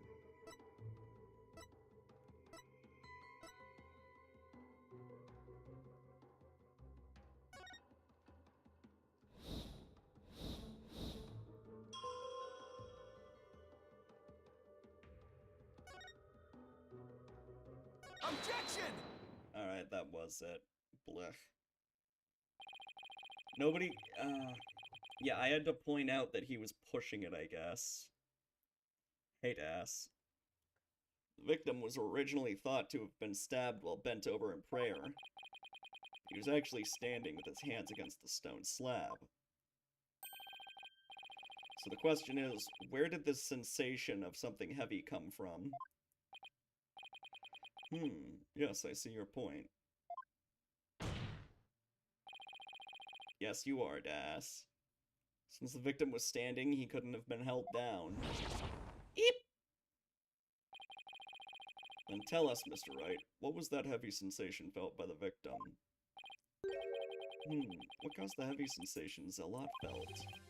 Any thoughts, Maya? I thought we established his name isn't actually Zelot. I wonder if it still says it. Okay, it says his real name there. Real Nemu, which I'm still fucking mad about. Oh my god. Oh, an Oats emote. That's fun.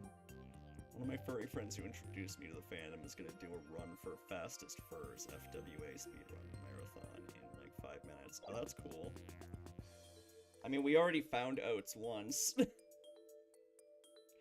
I agree that sense of heaviness seems important, but there's also the matter of Zelot's hands on the stone slab. Why were they even there? Could it be related to the cause of the heavy sensation? Well, Mr. Wright, do you have any answer for us? Oats? Who's he? Oats and Goats. He holds the any % world record for Super Metroid. Aniv was created by somebody in the Super Metroid speedrunning community. So, of course, he's gonna mention Oats and Goats, the current world record holder. Of course. If I just envisioned the state Zelot was in when he was killed. The cause of the heaviness the victim felt was... Oh, the slab was falling? Was that the idea? I guess it was unstable. If he pushed it, it would have just fallen over. I just kind of assumed something happened to it to make it unstable after. The only conceivable cause is a stone slab falling over, trapping the victim underneath. He wasn't on the floor then, was he? Was he on the floor on his back? How would he get stabbed then? Oh, don't tell me he fell on the statue. I'm gonna be so mad. What? Oh. The stone slab came falling down on him, crushing him underneath. Right. That was the cause of the heavy sensation the victim felt. No, he was still stabbed. That's on the autopsy report. While your theory is impressive, you have overlooked a key fact. The victim was not crushed to death, rather he was stabbed. Oh yeah. Or do you claim that the dagger was plunged in after the slab had fallen on him?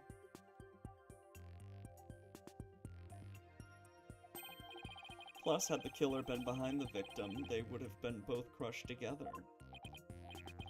Well, would you care to explain? Sure, I'd love to. That doesn't mean I can. How could the dagger have been plunged in after the slab fell on the victim? The killer couldn't have plunged the dagger into the victim after the slab fell on him. But what if the murder weapon wasn't what we thought it was? It's the fucking bird statue, isn't it? Well, there were other weapons in the rebel hideout. But the entrance to the hideout is right by the stone slab. There isn't enough space between the two to use any of the weapons found within. He posted someone else's cock and balls from Grindr. He even plagiarizes nudes.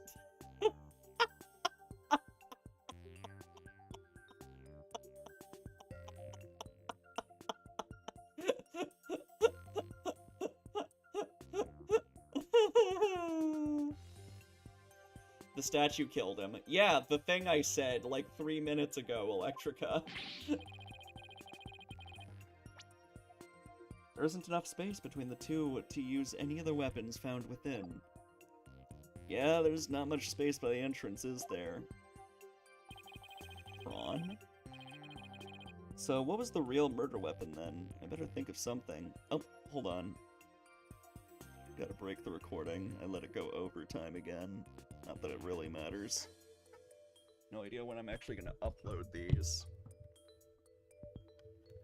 Hold on.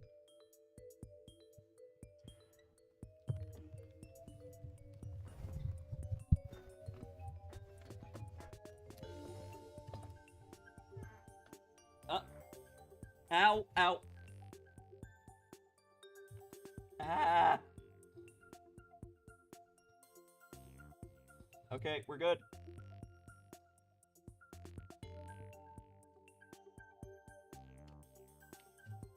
Accidental or somebody shoved the stone. Yeah, I'm fine, hold on.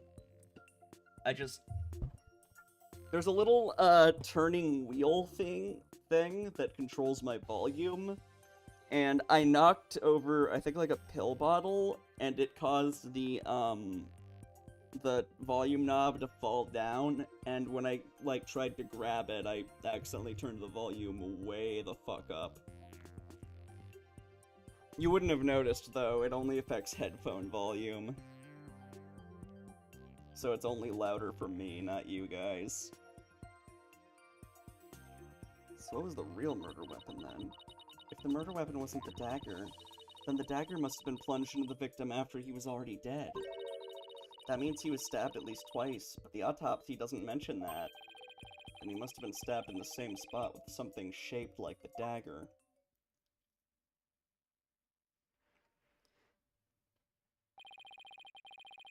Oh yeah, that is like 1-3, isn't it? Will the defense care to offer an explanation sometime this century?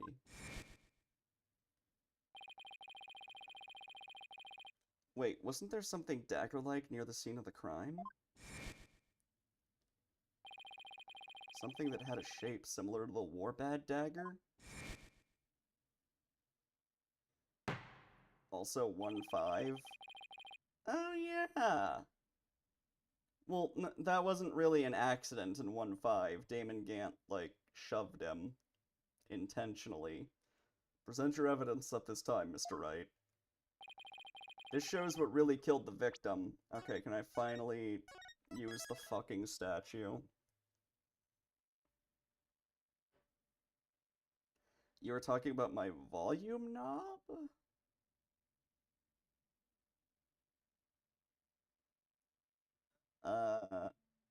I don't... I'm confused, Das.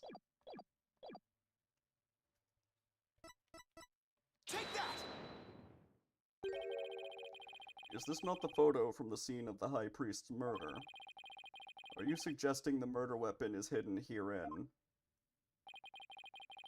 This is what really took Pere Zealot's life. Fucking statue. Oh, I knocked something, and then the pill bottle fell, and the volume thing fell, and I grabbed it, and it increased the volume. What does that have to do with 1-3? Sorry, I'm lost. Alright, it's the fucking Warbad statue. It's convoluted? Was the 1-3 murder that convoluted, though? He just fell on a spike, and she covered it up. Damn, now what you said makes less sense. But that is the Warbad statue? Exactly.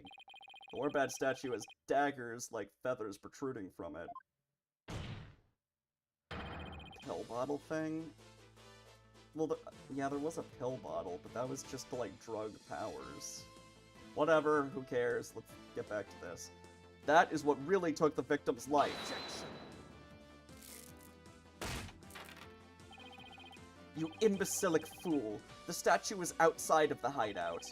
How do you propose to impale someone who was inside? Haven't you heard? The Warbad statue also functions as the hideout's door. What do you mean? The statue can pull a complete switcheroo. A switcheroo? To put it simply, it's a revolving door. Whee! Whee! A revolving door? Why, that makes perfect sense. Now we're figuring it out. Therefore, I believe the truth behind the divination seance to be this. As the victim entered the secret hideout, the stone sculpture came toppling towards him. He threw up his hands to stop it, but its weight forced him backwards. Unfortunately, the Warbad statue was right behind him. Who covered up the murder then? Who covered it up then?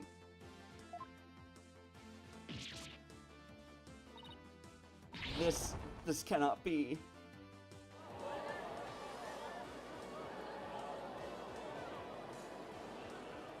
I'm not sure his death was accidental. Someone could have shoved it. But the accused's fingerprints were found on the dagger. Yeah, as part of the ritual, you idiot. She had held it while rehearsing for the rite, which is when her prints got on it. Ugh. This thing she was supposed to touch has her fingerprints on it. That's incriminating. This is a shocking turn of events, but there is a great deal of circumstantial evidence in the defense's favor. I believe we must accept that the Warbad statue was what killed the victim.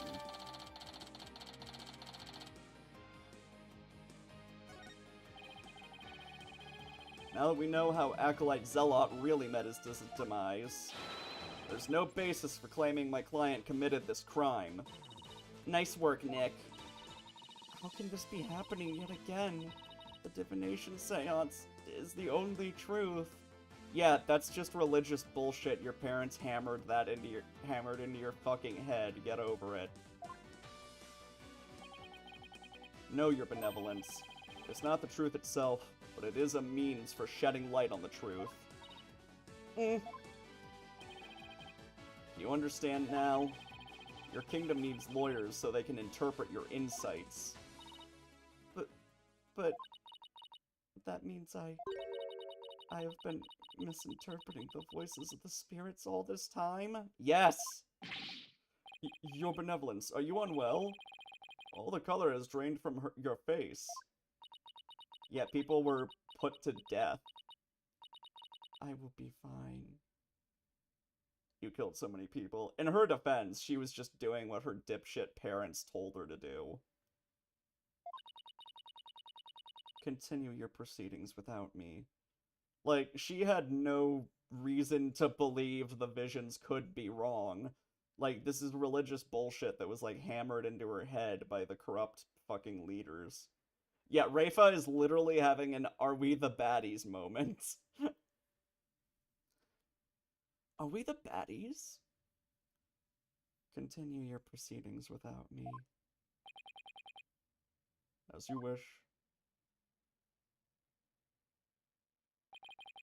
What's kind of funny about the "Are we the baddies" meme, the first time I saw it was just an image, and my mental image of, like, how the voice would sound turned out to be identical to how it actually sounded. Like, when I actually got to hear the audio, it's like, this sounds exactly how I imagined it would sound, with that exact accent.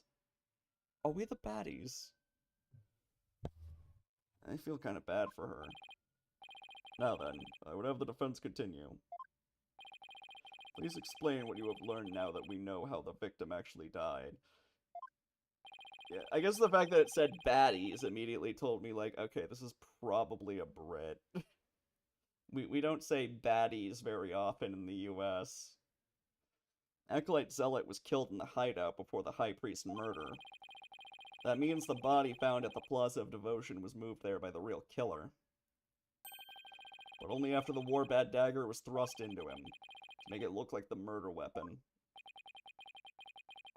Are we the not good guys? That does seem to agree with what we now know. But why would the real killer go to such lengths?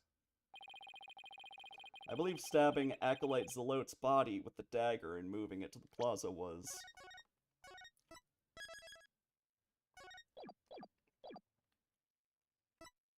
a crime committed for fun. To make it look like a serial murder. Yeah, they just did it for fun. LeMayo. I stabbed a dead body and moved it.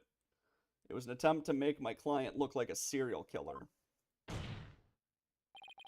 That's right. The real killer planned all of this. This forged serial murder case. They did? That's it, Nick. Keep hammering away.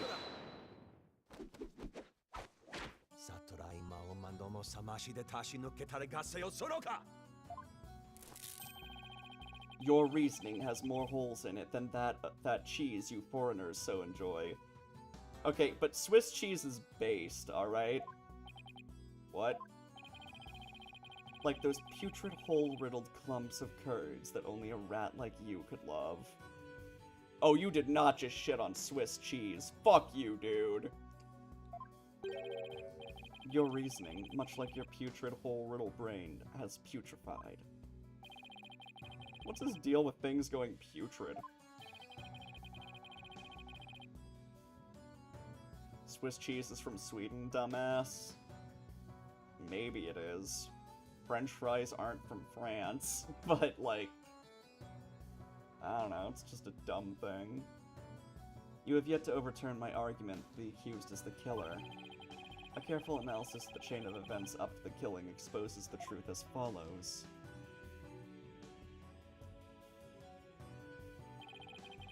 Disguised as Lady Kira, the accused found the rebel hideout the day before the rite. But Acolyte Zealot had followed her there after noticing her suspicious behavior. Caught by surprise, she pushed the stone slab towards him, and we know the rest. And you are going to prove she touched the slab. How? I've never been to the rebel hideout in my life. When the High Priest arrived at the Sanctum the next day, he realized what she had done. That is when the accused murdered him in order to silence him. I believe Prosecutor Sadmati has posed a compelling scenario. The defense, on the other hand, has yet to disprove the accused's guilt. Objection! Why would my client move Acolyte Zealot's body to where everyone could see it? And why would she stab the dagger with her fingerprints into his dead body? She had no reason to do any of those things. The dagger in his corpse was likely a warning to the rebels. Something along the lines of, Lady Kira will slay the defiant dragons. This is so speculative, but I guess it's what the judge is going with. I mean, to be fair, so are like most of Phoenix's theories. So that is why she moved the body to the plaza for all to see.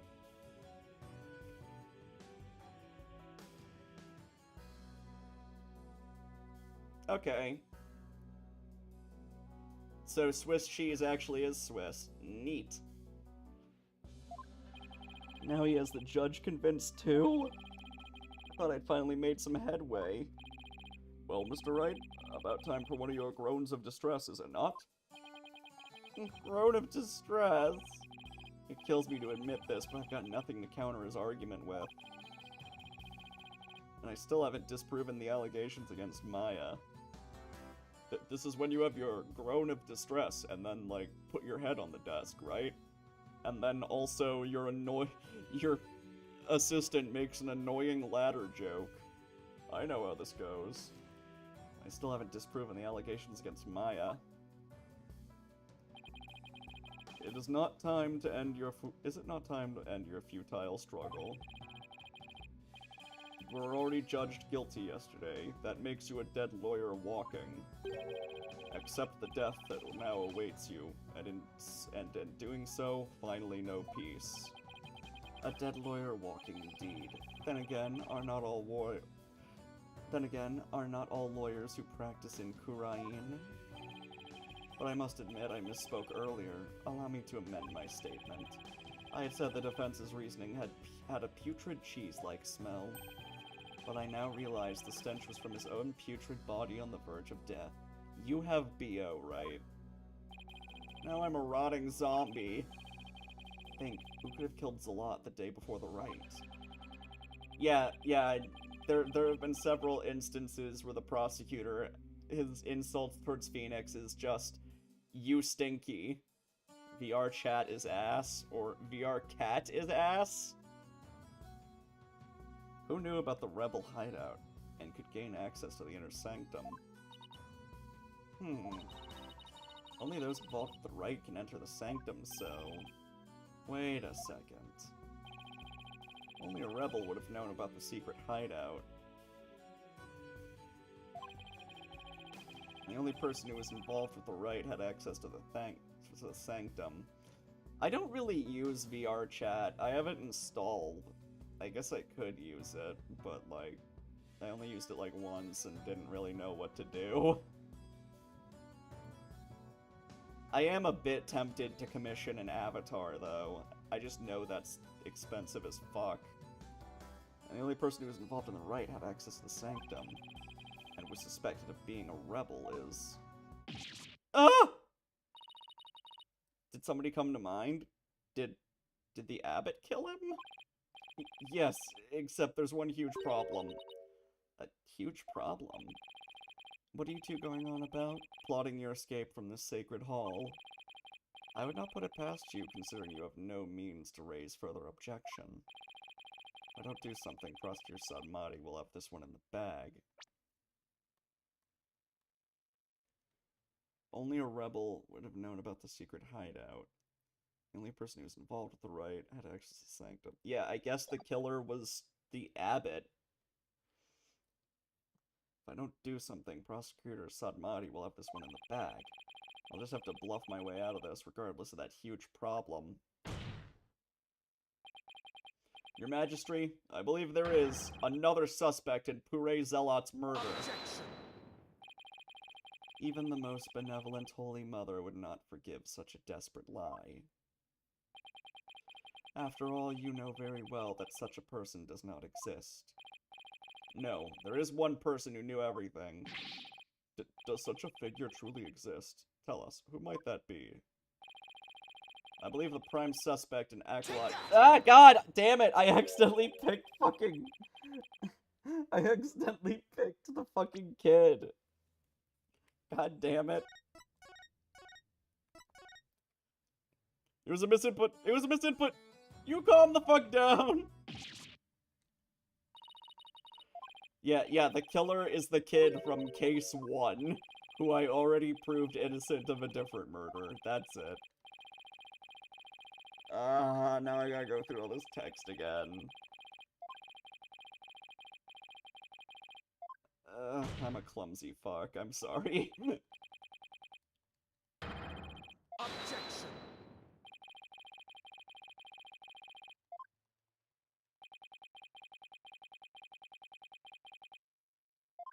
I'll be damned.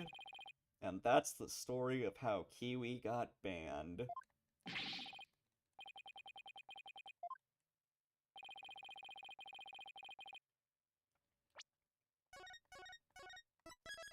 That'd be a real, how old is he again? 9?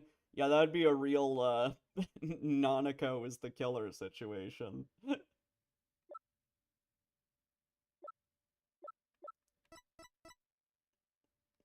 Oh, and Dangster pinned it. Nice. Whatever. Take that! It had to be someone allowed to enter the sanctum, and who knew of the hideout. And that would be the High Priest. He could have committed the crime if it occurred the day before the rite. You would pin a crime upon the dead, knowing very well they tell no tales. Can't you just do spirit channeling? Have you no shame? Dead men tell no tales. That is definitely a problem. Only the High Priest could tell his side of the story. What? Do I have something on my face? Wait a second. Could this actually work? Are we actually gonna have a channeling now? Oh no, don't tell me I have some of my breakfast caught between my teeth. No, if there's even the slightest possibility, I'll have to go with it. Your Majesty, dead men do tell tales. Therefore, I would like to request the High Priest's testimony. His testimony? And just how do you propose we get the deceased to testify? There's a way for the dead to testify. It's known as... Summon him here by the means of spirit channeling. It's known as summon him here by the means of spirit channeling. What a long name. What did you just say? Spirit channeling? Has this lawyer gone insane?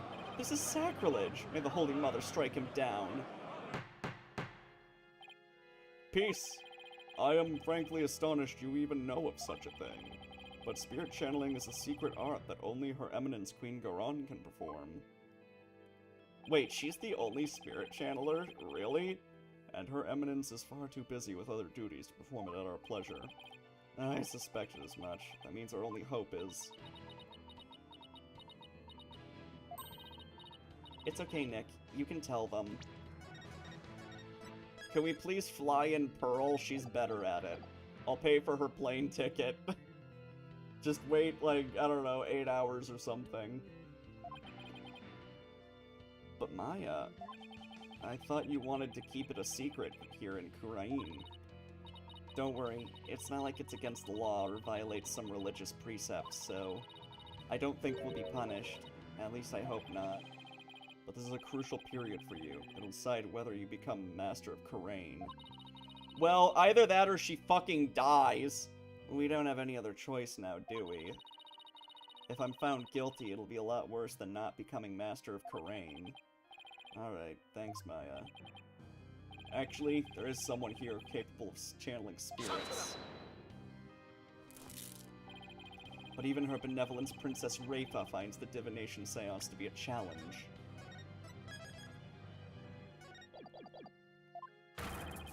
Who could possibly have greater spiritual power than she, aside from the Queen? That would be me. Is this some sort of a joke? A foreigner cannot possibly have such power. Even the royal priestess is incapable of such a feat. Peace, peace, I say. Is this true? Is the accused capable of performing the secret art of spirit channeling? Well, yes. Yes, I can. Now, Your Majesty, we'd like your permission to begin.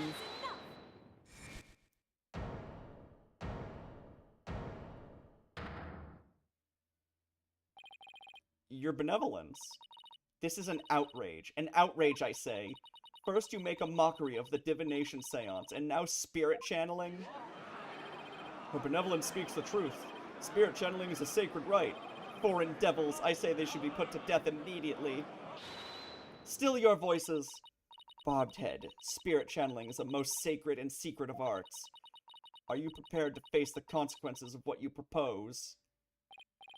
Yes, I am. Your benevolence, are you saying you approve of the use of spirit channeling? I will judge whether their claim is true. If this is but another one of their lies, they shall be executed on the spot. Very well then. Your benevolence? What if the accused accidentally calls forth an evil spirit? Do you truly believe this foreigner is capable of channeling spirits?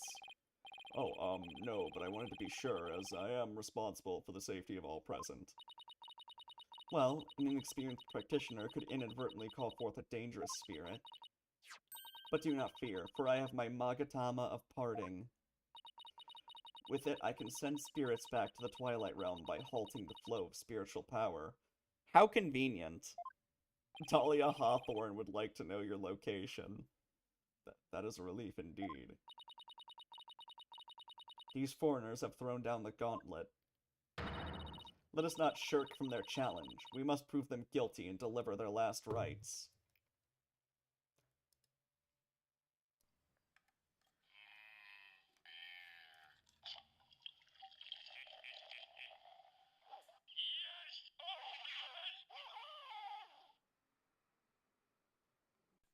That's scary.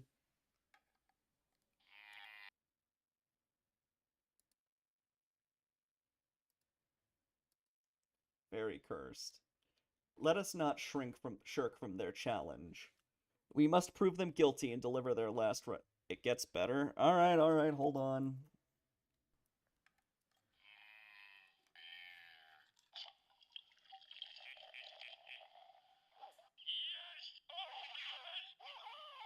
I've definitely seen one of these before.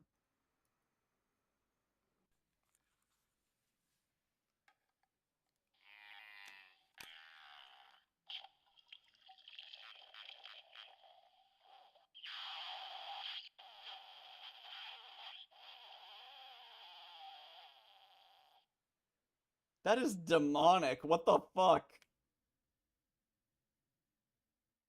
That is fucking ghastly. Me when I accidentally drink a bottle of sulfuric acid. Uploaded 2008. Determined or not, that bottle opener must be long dead. I love how the beer pouring sound is perfectly fine, yet Homer sounds like a demon. Yeah, Dahlia Hawthorne getting summoned during her trial.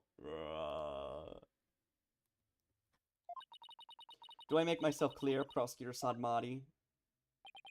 Perfectly, your benevolence. Very well, the accused may channel the High Priest spirit. But first, we must take a short recess to prepare. We will resume as soon as the preparations are complete. Until then, this court is adjourned.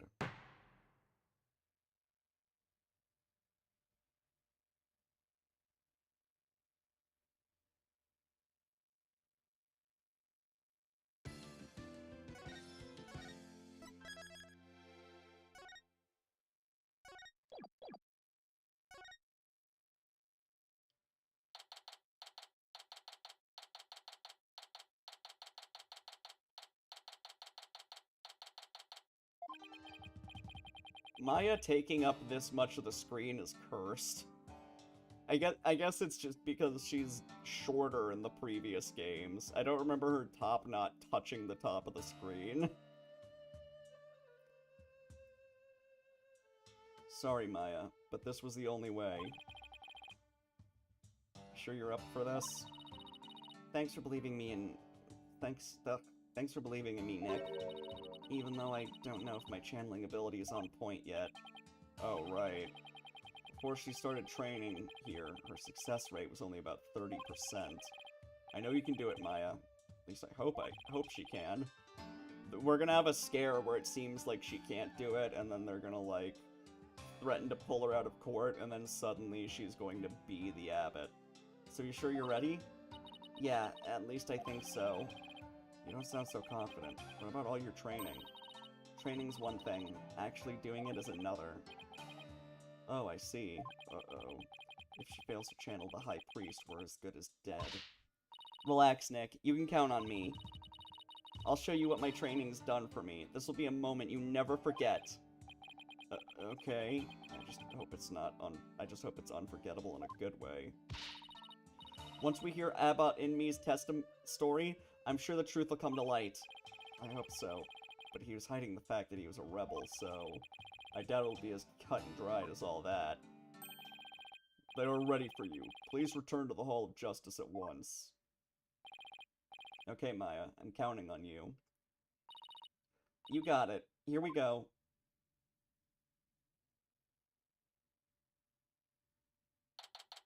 They do have assault rifles, you're not wrong.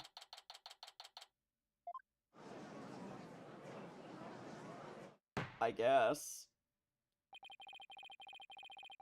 We have received official approval for the accused to channel a spirit here today. Maya's mom channeled a man. But, like... I guess Maya hasn't. We have received official approval for the accused to channel a spirit here today. Now, if you will, Miss Faye, please proceed. Yes, Your Majesty. I can't believe this. Only the Queen should channel spirits. Execute them! Put them to death right now! You people are fucked up. What's wrong with you? Absolute cavemen. Come on, Maya. I'm counting on you. I have been studying here in Kurain for 2 years now, so that one day I'll be the master of Kurain, a village of spirit mediums back home. But first, I shall show you all the fruits of my training in your kingdom. Wow, she seems really confident. A neophyte practitioner such as you could not possibly channel a spirit. Okay, Your Benevolence, how about this? If I succeed, will you stop calling me a neophyte? Very well. If you succeed. Oh, I will. Just you watch.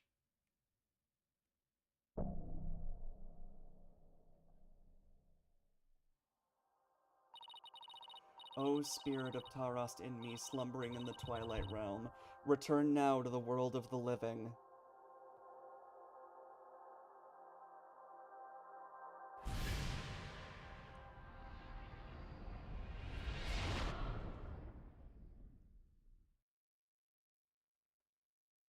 Oh, it worked instantly. God, that's cursed looking. What is this place? Oh my! It does look very funny. No, this cannot be. Pulunka! It's the High Priest. The accused really can channel spirits. I don't believe it. The accused's spiritual power is the real deal. Go, Maya. I do not understand. This cannot be. This simply cannot be. How are they unaware of the fact that people outside their country can channel spirits? Like, how don't they know about fucking Karain? I must step out now before I forget myself. Also, remember, you can't call my neophyte ever again. Abbot in me. Would this be the Twilight Realm? And what of this? Luxurious mane of hair. Oh, he loves the hair. Is it perhaps a gift from the Holy Mother for decades of faithful service? Abbot in me?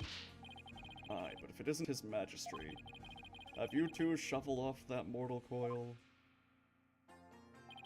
Please do not count me among the dead, yet. It is only you who has passed on. But the spirit medium Maya Fey has brought you back among us today. Why, Acolyte Fey has mastered the secret art of spirit channeling? I suppose that explains these gorgeous locks. When I pass from this world, I too hope to be channeled with a full head of hair. Though it be for the briefest of moments. I give thanks for this splendid coiffure. Praise be to the Holy Mother. You're weird. However, this kimono is a bit too snug for my tastes, if you would excuse me.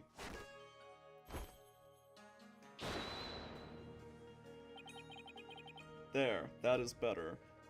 Okay, we have learned Maya does not wear a bra.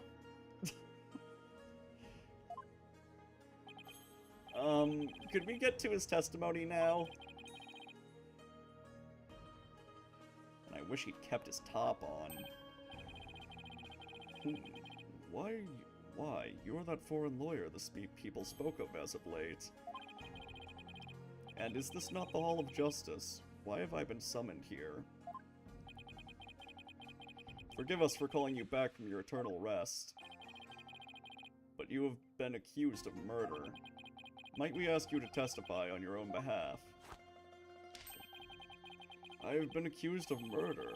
That is troubling indeed. Ah!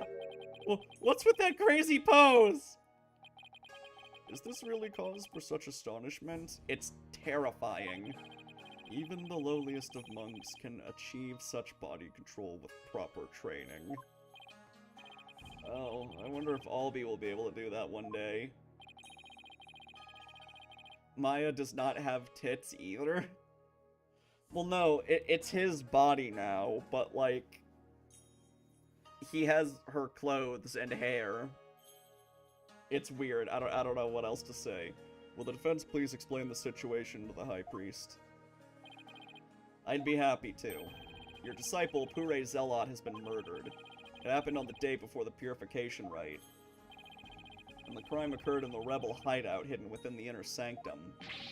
Acolyte Zealot, he has been killed? Who would do such a thing? Someone who knew of the hideout and had access to the inner sanctum. In other words, you, Abbot and me. After all, weren't you secretly a rebel? This is scary. Oh dear. That's still Maya's body. I hope he doesn't break anything.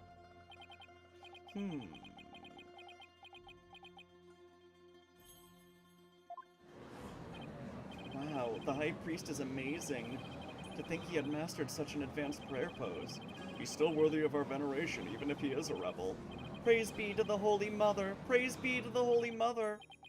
Oh my, have my rebel allegiances been exposed? Not even my wife knew of that. It seems to rest in peace is not my fate. Why did you, a devout priest of Kuranism, join the rebellion? Objection.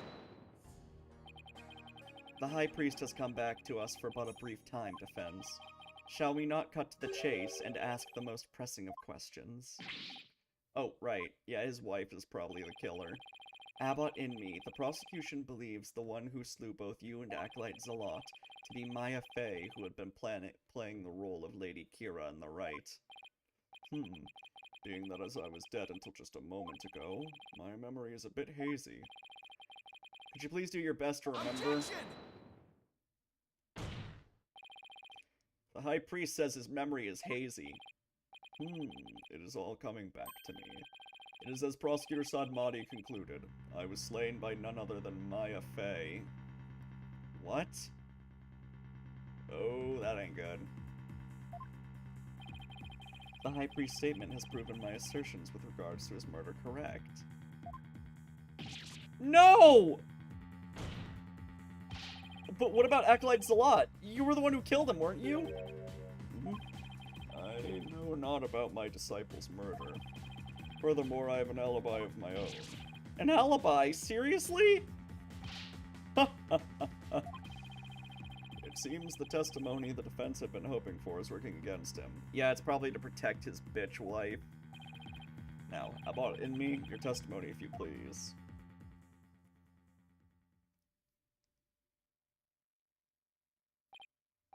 Yes, of course. This is ridiculous. This is like by far the goofiest trial we've had in the Ace Attorney franchise. Yes, of course.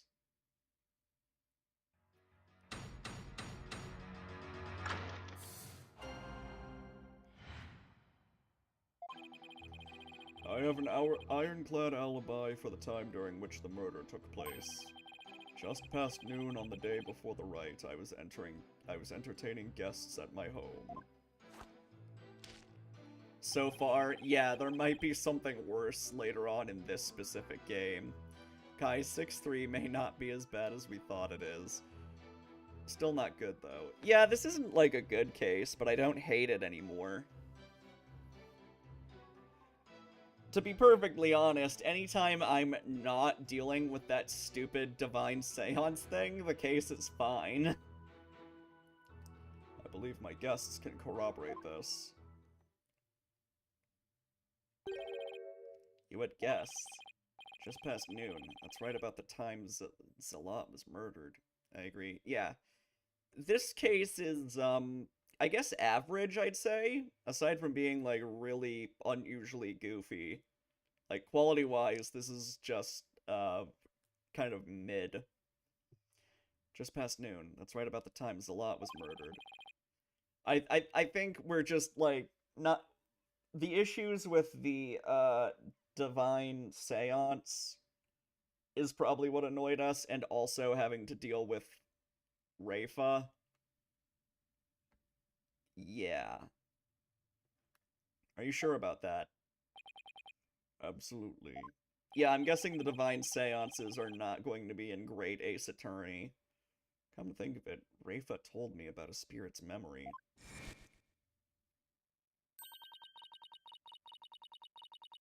A lineup of jury members. That sounds cool.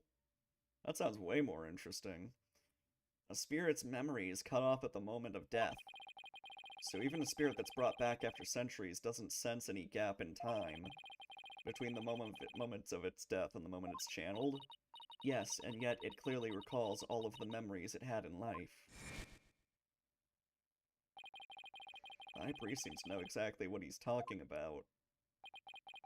So the question is, what would be the best angle of attack?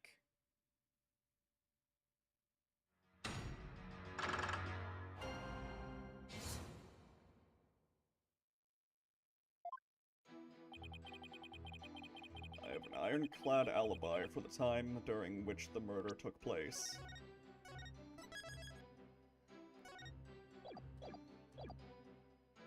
Hold it! You use the word alibi as if it were second nature. Are you perhaps mocking me? Or is it perhaps the kingdom of Kurain itself you wish to ridicule?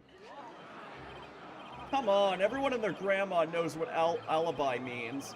We're not a bunch of country bumpkins here. We have plenty of courtroom dramas on TV.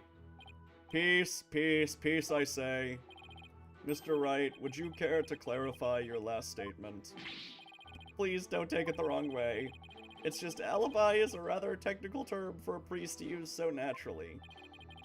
I assure you I know how to use the term. In fact, I had even hoped for a chance to do so one day. I suppose that even I, a high priest, am not immune to such trivial worldly attachments. Oh, I see. Still, he seems unusually calm and composed.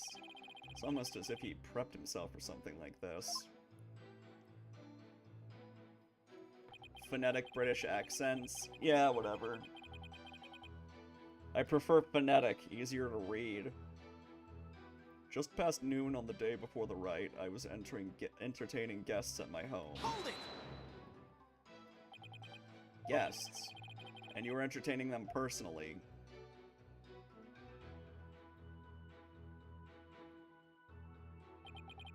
That I was. We gathered around the table for a most enjoyable conversation. He said his guest could corroborate his alibi. That can't be good for our case. Are you sure that was the same day as the murder? Maybe you've misremembered? Ah! Do not doubt my mnemonic faculties. I may have died, but my memories up to that point are crystal clear. Sorry, he's pretty thin-skinned for a priest. I guess I should have known better than to doubt his memory. A spirit's memory is cut off at the moment of death. Didn't we just say this? Literally, we just saw this flashback. Why are you doing this again? We just saw it. Ugh. There's nothing better than enjoying Gingil cuisine with dear friends. That way, everyone's breath becomes equally malodorous. Right. And I believe my guests can corroborate this. Hold it! And who exactly were your guests that day? Don't tell me they were rebels, so they can't be called here to testify. It was none other than His Majesty, along with his family. He couldn't attend the rite due to work, so he stopped by ahead of time. My, how his daughter has grown. Wait a second. Let me set the record straight right now. I am not a rebel. Thank you for that wonderful meal, Abbott and me. Lady and me's cooking simply cannot be beat. So there you have it. When exactly was His Majesty at your home? He was there from 2 p.m. to 3 p.m. Indeed, precisely the time period within which Akalot Zealot was slain. Yes, and we had a rousing chat concerning the game of Hachu Dem All. Ugh. But... I'll just have that added to the testimony. After all, it was I who visited the High Priest's home.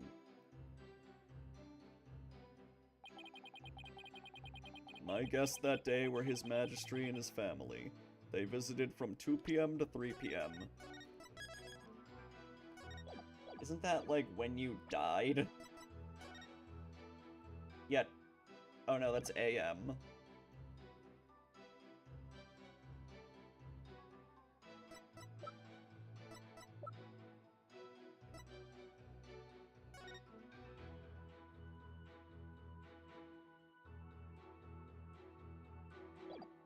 I think it's gonna be this. Objection!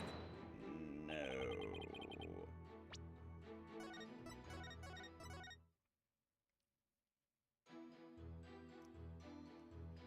I guess that day were His Majesty and his family. They visited from 2 to 3. Hold it! Let me press again. Your Majesty, are you sure this testimony is completely accurate? As sure can be. Oh, how wonderful it is to finally have my actions be admissible as evidence in court. His Majesty was at my home during the exact time period of the murder. Come, let us put this behind us. I could not possibly have committed this crime. How can you be so sure? What if the clock or watch you were using was off, or you misread the time? There was a clock right near the table, and it had the exact same time as my watch.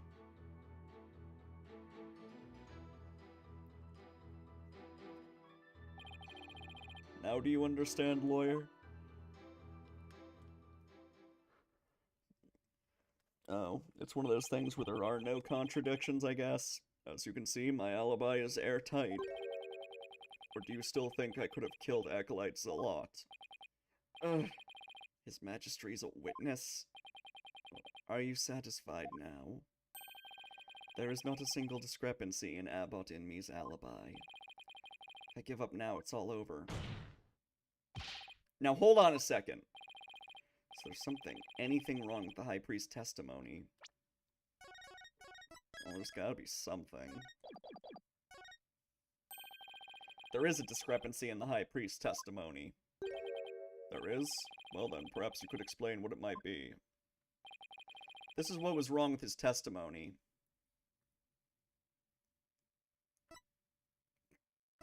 Oh yeah, he did know the time of the crime. What?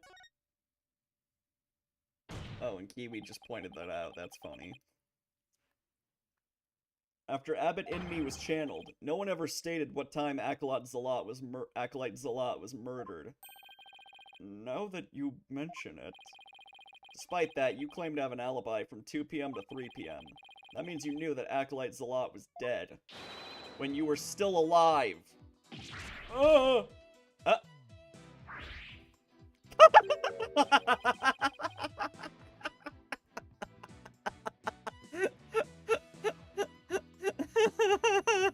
That That was funny. Wait, I think I saw something just now. No, I must be imagining things. Ghosts aren't real. The damaged animations are always funny. So tell me, how did you know what time the crime had been committed? About that. Open your heart! Let the Holy Mother in! Why, we've been blessed with the High Priest's sacred words of prayer. All who serve her holiness must strive to banish worldly desires from their soul. Oh, you missed it? Sorry. His ghost left his body for a second. Don't worry, we'll see it again. Open your heart! Let the Holy Mother in! Purge your mind of greed and bias! I feel as if my whole very soul has been cleansed. You can't fool me. Prayer may banish worldly desires, but it can't make a contradiction disappear.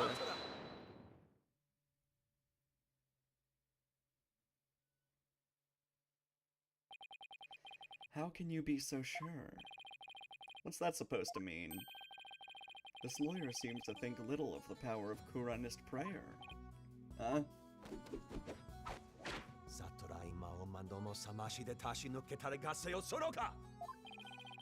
Abbot Inmi was at home during the crime, but knew of what happened at the hideout. I believe this can be explained thusly. He must have had a way to monitor the hideout from his home. What? You never cease to amaze, prosecutor. As he has surmised, there was a listening device installed at the hideout. It enabled me to instantly learn of anything unusual, even when I was not there. Remember, the rebels had been using this as a top-secret hideout. It would be perfectly natural for them to install such an apparatus. Wait, come to think of it, when I was searching the rebel hideout...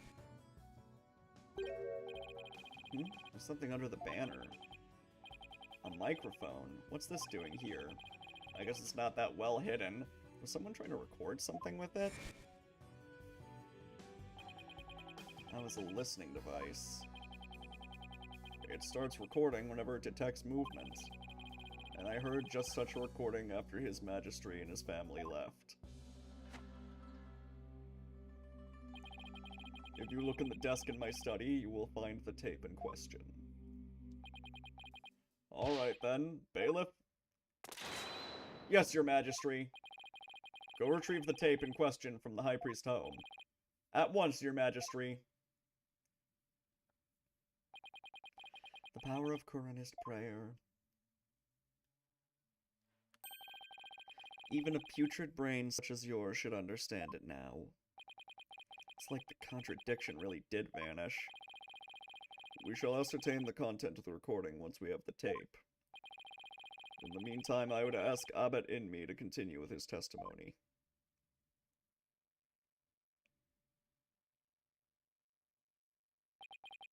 Very well.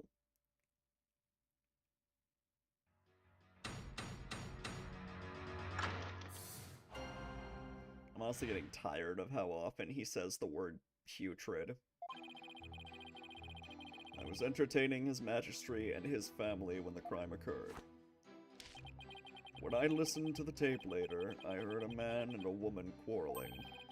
It sounded like an altercation between Acolyte Zalot and Acolyte Faye. After that, there was a loud noise, followed by haunting silence.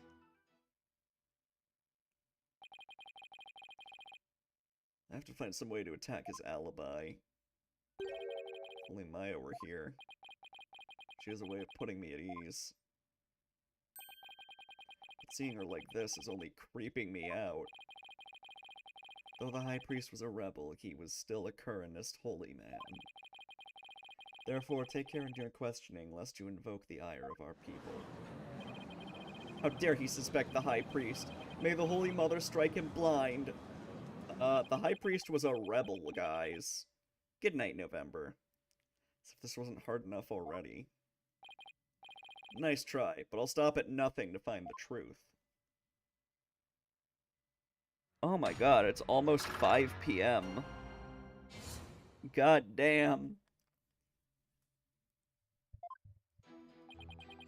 I was entertaining His Majesty and his family when the crime occurred. I did get started kinda late. I stayed up late. Like, I went to bed, I think, like, right when Shark started Jackbox. This will be the last week of my current job. Excited. That's cool. I'm glad to hear that, Das.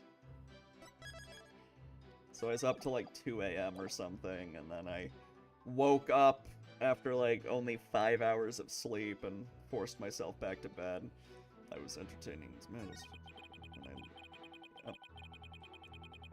When I listened to the tape later, I heard a man and a woman quarreling. Hold it!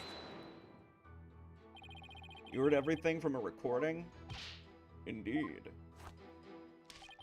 Each night, I would secretly check what the listening device had recorded. You forgot to press Statement 1? Statement 1 was information we already went over, that he was entertaining the guests. Oh, sorry, I got distracted, hold on. I would have been in serious trouble with my lovely wife had she discovered my secret. Can you really tell what happened by the audio alone? Long years of ascetic training have sharpened my hearing. It is but a simple matter for me to ascertain a situation by the sounds I hear. Practicing Kurinism improves your hearing? Hearing is but one of the senses it can improve. If one can focus and attain inner peace, all 5 senses can be sharpened. You can also sharpen your hearing by becoming an editor. Adam has infected me with his eartism. Now I, like, watch old movies that I've seen when I was a kid, and I'm like, oh, that audio sounds bad now. Blech. Or a musician, that too. If one can focus and attain inner peace, all 5 senses can be sharpened.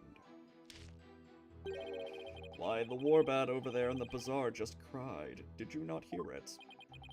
Give me a break. It sounded like an altercation between Acolyte Zalot and Acolyte Faye. Hold it! Hold on, are you sure about those voices? Was it really Acolyte Zalot and Miss Faye? I'd say that was the most reasonable conclusion under the circumstances. Or perhaps Acolyte Faye had an alibi that you can prove. I'm afraid not. Then I suggest you make like a mollusk and clam up. Now, I will continue my testimony if I may. After that, there was a loud noise followed by haunting silence. Hold it! A loud noise. I'd say that's worth looking into. It was a terrible crashing sound. Poor Acolyte Zalot. It must have felt so heavy. It must have been the sound of that stone slab falling over. Should I have him add that statement to his testimony? Yeah, that seems suspicious. Please add that statement to your testimony. Did we even tell him about the stone slab? As you wish. Also, there are 2 stone slabs. I described the noise as a terrible crash. Poor Zalot. It must have felt so heavy. It never really crashed, though. Objection! Alright, I guess that doesn't work. Oh well.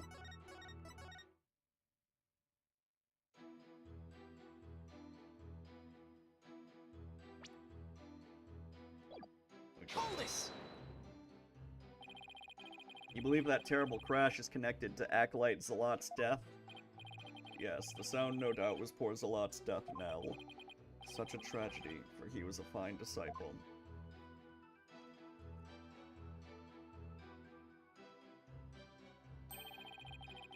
I would ask all here today to give a prayer for his departed soul. Zushure Matami Yoma. Zushure Matami Yoma. Zushure Matami Yoma. I had high hopes for that young man's future. Zushure Matami Yoma. Why do I feel like such a jerk for just trying to do my job right now? So all he knows about the crime is what he heard on the tape? Oh, he should have heard the fucking theme song then. And he was with his Majesty and his family at the time. Now that I have proven the soundness of my alibi, I believe it is about time for me to return to the Twilight Realm. Well, what's the rush? Why not enjoy some more time among the living? Better find a way to attack his alibi soon. I'll have to press harder. Yeah, I already know what it is. He would have heard the theme song.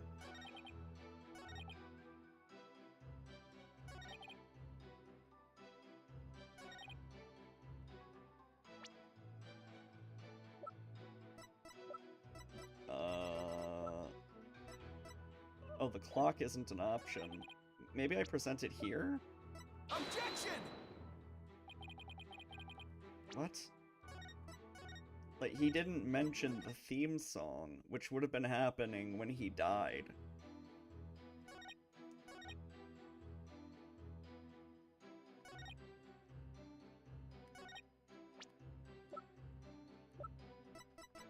Do I present this? That would be weird, considering that's not what made the noise. Objection! Damn it, what the fuck am I supposed to do? Like, that has to be the answer, right? Why wouldn't he mention the fucking theme song for the Plumed Punisher?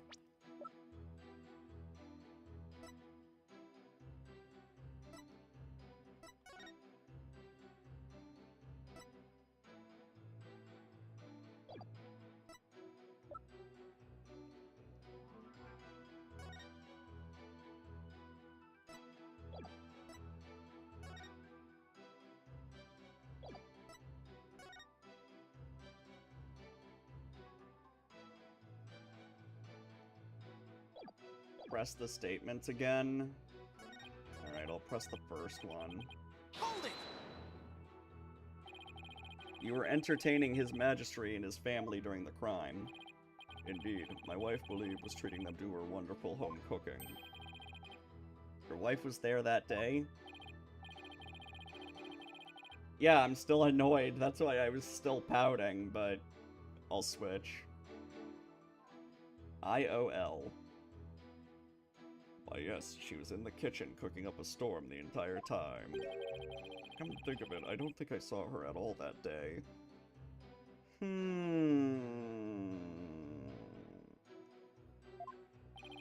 She takes her culinary duties most seriously, you see. That is why she was in the kitchen cooking without pause the entire day. So the judge never saw Mrs. Inme? Shut up, Das. Okay, maybe you guys had a point. But it was information we went over before. What? Whatever. My wife believed was in the kitchen cooking the entire time. Alright, can we prove that she wasn't?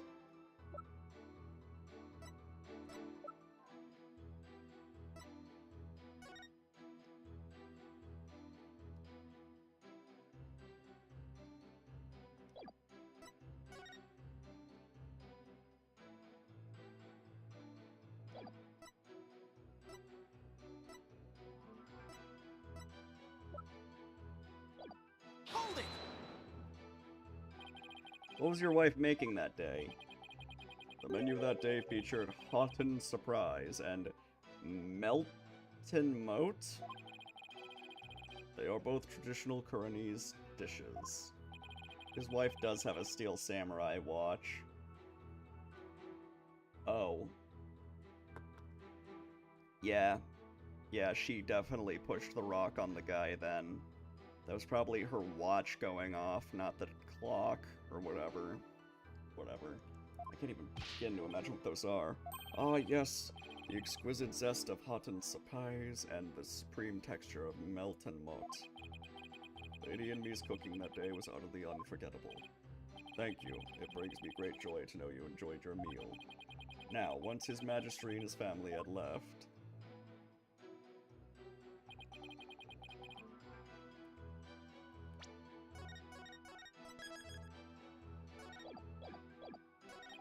Hold on.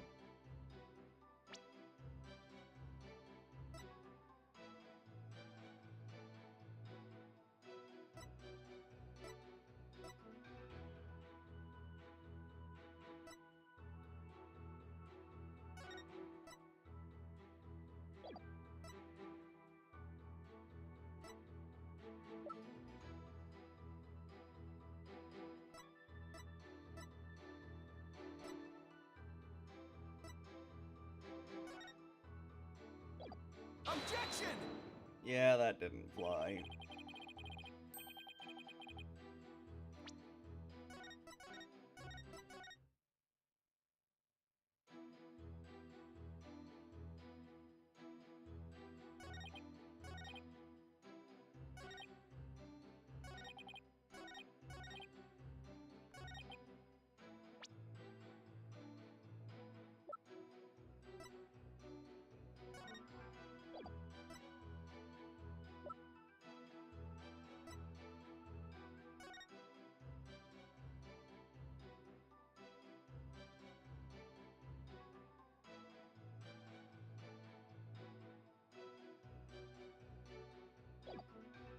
Objection!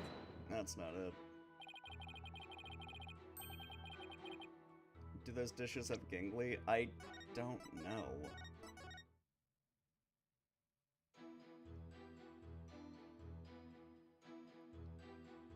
Hold it!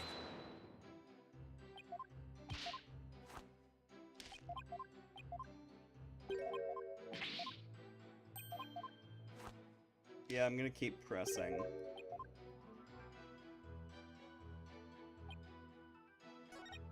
Hold it!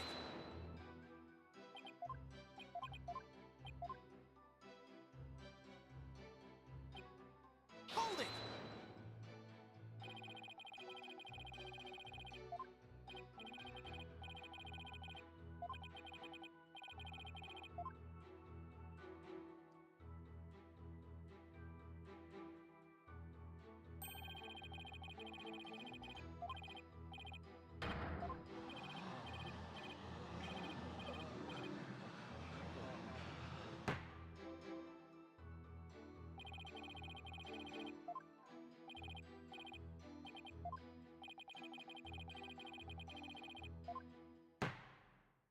Oh, I'm out of testimony, I think. Mr. Wright, do you still feel the need to question the High Priest? His alibi is as tight can be. This isn't going so well. I better ask him something else. I'm curious, Abbott and me. Did you stop by the rebel hideout after His Majesty left? Yes, I thought it would be wise to assess the situation. But as I said before, there was nothing to see. The hideout appeared as it always had. And the victim's body? It was nowhere to be found. Acolyte Faye must have already disposed of it, and anything else incriminating. So when you saw the rebel hideout, it looked like it does in this photo? Yes, I would say that is how it appeared that day. The stone slab had been put back in place.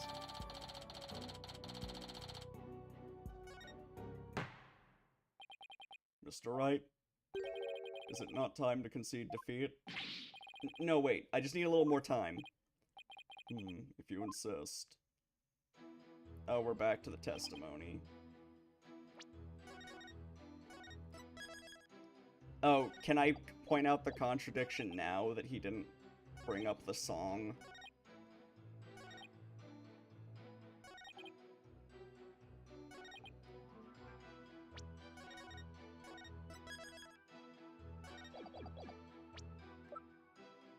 Objection! What about the other one?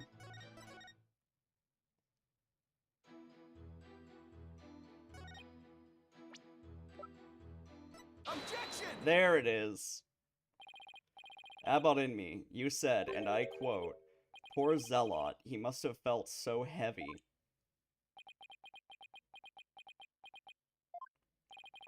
Why do you think he felt something heavy? You said the hideout looked like it did in this photo. If so, there's nothing that would lead you to believe he had experienced a heavy feeling. The fact is, of course, a stone slab did fall over on Acolyte Zealot, impaling him on the warbed statue behind him. But that was only revealed through her benevolence's divine seance earlier. Will the defense please get to the point? My point is, simply hearing a crashing sound shouldn't have automatically led him to conclude the victim was crushed to death. I still don't see your point. I'm saying that the High Priest knew. He knew how the victim was really killed. Why? That is information only the real killer could have known. I definitely saw it that time. I've got the High Priest's spirit shaking in his boots, or should I say sandals. Need I remind you Abbot Inmi was with his Majesty at the time of the crime? Such an alibi precludes him from being the killer. That's true, so he can't be the killer. However, he knew how Zealot was killed. Something only the killer could know. Can this discrepancy be resolved somehow? Well, Mr. Wright, we're waiting for an explanation. I was just getting to that. Time to think of something quick. The High Priest knew something only the killer could have known because...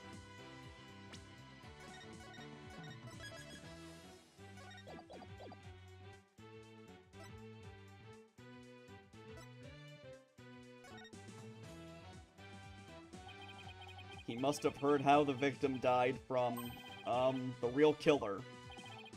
The real killer. Of course, that makes perfect sense. I don't want to believe it, but this is the only possible explanation. So tell us, who is this real killer? It's gotta be someone close to the High Priest. Someone without an alibi. Hey, Niru. The person most likely to be Zealot's killer is... we already know, but let's save. Take that! Your Majesty, while you were visiting the High Priest's home, you didn't see Mrs. Inmi at all, did you? No, I never saw her, but... what does that have to do with anything? Did the High Priest ever leave your sight?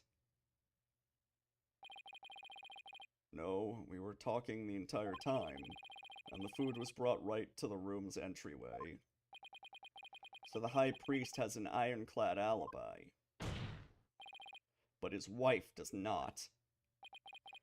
What the devil are you insinuating? I'm insinuating that Mrs. Inmi might have killed Acolyte Zealot.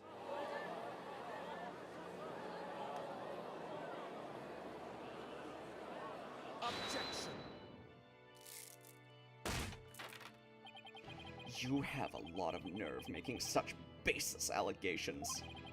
She had no motive to kill Acolyte Zealot. He was like family to her. No. We can't entirely discount the idea. Especially if you consider that Mrs. Inmi could have been the one posing as Lady Kira. Objection! I need to get readjusted in my seat.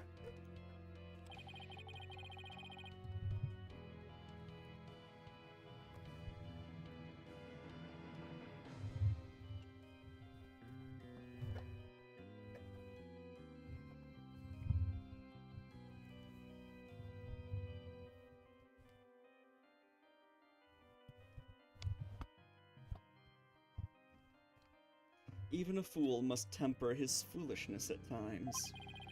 Or do you truly believe Lady Kira would kill Acolyte Zealot, though he was not a rebel? Objection!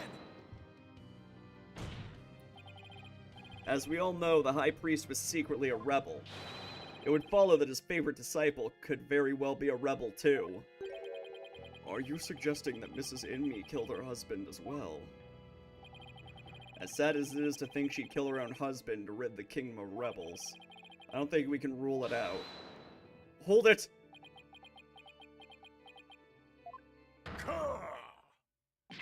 Ah! Yikes! You claim my wife is that rebel hunting Lady Kira, and that she slew both Zealot and myself. My lovely wife, that is utterly impossible. Ah! Yikes! I've never seen the High Priest so angry. Well, he can get the fuck over it. It is as Abbot Inmi said. And the accused has already been found guilty of his murder. It is far too late to overturn it. That's right, Mr. Wright. Now apologize to the good priest before he gets angry again. Quickly now. No, I'm not going to apologize. The true identity of Lady Kira is a major piece of this trial's puzzle. Admit it, Abbot Inmi. Your wife, Lady Inmi, killed you. Yet even now you continue to lie in an effort to protect her. Hold it! How absurd. It appears the lawyer has forgotten. My lovely wife could not possibly battle the rebels in the guise of Lady Kira. For we were blessed by her holiness, and she is with child. Praise be to the Holy Mother. Oh yeah, I forgot she was pregnant. I completely forgot about that. That abominable Lady Kira figure who slew me and Acolyte Zealot was the accused. This is bad, but I can't give up now. Don't forget, my client doesn't have the strength to fight rebels either.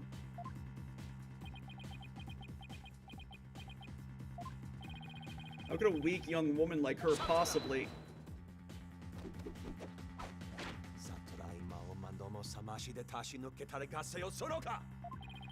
You foolish oaf of a lawyer.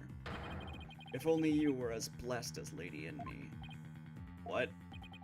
Surely the accused possesses the strength, or should I say the power. The power to battle those black-hearted rebels. Oh yeah, channeling. What are you talking about? My good prosecutor, I see you have come to the same conclusion as I. Such keen insight. Then you have figured it out as well, Abbot Enemy. May I ask you to explain it to this putrid-brained lawyer? Certainly, for I cannot allow him to frame my lovely wife for murder. Foreign devil! Your Majesty, allow me to testify as to how Maya fays that murderous Lady Kira. Well, if it would assuage your anger, then by all means, please testify.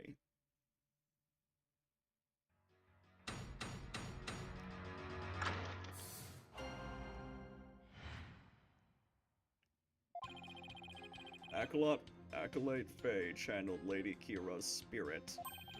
She is a spirit medium who knows Lady Kira's true name, so she could have done it.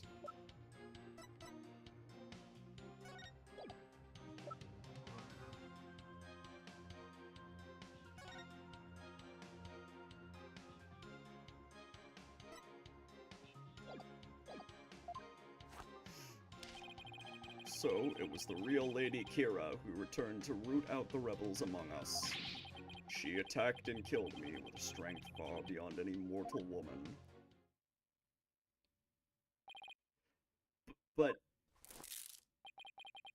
do you understand now? Murder by spirit channeling explains everything. Yeah, you need a name and face, and Lady Kira has a mask. How are you supposed to know?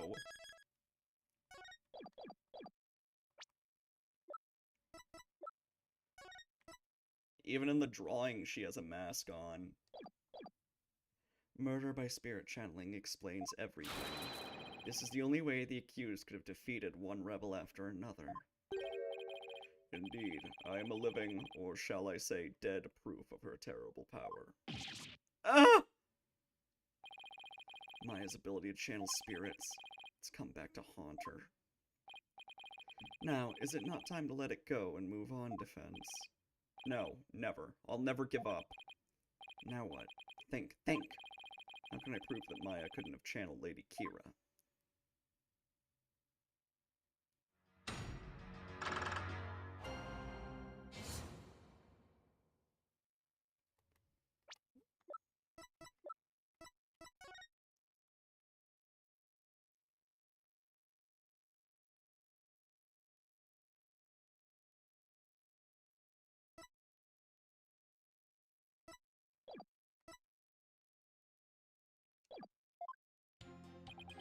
Acolyte Faye channeled Lady Kira's spirit. Hold it! My client channeled Lady Kira? Isn't that a little far-fetched? Far-fetched, you say? Why, the very fact that I am here proves she has the power to channel spirits. Ugh. But you've no proof she actually channeled Lady Kira. Oh, but I do. She is a spirit medium who knows Lady Kira's true name, so she could have done it. Hold it! While it's true she may be capable of channeling Lady Kira, I doubt there's any proof she actually did. We are talking about the infamous rebel hunter here. That modern-day Lady Kira has captured many rebel all by herself, and among them have been more than a few great warriors. Who but the real Lady Kira could have accomplished such a feat? It would be difficult for a mere mortal. That leaves the real Lady Kira of legend as likely the only option. I missed it. How is this guy alive? Was his death faked? No, Maya is channeling him. That's why he has Maya's hair. Indeed. Is this not proof enough that the real Lady Kira of legend had been channeled? The real Lady Kira of legend. That's not an oxymoron if I've ever heard one. Then again, the people of Kurain believe legends to be true. So it was the real Lady Kira who returned to root out the rebels among us. Hold it! Lady Kira is an actual person? Do you really believe there ever was a woman that powerful? One capable of battling rebels much bigger and stronger than herself? There is no way to prove that, but to doubt the existence of Lady Kira is to doubt Kuranism itself.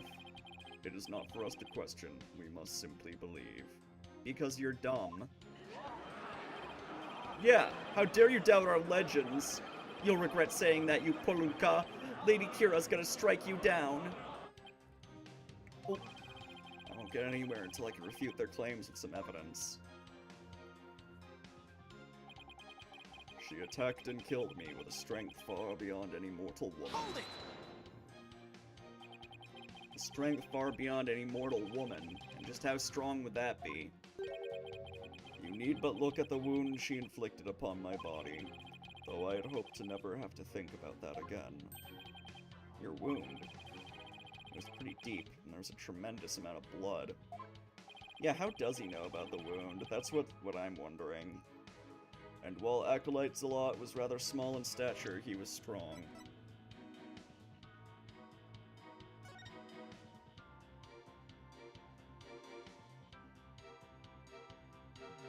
Yeah, he may not have died immediately. He could have bled out in the fountain. And while Acolyte Zalot was rather small in stature, he was strong. Nevertheless, he was no match for the sheer strength of Lady Kira. Maya's spirit channeling is proof that she's Lady Kira? This is not good. I'll have to prove she didn't channel the original Lady Kira.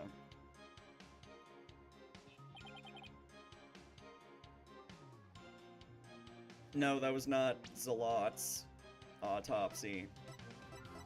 That was Tarost. Tarost in me. We're talking to Tarost right now.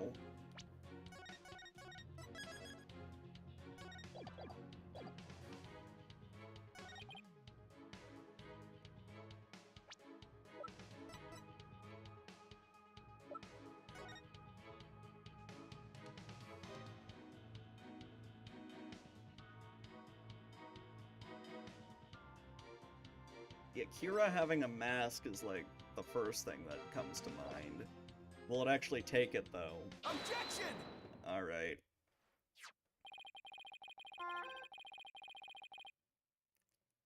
Aniv, you passed away. Aniv, you're dead? Are you being channeled too? This is spooky.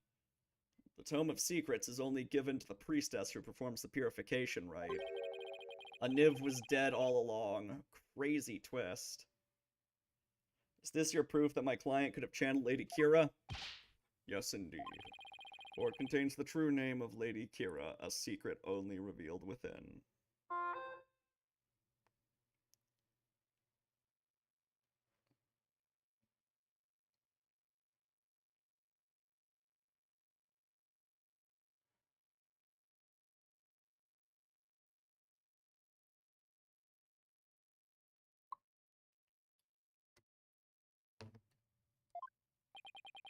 Abbot in me. I'm afraid you're mistaken. This couldn't have been used to channel Lady Kira. What nonsense! Mr. Wright, would you care to explain? Why? This is why my client couldn't have channeled Lady Kira.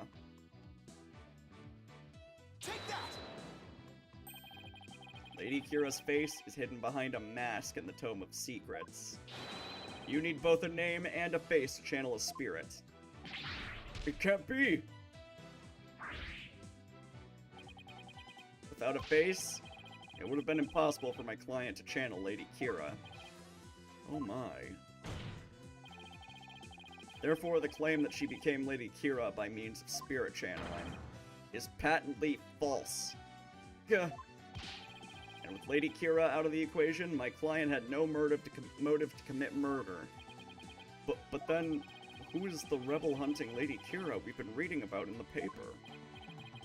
Yes, who is this other suspect, if indeed there is one at all? Let us hear the defense's brilliant deduction. Think. The true identity of Lady Kira is the key to solving both murders. I thought Mrs. Inme was suspicious, but her pregnancy takes her out of the running. And Mr. Arabal is a rebel, so that doesn't make sense. That leaves us with... Mr. Wright, you have that look again. It might have been the abbot. The one where you know you have to say something, but you can't figure out what it is. No, Rafa doesn't make any sense. This is my chance to really turn up the heat. I'll have to stir the pot till something floats to the top. They did say Zalat was strong, so it could have been him. Your Majesty, I know who's been posing as the rebel-hunting Lady Kira. You do? Are you sure about that? Yes, completely. I sense that I may regret this, but please go on and explain. Thank you, Your Majesty. This is who's been posing as the rebel-hunting Lady Kira. Yeah, it's Albie.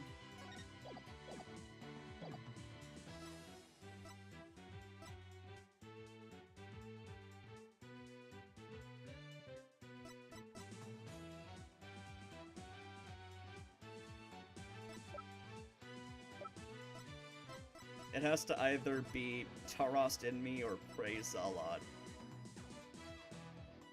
Take that! Ah. Then it has to be Zalat.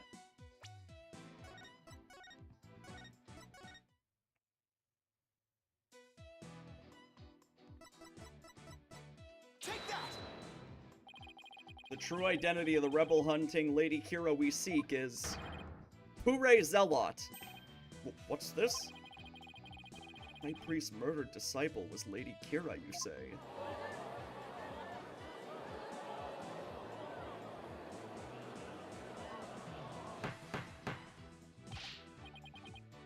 Hold on, need to break a break in the recording. Peace, I say peace. The defense will continue. Yes, Your Majesty. I whittled down the list of suspects until there was only one left. Objection. But a process of elimination is not the same as solid evidence. I assume you have evidence to back up your claim? Yes, of course. I will have some in a moment, that is. At least I hope so. Maya wasn't Lady Kira, and neither was Mrs. Inme or any of the other possibilities. That leaves Zalat, and I have the evidence to prove it. The evidence that proves Acolyte Zalat was posing as Lady Kira is this. What am I using here?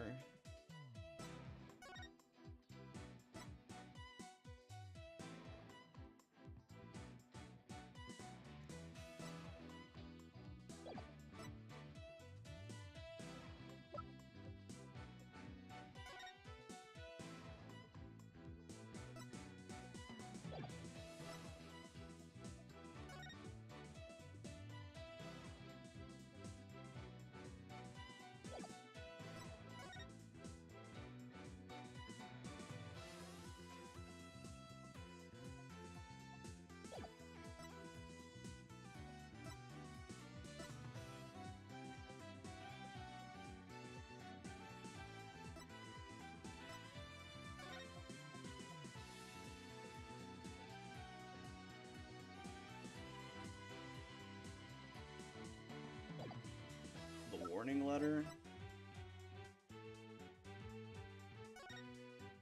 Oh yeah, only someone capable of entering the priest's home could have delivered it. It does say that. Take that! I didn't think they'd... Alright. Thank you, Kiwi.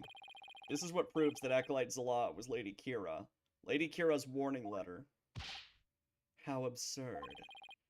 What could that possibly prove? Prosecutor Sadmati, you stated that this warning letter proved that my client was Lady Kira. And the reason you gave was that the High Priest house was locked tight.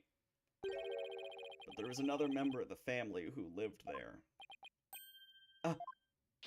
Therefore, Acolyte Zalat could have delivered the warning anytime he wanted. What is he talking about? That's just not possible. Are you saying Lady Kira was not the culprit, but rather the victim? That's exactly what I'm saying. But that would overturn the entire premise of this case. This trial has proceeded on the assumption Lady Kira was behind the serial killings. But if Lady Kira is one of the victims, who was the killer and what was their motive? The only suspect left is Mrs. Inme. There's only one possible motive. What if Mrs. Inme is a rebel? What? Fiend! You're still bent on casting suspicion upon my lovely wife. Blasphemer! You have no evidence of this! Repent for the mistrust in your soul!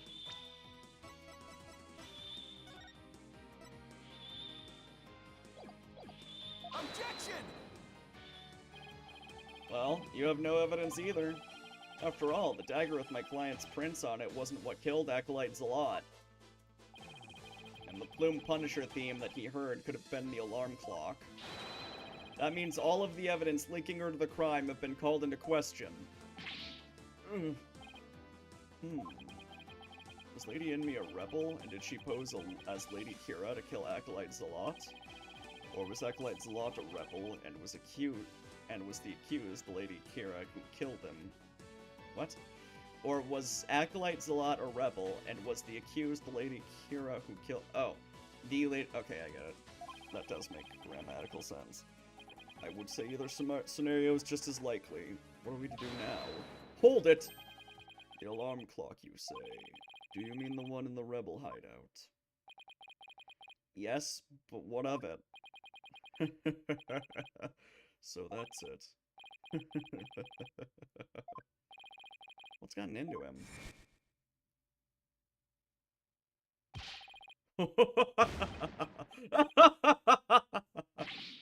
How about Inme?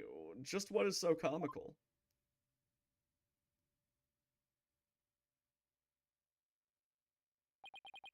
Forgive my outburst.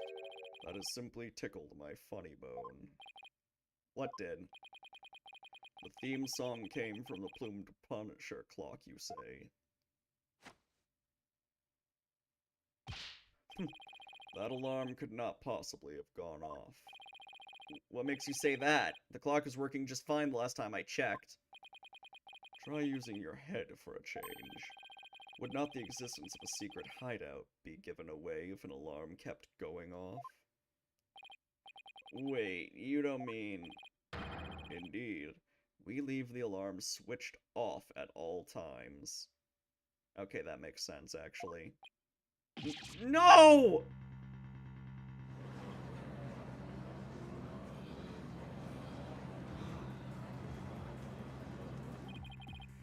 In that case, I am sad to say that the defense's claim does not hold water. Would you care to respond, Mr. Wright? Oh, this can't be happening. Not now.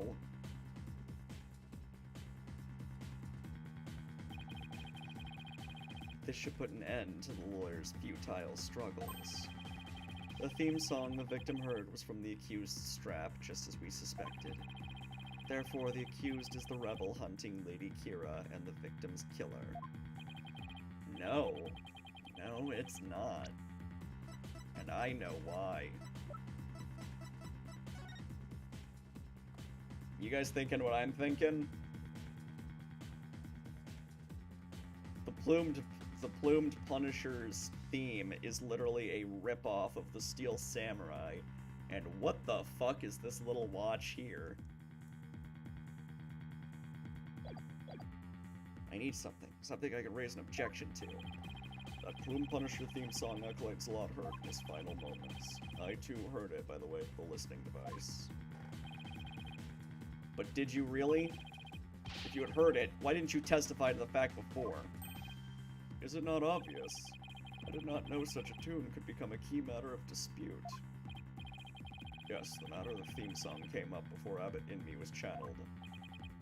Oh, right. Well then, what if he's lying about the clock's alarm being switched off? Miserable wretch. That would be a pointless lie, one easily disproven. If you check the clock, you will see that the alarm is in fact switched off. Come to think of it. What a fine item. And this switch, if I'm right. We set the switch back into the off position before we left. I remember hearing it clearly. Those distinctive taiko drums in the intro are etched into my mind. They went...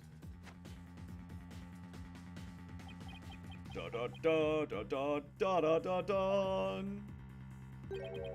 Distinctive taiko drums in the intro.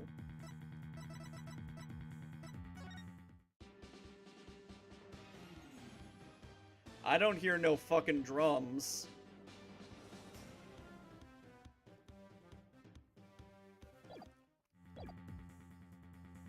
Distinctive taiko drums in the intro. This trial has gone on far too long. Shall we move ahead to the verdict phase now? By all means, and let us also return Abbott in Me's spirit to the Twilight Realm. Before I go, let me say a word to my darling... Objection!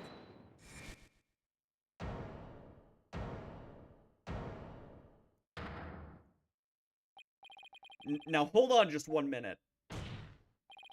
Your Majesty. Yes? The High Priest's statement is inconsistent with a certain piece of evidence. It is? Still you writhe in defiance of your fate. Yeah, I was waiting for the theme song to come up. There had to have been a reason why they incorporated a Steel Samurai ripoff into this case. The very sight reminds me of a tortured soul writhing in flames. You won't be saying that once I show you the evidence. Now, all I have to do is pick the right one. This piece of evidence is inconsistent with the statement about the taiko drum intro. Take that! This is what's inconsistent with his statement. My client's Plume Punisher strap. What does that have to do with anything? It plays the Plume Punisher theme song, and here it is. The theme to the Plumed Punisher, Warrior of Neo Twilight Realm.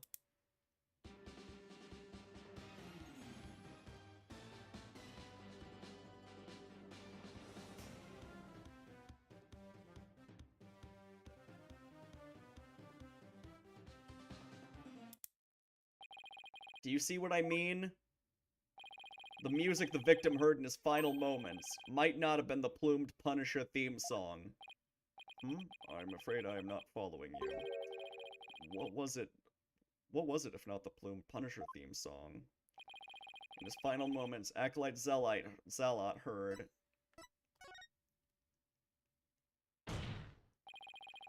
There are no taiko drums in the intro of the Plume Punisher theme. So what Acolyte Zealot actually heard in his final moments was... the theme of the Steel Samurai, Warrior of Neo Old Tokyo!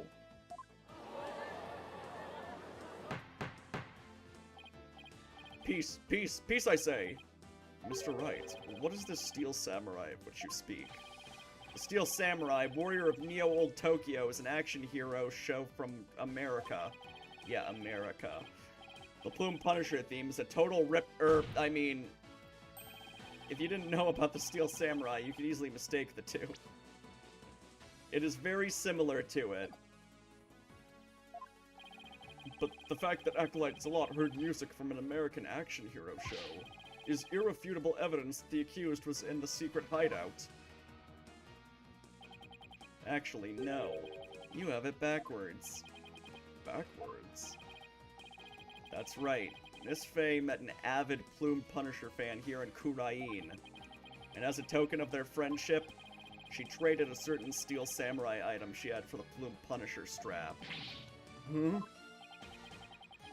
this avid Plume Punisher fan is the one who killed Acolyte Zalot? Yes. And that avid fan is none other than the High Priest's wife. Believe in me. Objection. Do you have evidence to back up this claim, Mr. Wright? For as forgiving as the Holy Mother is, I doubt she would tolerate yet another dose of your baseless slander. I suggest you prepare yourself to face Her Holiness's wrath. Ooh, I like that it's a penalty that takes out all of the points.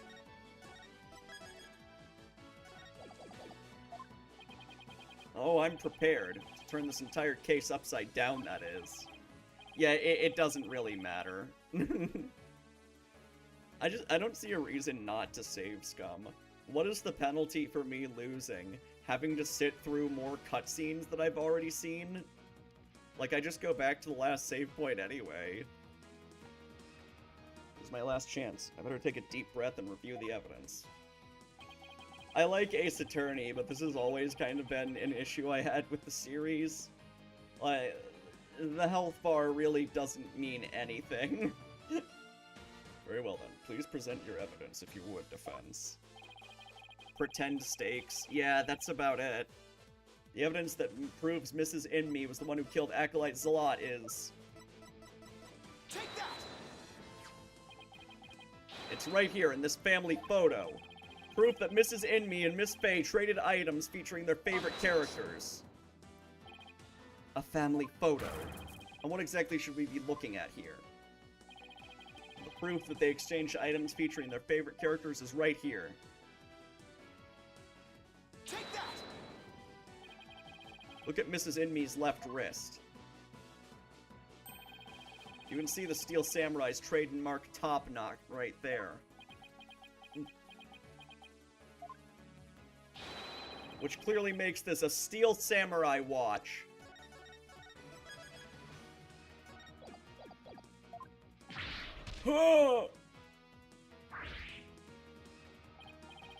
Why, I never knew your wife had such hobbies, Abbott and me. This family photo was taken right before Acolyte Zalot was murdered. By that point, my client had the Punisher strap, and Mrs. Inme had the Samurai watch. So what the victim heard in his final moments was none other than the sound of the watch Mrs. Inme was wearing. Hold it! I wish to amend my testimony. What I thought were taiko drums was something else. Oh, you're getting desperate. My wife never had such a watch.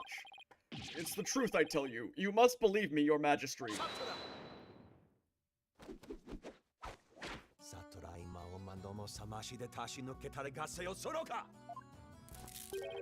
Be not deceived by the defense's lawyerly chicanery. Chicanery?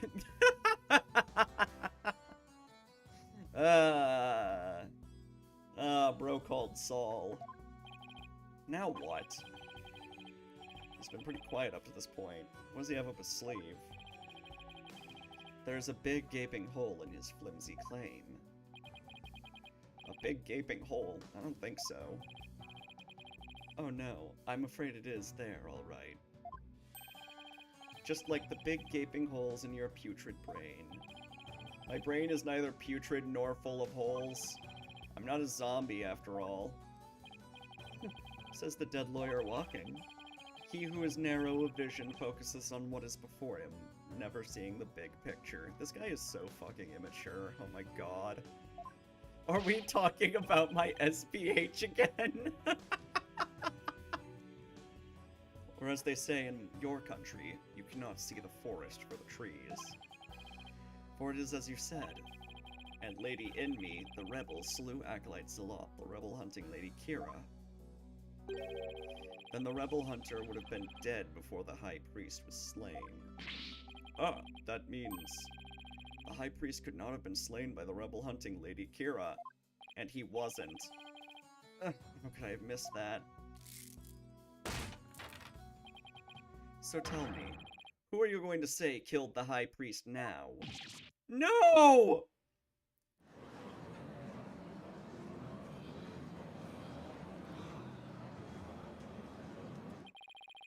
Do you finally understand the sheer size of the holes that riddle your putrid brain? Will you please stop being so fucking immature?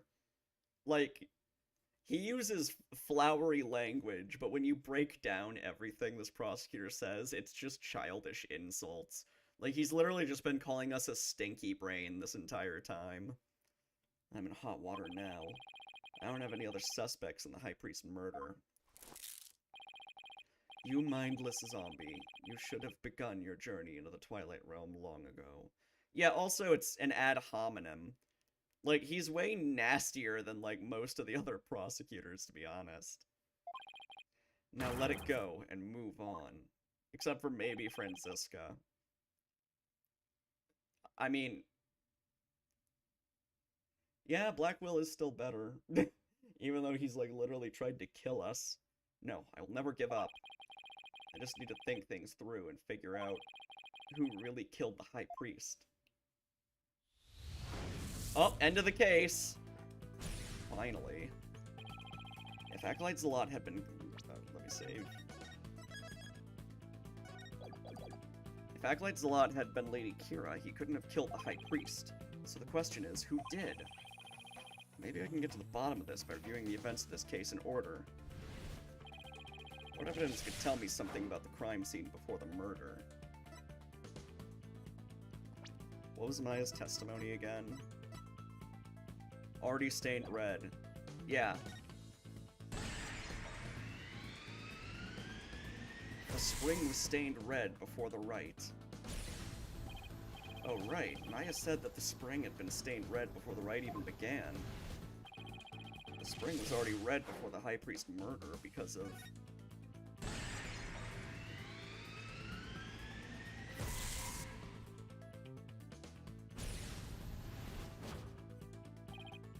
right, Zalot had been killed in the rebel hideout the day before the rite, and his blood had flowed into the spring.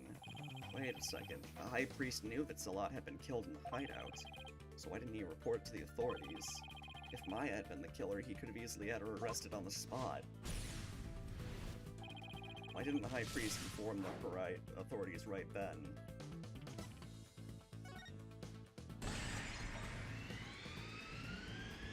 He wanted to keep the hideout secret. If he reported Zalot's murder, the authorities would find out about the hideout. That's what he was worried about. But by going through with the rite, the High Priest risked having Maya see the spring running red with blood. Why did he have to go through with the rite? Did he want to...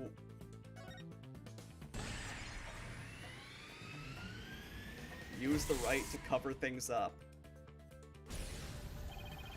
He wanted to set up the crime scene to conceal the hideout. But how was he planning on He killed himself! He jumped on the fucking blade! So it wasn't an accident, he did it on purpose! Stain the spring with his own blood. He killed himself! That was it! He concealed the source of the blood with his own. That was how he kept the rebel hideout a secret. It's all starting to fall into place. I thought it was weird that he just kind of ran into her knife. I know who killed the High Priest. It was...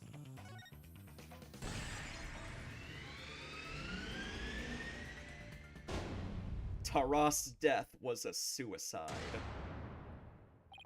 I can't believe it!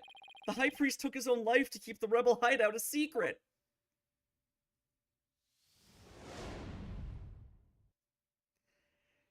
Your Honor, we believe the abbot had unalived himself. The High Priest wasn't murdered by anyone. He took his own life to keep the rebel hideout a secret. What? What? What's this? Is this the first suicide in this series? Maybe? That's part of the murder case, not like Celeste Impacts, obviously. Yeah, I don't know. Probably not.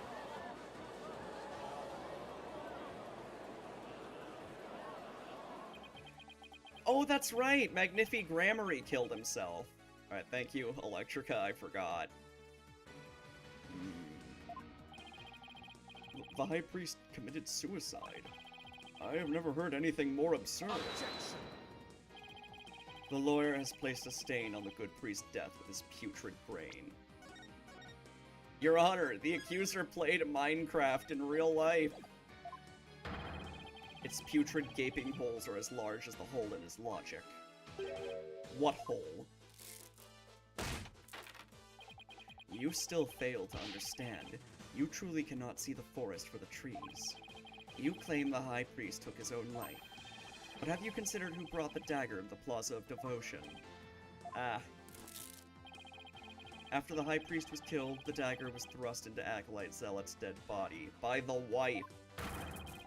Only the accused, Maya Fey, could have done that.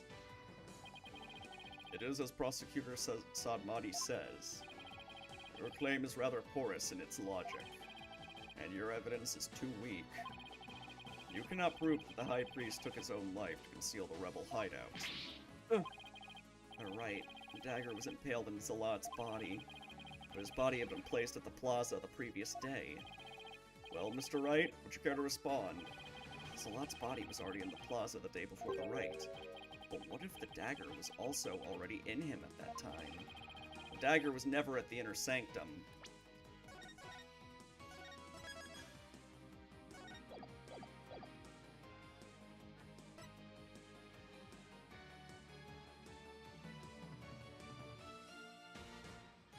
It's moved by Tarast's soul. That can't be it, right?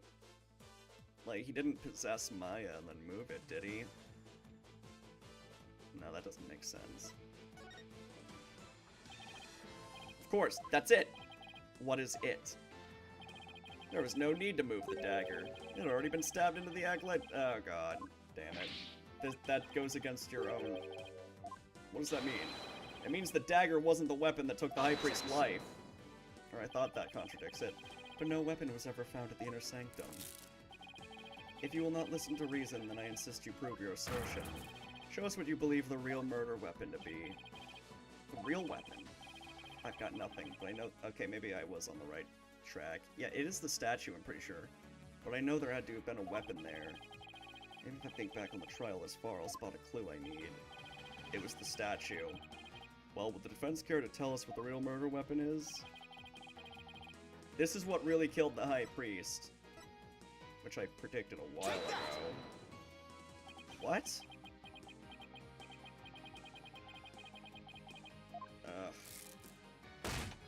Hold on. I don't remember the last time I saved, so I'm just gonna... I kind of forgot the Is the statue in court record? Yes, it is. My bad. It should still count. The statue's in the photo. Ah, whatever.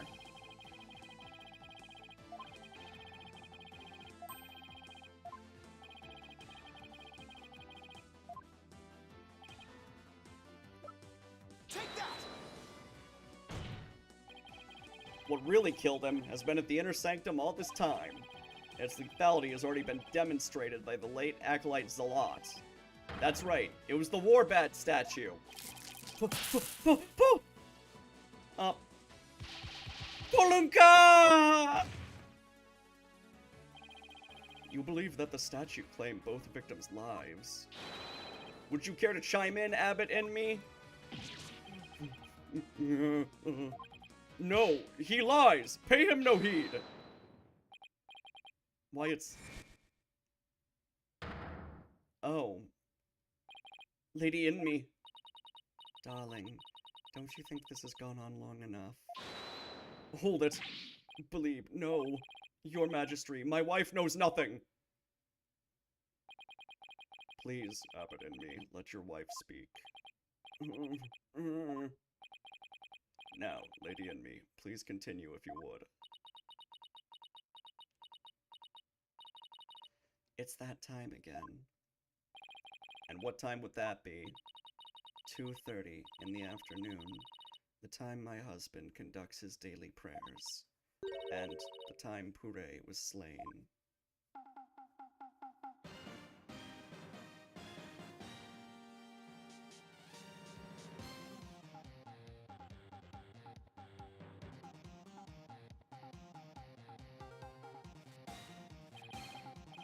That sound, it's Steel Samurai alarm.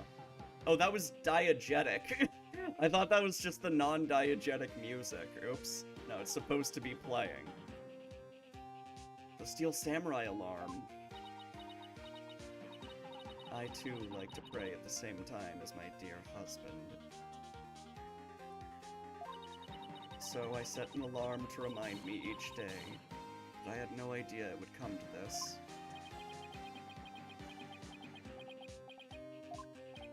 No, stop! She knows not what she speaks! Your Majesty, I am the one who slew Acolyte Zealot. Breakdown.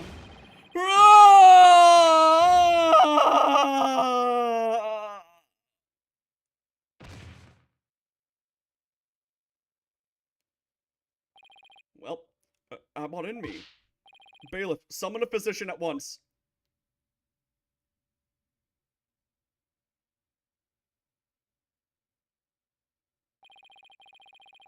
That was a good enough breakdown, I guess. The physician's now attending the high priest, so there is no need to fear. Ah, this is...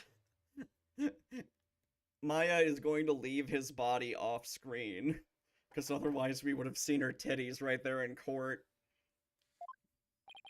Now, let us continue. And what about the half of him... What about the half of him called Maya that's still among the living? I thought it was gonna be an excuse to put her off screen. Even though they could just, like, censor her nipples with her hair. But, like, whatever.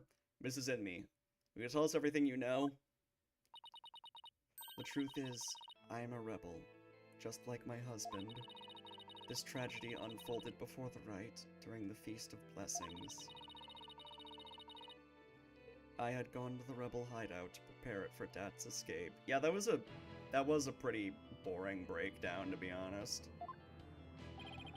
And that's when Acolyte Zealot suddenly appeared. Yes, Puree was shocked when he saw me there. Acolyte Zealot did not know you were a rebel. I do not believe he did. I believe he was there simply to investigate the hideout. And then he suddenly came face to face with Mrs. Inme. So the true identity of the rebel-hunting Lady Kira was Puree Zealot? Yes. He was a member of the secret police, serving directly under the Minister of Justice. The secret police? And this is what he said to me. I can kill rebels with impunity. The Justice Minister has my back. He was using his position within the secret police to deal us rebels a heavy blow. But murder sanctioned by the Crown is still murder. Even without the DC Act, Dirk and his insurgent scum buddies' days are numbered. What's that supposed to mean? Let's just say I got a little trick up my sleeve, so I'd watch it if I were you.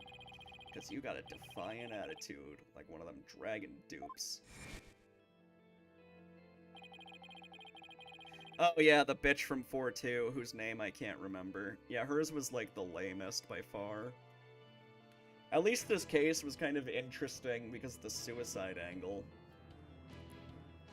The trick up Mr. Inga's sleeve was Lady Kira's. No, this can't be. My father would never.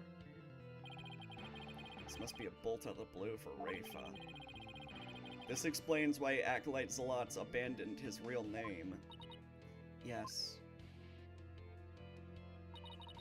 He even went as far as covering up the tattoo that all Kuranus clergy members receive. Lady Kira was a member of the secret police.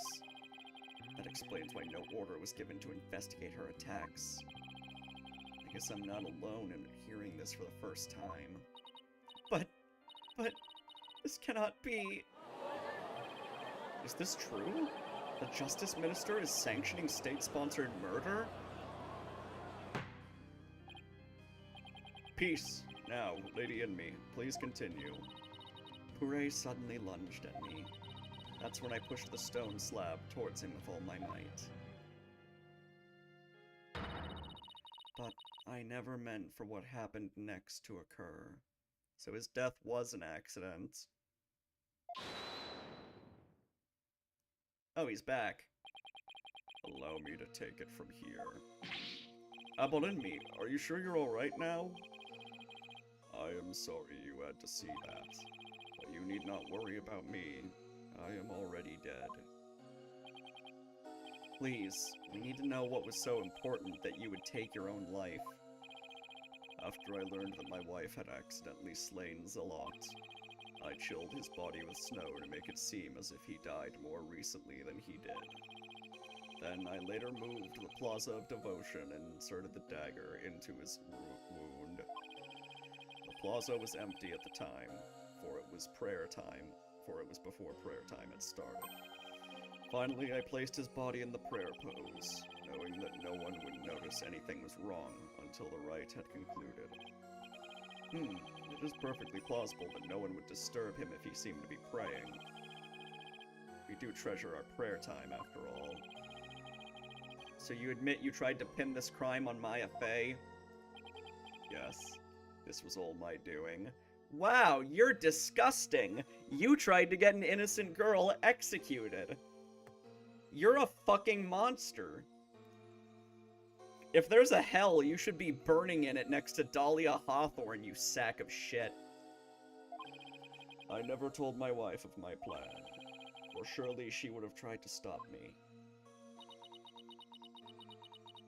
There is no hell, just ghosts? They've implied the existence of hell, kinda. How did you get Miss Faye's fingerprints on the dagger? I had her hold it while we were rehearsing the rite the day before. And right before the rite, I drugged her with a sleeping agent. Then I put Lady Kira's robes over the Warbad statue. That means Maya was probably already groggy by the time the rite started. Finally, I ended my own life, to ensure that the crime would appear to have been by Acolyte Faye's own hand. But when your body was discovered, Lady Kira's robes were on the ground. How did they end up there if they were on the statue?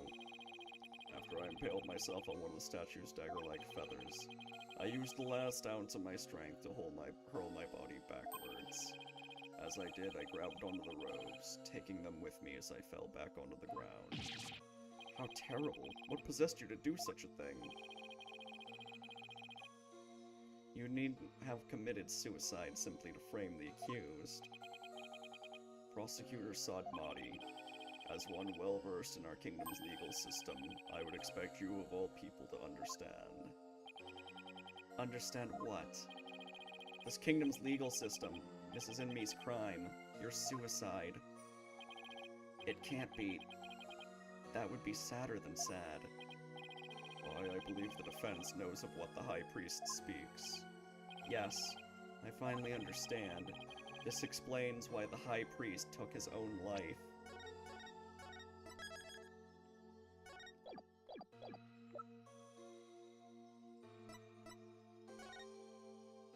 Oh, yeah, that would be it. Take that! The Defense Culpability Act. Circumstantial evidence supports Mrs. Inme's killing of Acolyte Zealot in self-defense. Yeah, I'm curious about the final case. However, it would be next to impossible to prove it without a lawyer. That's why the High Priest wanted to pin the crime on Maya Fey.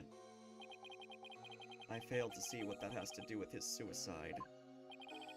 In Kurain, the divination seance is the most important piece of trial evidence. The High Priest wanted to frame Miss Fey as a serial killer. It was a clever plan in which he made sure he'd see Lady Kira in his final moments. The lawyer speaks true. That is why I placed Lady Kira's robes upon the Warbad statue. I made it seem that Acolyte Fey was the rebel-hunting Lady Kira. Hold it. But... Are you saying you used my divination seance to produce false evidence? forgive me, your benevolence. I don't think she should forgive you. But it was the only way to help my lovely wife. If you had approached me first, I could have proved that the murder was in self-defense. Perhaps. I had little faith in lawyers despite being a rebel. How utterly foolish to cast away one's life for such a reason. There must have been other ways to cover up the crime. Yet, had I done so, my wife would rush to my defense, and when this case went to trial, she would suffer the same fate as I under the Defense Culpability Act. I could not have lived with myself had she been convicted because of that fiendish man. This cannot be. All I have done under the laws of our kingdom. It has all been... Poor Rafa, she's taking this hard. What's cute, Niv? But I can't say I'm surprised.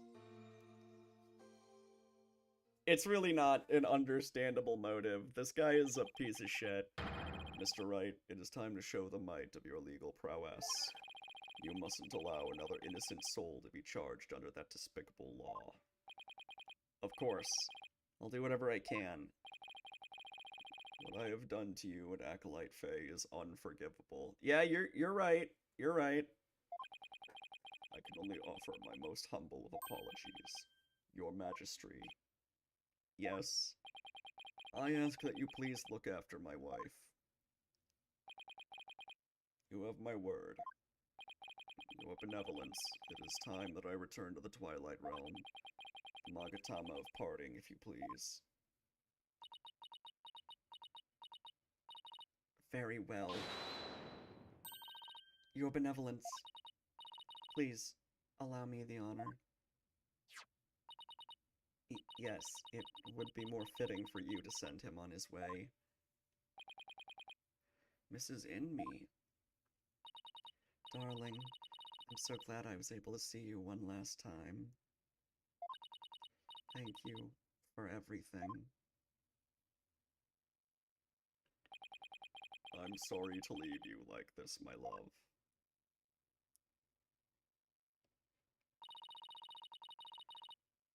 But now, you can watch over me from the world beyond.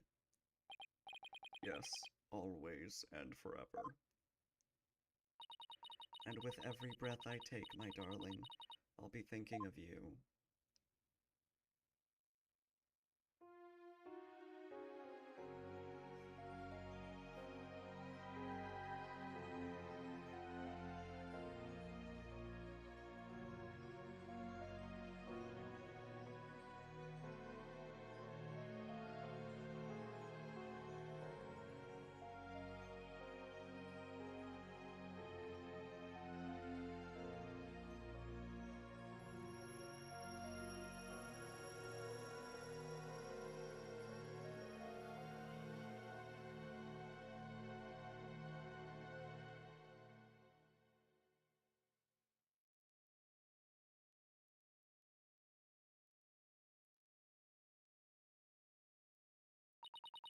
Farewell, my darling Tarost. Your husband sucks, lady.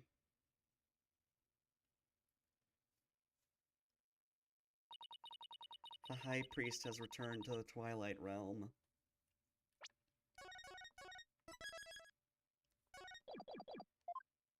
Maya!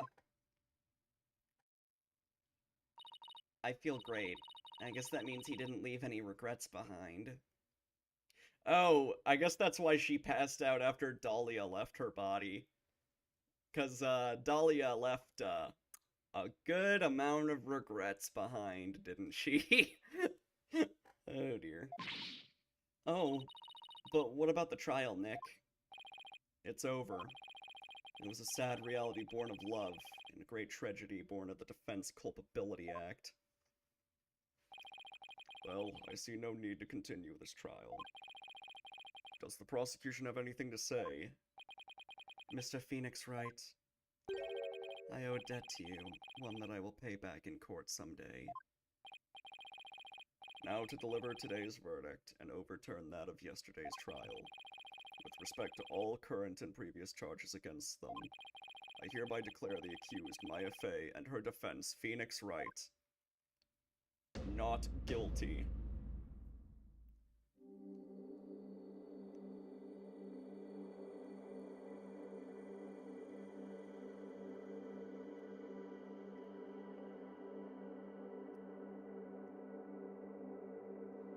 I will say the butterflies instead of confetti are a pretty cool aesthetic choice on this game's part.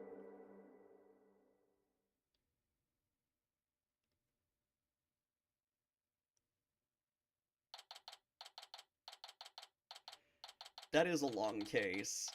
Not 1-5 long, but long. So, I was thinking, Nick, the legal system here is really stacked against the defense. It's totally unfair. Yeah, it even forced the High Priest to make the ultimate sacrifice just to protect his wife. It's just so sad. This game takes place 2 days from today. That's funny. Protect the status quo or join the revolution. If the real Lady Kira were here, I wonder which side she would take. She'd probably be a rebel, let's be real. Your benevolence. Uh-huh. What? I was, just wondering. Are you alright? Quiet, you! How could I possibly be alright? Eh, she's not doing well at all. Who do you think you are? Suddenly appearing before me. Trampling my insights underfoot and plunging the whole of justice into utter chaos. You even desecrated my mother and father's teachings, you soulless infidel. Oof, that was a bit more extreme than usual. Your religion is bullshit, get over it. What am I to do? I had always believed that communing with a victim's mitama would lead me to the absolute truth. But each time you overturned my insights, it was revealed that they served to support false charges rather than the truth. I am now left with that heavy truth in my heart. I'm sorry, Reifa. Perhaps I am not worthy of hearing the voices of the mitama. That's where you're wrong, Your Benevolence. What? Maya? How dare you? Your role is to bring forth the voices of the mitama into our world. If you don't do it, who will? You know nothing, Maya Fey. It was spirit channeling, not a divination seance that brought the truth to light. How dare an outsider like you employ the Queen's secret art? But what can I do? My spiritual power does not even approach yours. Is it not a cruel joke? The royal priestess bested by a lowly outsider. She has a lot to learn about how bullshit her life is. Don't be so hard on yourself. Why not? It is worth at least a laugh or two. You shouldn't talk like that, huh? Listen, Your Benevolence. You were just fulfilling your duty, weren't you? And you're the only one capable of performing the divination seance, right? The station of Royal Priestess is not something to abandon lightly. Yeah, the person who put her in that power is more responsible for those deaths than she is. Like, she's a 14-year-old girl. Like, what is she gonna do? Dom is not here, Aniv. The station of Royal Priestess is not something to abandon lightly. The station of Royal Priestess? The people of your kingdom believe in you. But if you really mean all you just said, then what are they supposed to believe in? Oh yeah, her parents are like way worse than she is. She's the symptom, not the disease. This is just what happens when someone ends up being raised to be like super entitled. You know not what you speak. Actually, I kinda do. After all, I'm only here training so I can become the master of my village back home. A village master, you say? I did not know. It seems I owe you an apology. Or even today I called you a neophyte practitioner. It's alright, your benevolence. Thank you for finally acknowledging me. A future queen and a future village master. I guess it shouldn't be a surprise, considering they may have had a common ancestor. She did call her a noob. Maya's right, your benevolence. But Barbed Head, your insights were a crucial piece of evidence in this last trial. It doesn't matter if they weren't always 100% accurate. You should be proud of what you did. You've played an important role in assuring that justice was served. And besides, your insights aren't the problem here. It's your kingdom's legal system. Thank you, finally! Without lawyers, your insights have come to be accepted as the sole truth. And the Defense Culpability Act, which gave rise to that, is the root of it all. But that is the dangerous thinking of a rebel. Your benevolence? Phoenix is way nicer than I would be. To be honest, as much as I've been, like, yelling at her and calling her a bitch, like, if I was in this real situation, I don't think I would be that mean to a 14-year-old girl. I wouldn't say the things that I say on stream. She's a fictional character. Like, she's just some fucking kid who's in over her head. Your benevolence. As Crown Princess, you are destined to rule this kingdom one day. That means there will be many things that you alone must determine. She's also in a position of power. Yeah, and it's one she shouldn't be in. It was one her dumb parents put her in. Hold on. Also, is she really in a position of power? Because she kind of got thrown out of court that one time. Have we met her mother yet? Yes. We met her at the castle. I don't think you were there, Das. That means there will be many things that you alone must determine. Things like how to keep your people happy. Her mom's the killer. Her mom's... Either both of her parents are evil, or just her father is evil. Either way, her dad's evil for sure.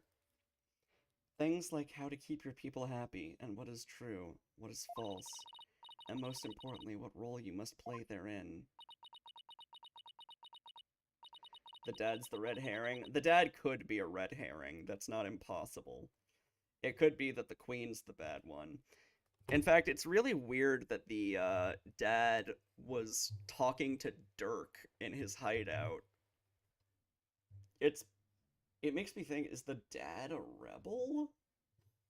Like, it's weird. Like, why was he talking to him? And not, like, having him arrested. I wonder if I am even up to the task. I'm sure case 5 we're going to get to the bottom of... Why would the dad be killing rebels? Yeah, that's what I don't get. We're probably gonna get to the bottom of this in the final case. What if the queen is a rebel? The queen being a rebel would be very weird. Because if the person in charge was a rebel, she'd just say, okay, rebellion wins. Sorry. Knowing you, your benevolence, you're more than capable. I've never heard Maya talk like this before. She's really come a long way. Was there just a terrorist attack? What was that? It came from the hallway. God damn it, is it Ted Tonate again? Smoke, we better go check it out. Hurry. Or the Phantom, whatever. Mrs. Inme. Mr. Wright, Acolyte Faye. I'm so sorry for what transpired. You were almost sentenced to death because of me.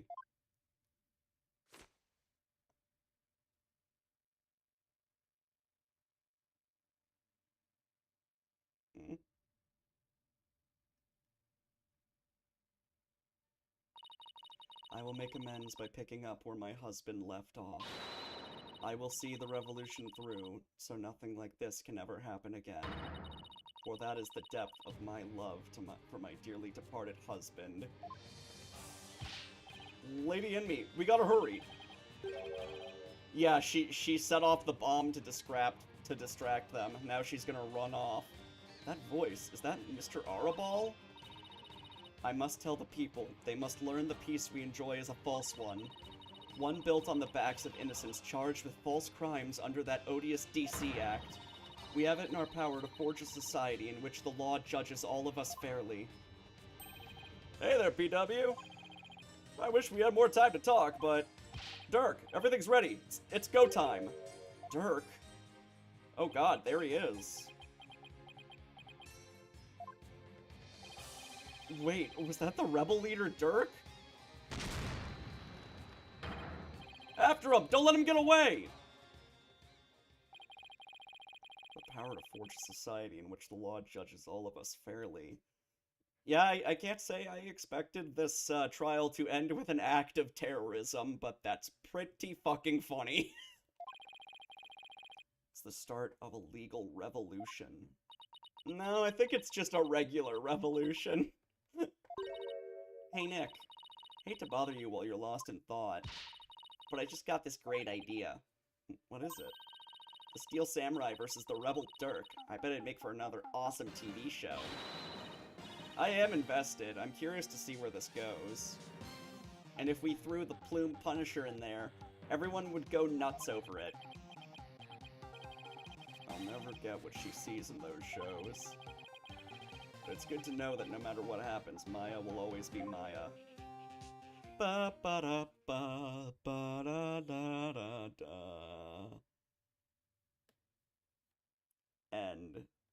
Rad.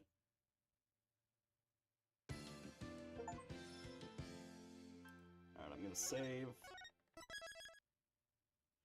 And, it's 6 p.m., which is, usually when I start my second stream. This is usually when my evening stream is. That, went on longer than I would have liked, to be perfectly honest. Oh,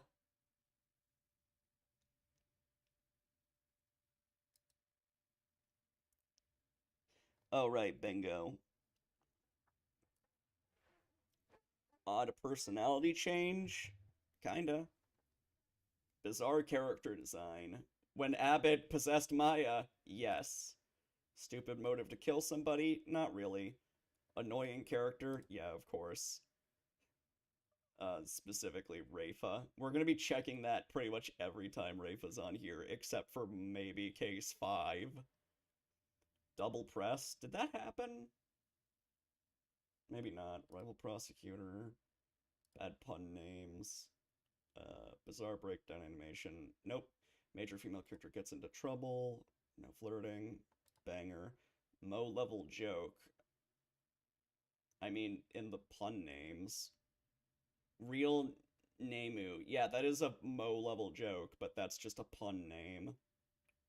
Client refuses to cooperate for no reason. Spelling / grammatical error. Why are they the suspect? Oh, Apollo Justice. Ugh, you're right. I forgot about that. Yeah. He's not really doing Apollo justice. Fuck you, Phoenix. Client refuses to cooperate. No, she's been very cooperative. Spelling / grammatical error. There was one of those. Why are they the suspect? Not really. Bullshit answer. I think that happened. Unfunny running gag, I guess. Bullshit answer. Idot! Bullshit answer. I think that happened at one point. I mean, I can just kind of check that anytime they're doing this stupid fucking, spirit channeling shit. Yeah. Uncomfortable subject is a major plot point. Not really. Unable to progress with missing one thing you need to click on. That's honestly less of a problem with the later games after they added that checklist. Yeah, there was a suicide. I guess you could say it. Well, hold on.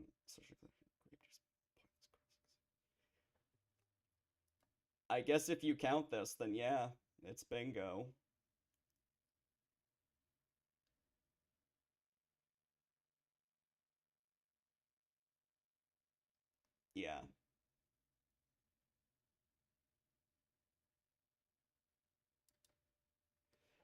Alright.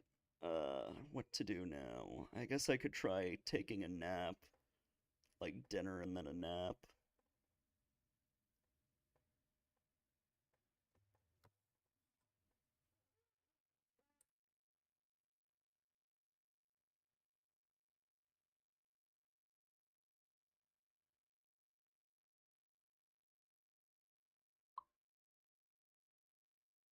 Okay, later, Electrica. Probably see you in Shark's stream. Can I raid anybody? It has been 5 hours. Shut up, you. Alright. I guess... Dylan Burns is an option.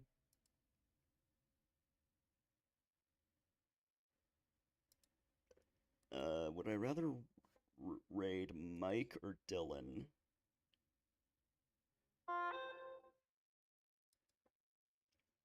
Looks like Mike's doing something funny, so I guess I'll raid him. Dylan's mostly talking about the Ukraine war, which is, like, pretty depressing. For 10 years, you know? Alright, It's let's like, go. I don't know. Kind of feels a little... Bye, everybody. Feels a little bad, honestly. That's it. Thank you for stopping by. Translation. He's going to frame Wisp for the murder of Vinny. But I love having the wrong impression.